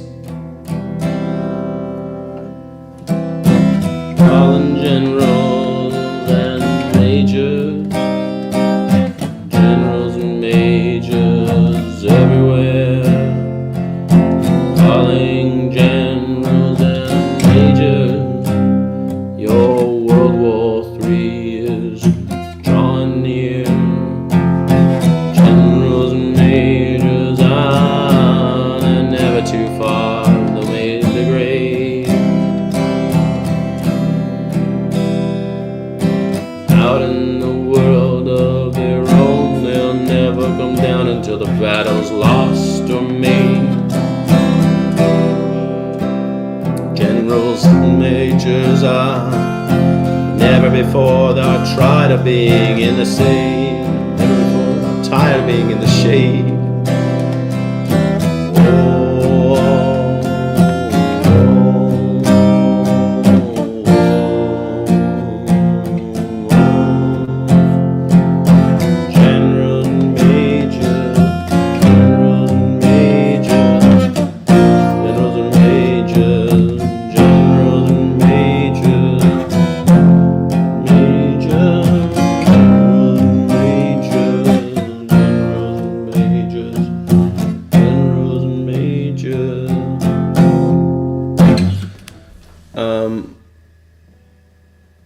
You look cool with the 50s duck's ass haircut. Yeah, I should get one, huh? Have you seen these microphones that give you reverb? Yeah, I've seen. And there's also microphones that, like, I could set this up and have, like, more, like a soundboard and stuff. A major 7 is easy. Just grab G inside an A7 chord.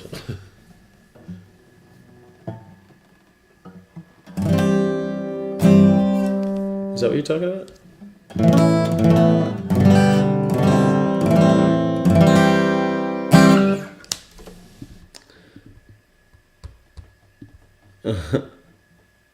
Thanks, Guy. No, thank you.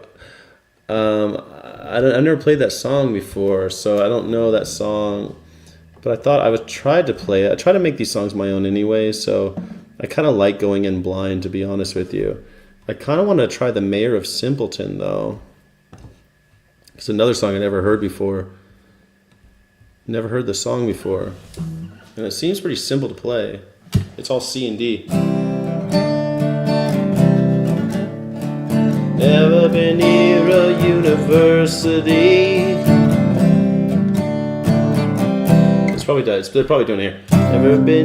Never been near a university.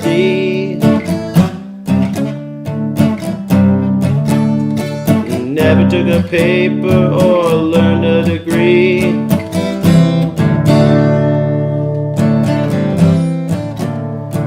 Some of your friends think that's stupid of me, 'cause it's nothing that I care about. Well, I don't know how to tell the weight of the sun, but all the mathematics, well, I should shun.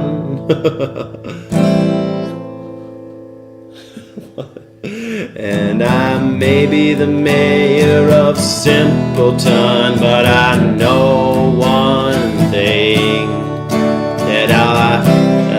and that's I love you. Where the logic grows cold and the thinking are done, you'll be warm in the arms of the mayor of Simpleton.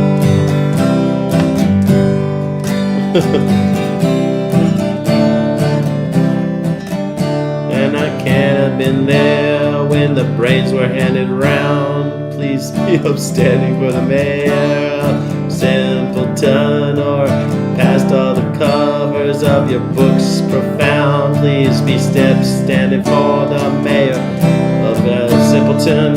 Some of your friends think it's really unsound that you're even seen talking to me. Well, I don't know how to write a big hit songs. All the mathematics, well, I want none. And I may be the mayor of Simpleton, but I know one thing, and that's that I love you. It's a funny song.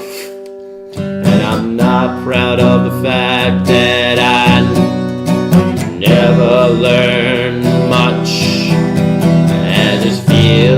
I should say that you get is all real. I can't put on an act, it takes brains to do that anyway. And I can't unravel riddles, problems, and puns, and the home computer has me on the run. And I may be the mayor of Simpleton, but I know one thing, that I love you. And if the depth of feeling is a currency, please be upstanding for the mayor of Simpleton. It's just a funny little song. It's kind of dumb though. Anyway, I tried to play 3 XTC songs, so I hope you like them. Yes. Thank you so much for being here. Vader's so succinct and clear. Africa, the Serengeti. I appreciate you all for being here. Thank you. Yeah, A major 7 position is like a triangle shape. A major 7 is this, right?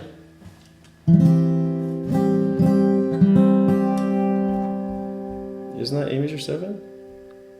A minor 7. Oh, A major 7.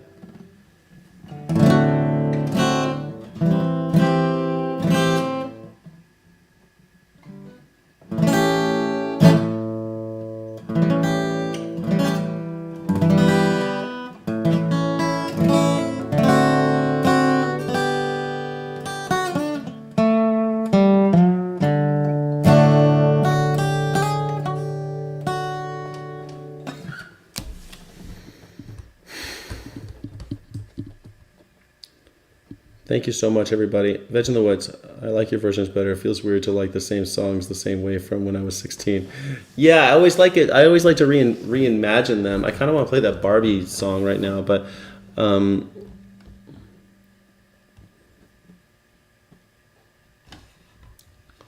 wanted to play it. There was this other song.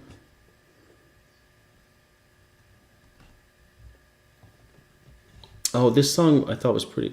There was a Sufjan Stevens song. Oh yeah, should have known better. Thanks, Veg in the Woods. I appreciate you. Thank you for the donations, man. I really appreciate that.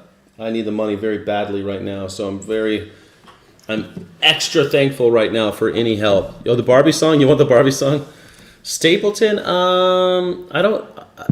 The whole point of doing this is that I like to play songs that I don't know yet. So I really like when people, like, I'll play a song that I know if I have it, but I really like it when people recommend songs I've never heard before, like ones that I should know, ones that sound good on guitar, or maybe ones that don't. Like I played that song by Metric, and that's not a guitar song, that song's not for guitar. I've been playing this one. I normally play without a capo, but I'm going to play it.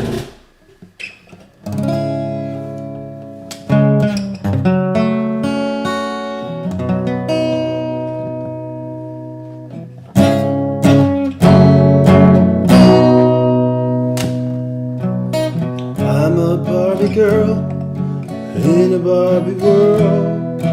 I don't want to play with the capo. I don't want to play in that key. Oh, I'm a Barbie girl in a Barbie world. Life is plastic, it's fantastic. You can brush my hair, dress me anywhere. Imagination, life is your creation. I'm a Barbie girl in a Barbie world. Life is plastic, it's fantastic. You can brush my hair or dress me anywhere. Imagination, life is your creation.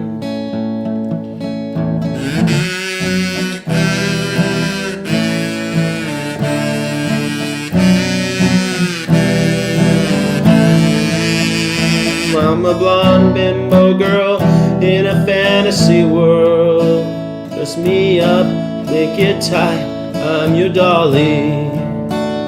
You're my doll, rock and roll, feel the glamour and pink. Kiss me here, touch me there, hanky panky. You can touch, you can play, you can say I'm always yours. I'm a Barbie girl in a Barbie world. Life is plastic, it's fantastic. You can brush my hair, undress me anywhere. Imagination, life is your creation.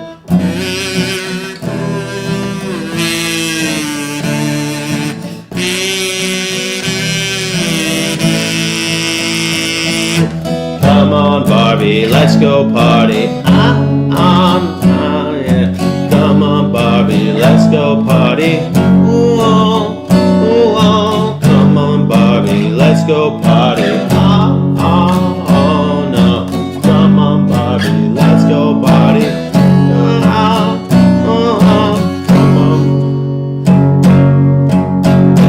Come on, Barbie, let's go party. Oh, no. Come on, Barbie, let's go party. Ooh, oh. Come on, Barbie, let's go party. Come on, Barbie, let's go party. Oh, no. Make me walk, make me talk, I'll do whatever you please. I can act like a star, I can beg on my knees. Jump up in, bimbo friend, let's do it again. Hit the town, fool around, Let's go party. Touch. You can play. You can say I'm always yours. Come on, Barbie, let's go party. Ah, no, no. Come on, Barbie, let's go party. Oh no, oh no. Come on, Barbie, drink with me tonight. No, no, no, no. Come on, Barbie, let's go party. Oh no, oh no. Come on, Barbie, let's go party. Oh no, no, no. Come on, Barbie, let's go party. Oh no, oh no. I'm a Barbie girl in a Barbie world. Life is plastic. Isn't that fantastic? Brush my hair. You can address me anywhere. Imagination. Life is your creation. I'm a Barbie girl in a Barbie world. Life is plastic. That's fantastic. You can brush my hair, undress me anywhere. Your imagination. My life is your creation. Come on, Barbie, let's go party. Oh no, no, no. Come on, Barbie, let's go party. Oh no, oh no. Come on, Barbie, let's go party. No, no, no, no. Come on, Barbie, let's go party. Oh no, oh no. Come on, Barbie, let's go party. I don't want to. Come on, Barbie, let's go party. Oh no, oh no. Come on, Barbie, let's go party. No, no, no, no. Come on, Barbie, let's go party. Means no. Come on, Barbie, let's go party. I don't want to. Come on, Barbie, let's go party. No means no, no means no.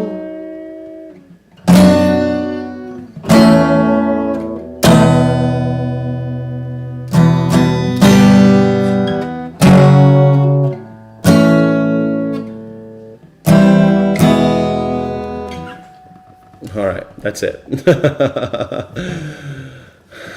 No means no.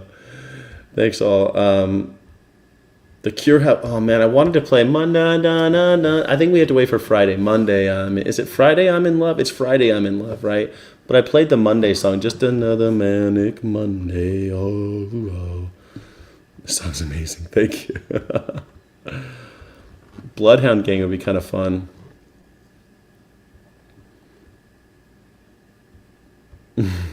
Now we all have microplastics, exactly. But I don't know you play fingerstyle. I don't really like to play fingerstyle because it fucks me up.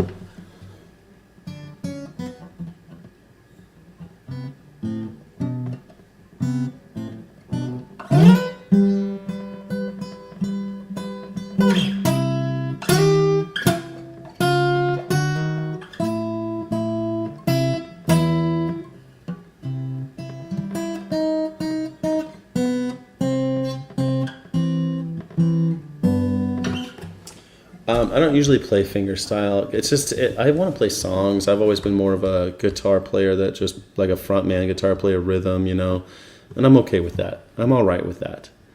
I'm all right playing in my lane. I really would love if I could magically play like the way Tokyo plays. Wolf plays incredible music. Wolf plays Wolf J.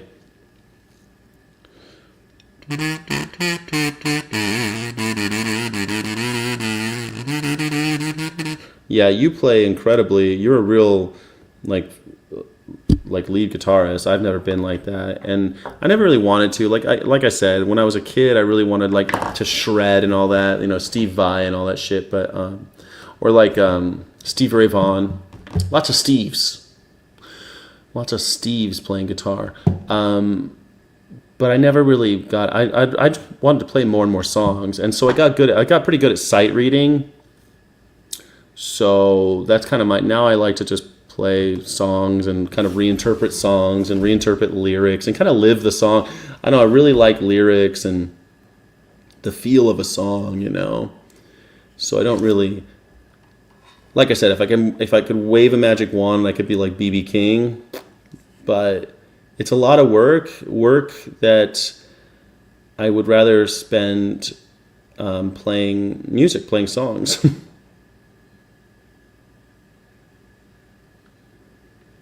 All right, I'll play one more for you, then I'm out of here.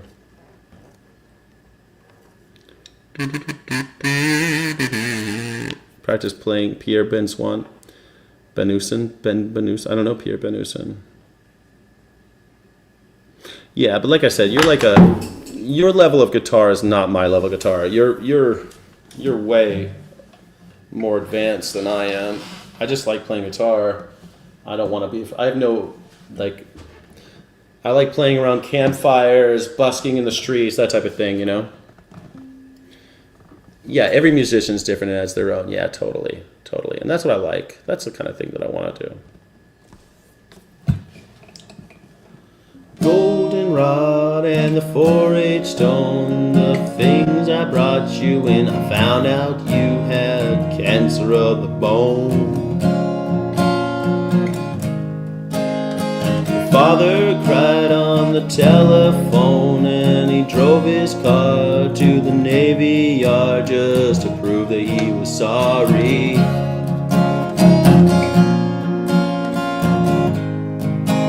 In the morning through the window shade, when the light pressed up against your shoulder blade and I could see what you were reading, yeah. All the glory that the Lord had made and the complications you can do without, and I kissed you on the mouth.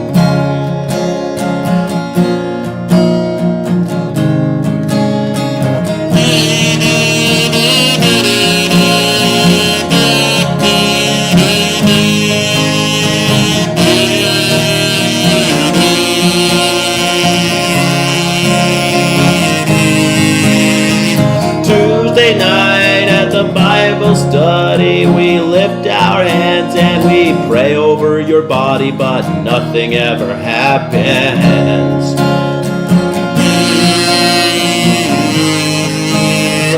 I remember at Mikhail's house in the living room when you kissed my neck and I almost touched your blouse.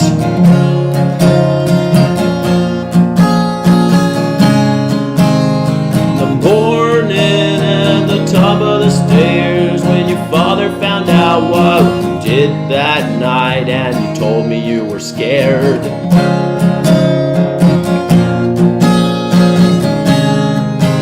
All the glory when you ran outside with your shirt tucked in and your shoes untied and you told me not to follow you.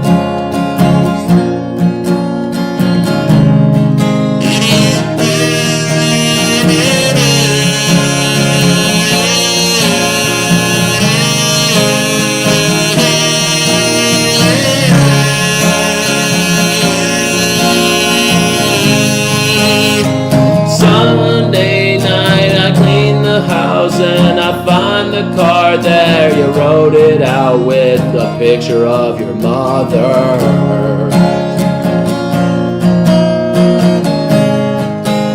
On the floor at the Great Divide with my shirt tucked in and my shoes untied, I'm crying in the bathroom.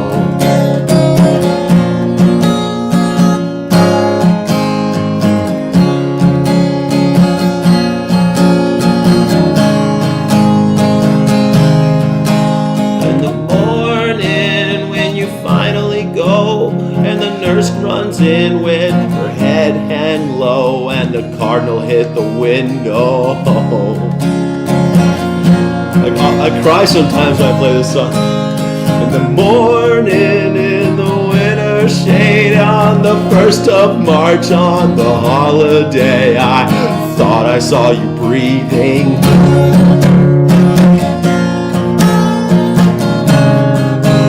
All the glory that the Lord hath made, and the complications when I see his face in the morning in the window.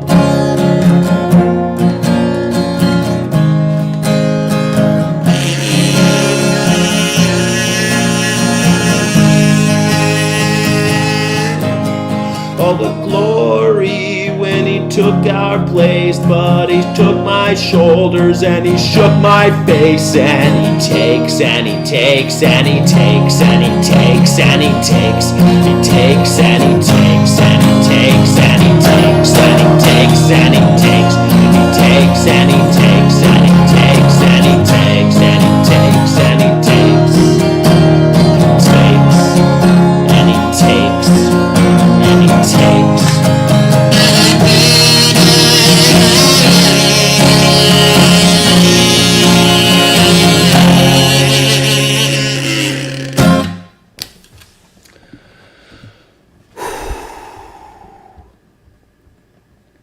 Man, I swear to God, that song makes me... Oh, yes, Famous Blue Rico? You got it. It's 4 in the morning. My voice is kind of fucked right now, but I'll try it. I love that. I love that song.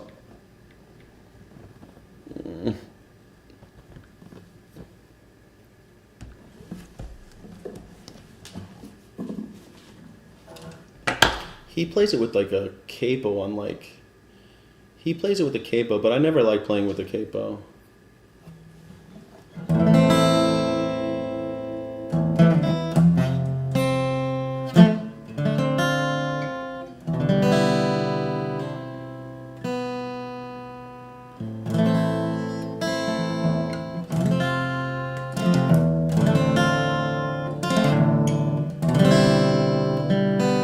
It's 4 in the morning, the end of December. I'm writing you now just to see if you're better.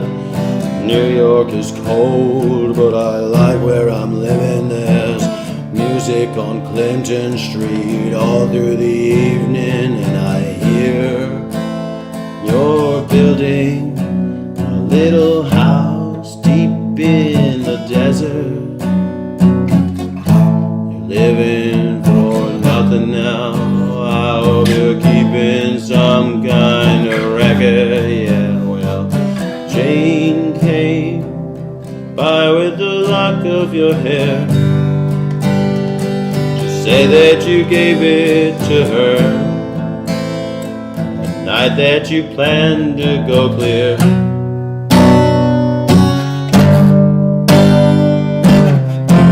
Did you ever go clear?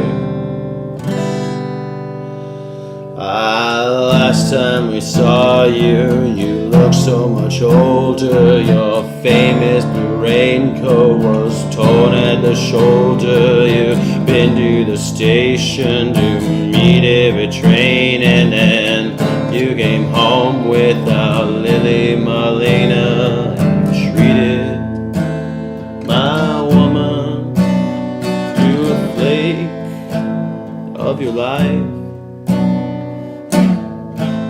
When she came back, she was nobody's wife. Yeah, and I see you there with a rose in your teeth. One more thin gypsy thief. Well, I see Jane's away.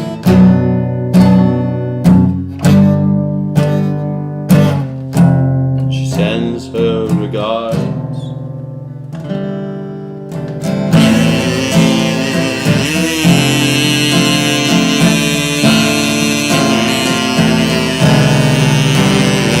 Well, what can I tell you, my brother, my killer? Oh, what can I possibly say?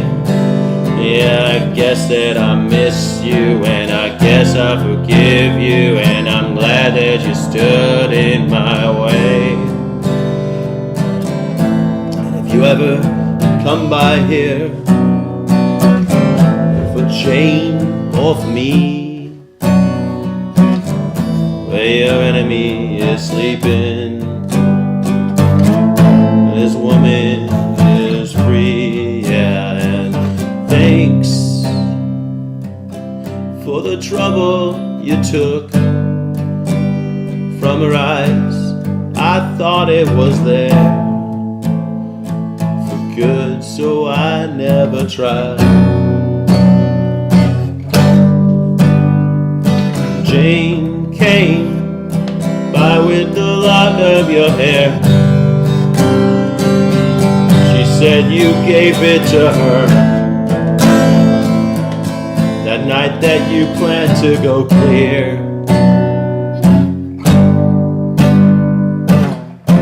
Sincerely, L. Cohen.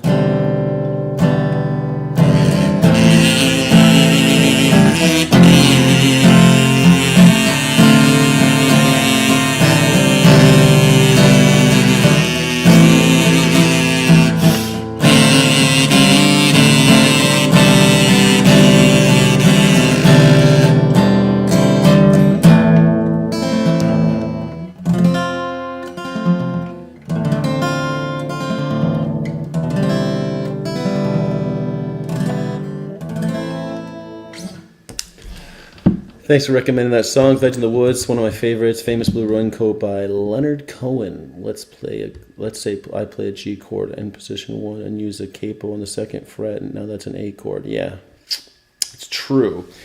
I really like using, I used to be self-conscious about using a capo, but then I saw Neil Young writing songs.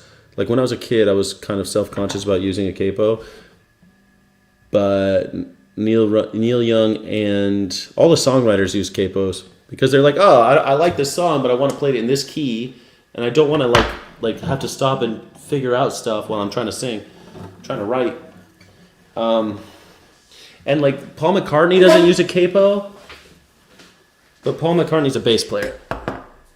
Like even the songs he wrote on guitar, you could tell they were written for bass. But anyway. Thank you so much, guys. You're not good at music theory? I think you're very good at music theory. Maybe you're better than me.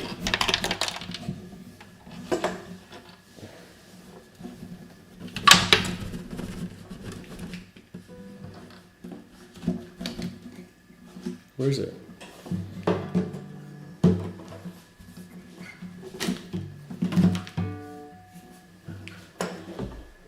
That's crazy. I didn't hear it come out, but it's not in there anymore. Oh, here it is. It fell over here. I lost a pick in my guitar. It's pretty common, you know. All right. Thank you all so much for joining me. This is the end of the Morning Sky Show. Oh, man. You had a boyfriend in a band? Veg in the Woods, you had a boyfriend in a band? That's pretty cool. I'm a consumer of music, but I don't know much. I don't know much, but I know I love you. And that may be all I need to know. So take a bite into the ground, dig my grave beneath my take. Well, I thank you for supporting me. Thank you for supporting this channel. Can I get some jubilation one last time for Veg in the Woods, who single-handedly sponsored this section of the day. This section of the show was sponsored by Veg in the Woods. Thank you so much. I appreciate you very, very much. Yeah, I appreciate you, and I'm especially these days because I am very desperate for money right now, and trying to make ends meet before this big move. Everyone is taking a piece of me. I have way more money leaving my body than coming in, so it's a bad situation to be in. I want to say thank you again to everybody who was on the show, and to everyone who called in, and everyone who contributed today, and especially Sky City Rebels. Thank you so much for being here. I really do appreciate you. I have a child in the band, his own. That's great. That's great. I just pick up some here and there. I've learned some scales lately, so got to be better at theory over time. I remember when I was a kid learning scales. I don't know my scales, but I used to sit there dung dung dung dung dung dung dung dung dung dung dung dung dung dung. I used to play scales and I had one of those things that you like, those grip masters to try to make your hand strength stronger. So funny. Thank you, Veg in the Woods. Thank you. Sell some booty. Elon Musk is the Temu version of me. He spends a lot of money trying to look like me. Thank you. He spent millions of dollars trying to look like me, and I'm flattered. I'm flattered that he would do that. Spend all that money trying to look like little old me. It's really nice. It's really nice. That's a great last chat to get in the chat. Thank you. Thank you. Sell some booty. My booty ain't for sale, son. I'd rather be no shame on people who do it, but it's not for me. Thanks. Thank you so much. All right, bye everybody. Illegitimately non-carborundum. Don't let the bastards grind you down, because I need you, we need each other, and the animals need us most of all. We're gonna do a very short. Are you gonna do gaming when you get to it? Yes. Yeah, I want to do it now, but it's such a pain in my ass to set it up, and by the time I'm done with the stream, it's like I have to fuck. I do want to. Yes, I will. I promise. I want to do it now, but I just can't get the bandwidth to It's not because of the gaming. It's because I have to move stuff, and that's a pain in my ass enough to make it a barrier. But I'll do it. I promise. I'll do it. Fuck Elon. He's a loser for sure. I use a grip strength gripper once a week and do some direct forearm work. I'm in the gym. Nice. All right. We are going to start the members only chat right now. It is starting on the next stream. The Afterglow begins right now. Thank you everybody for joining. If you're not a channel member, sorry, but this is going to be the Poetry Club and the members only section right now. Thank you so much for watching. Don't forget to like and subscribe. Thank you so friggin' much.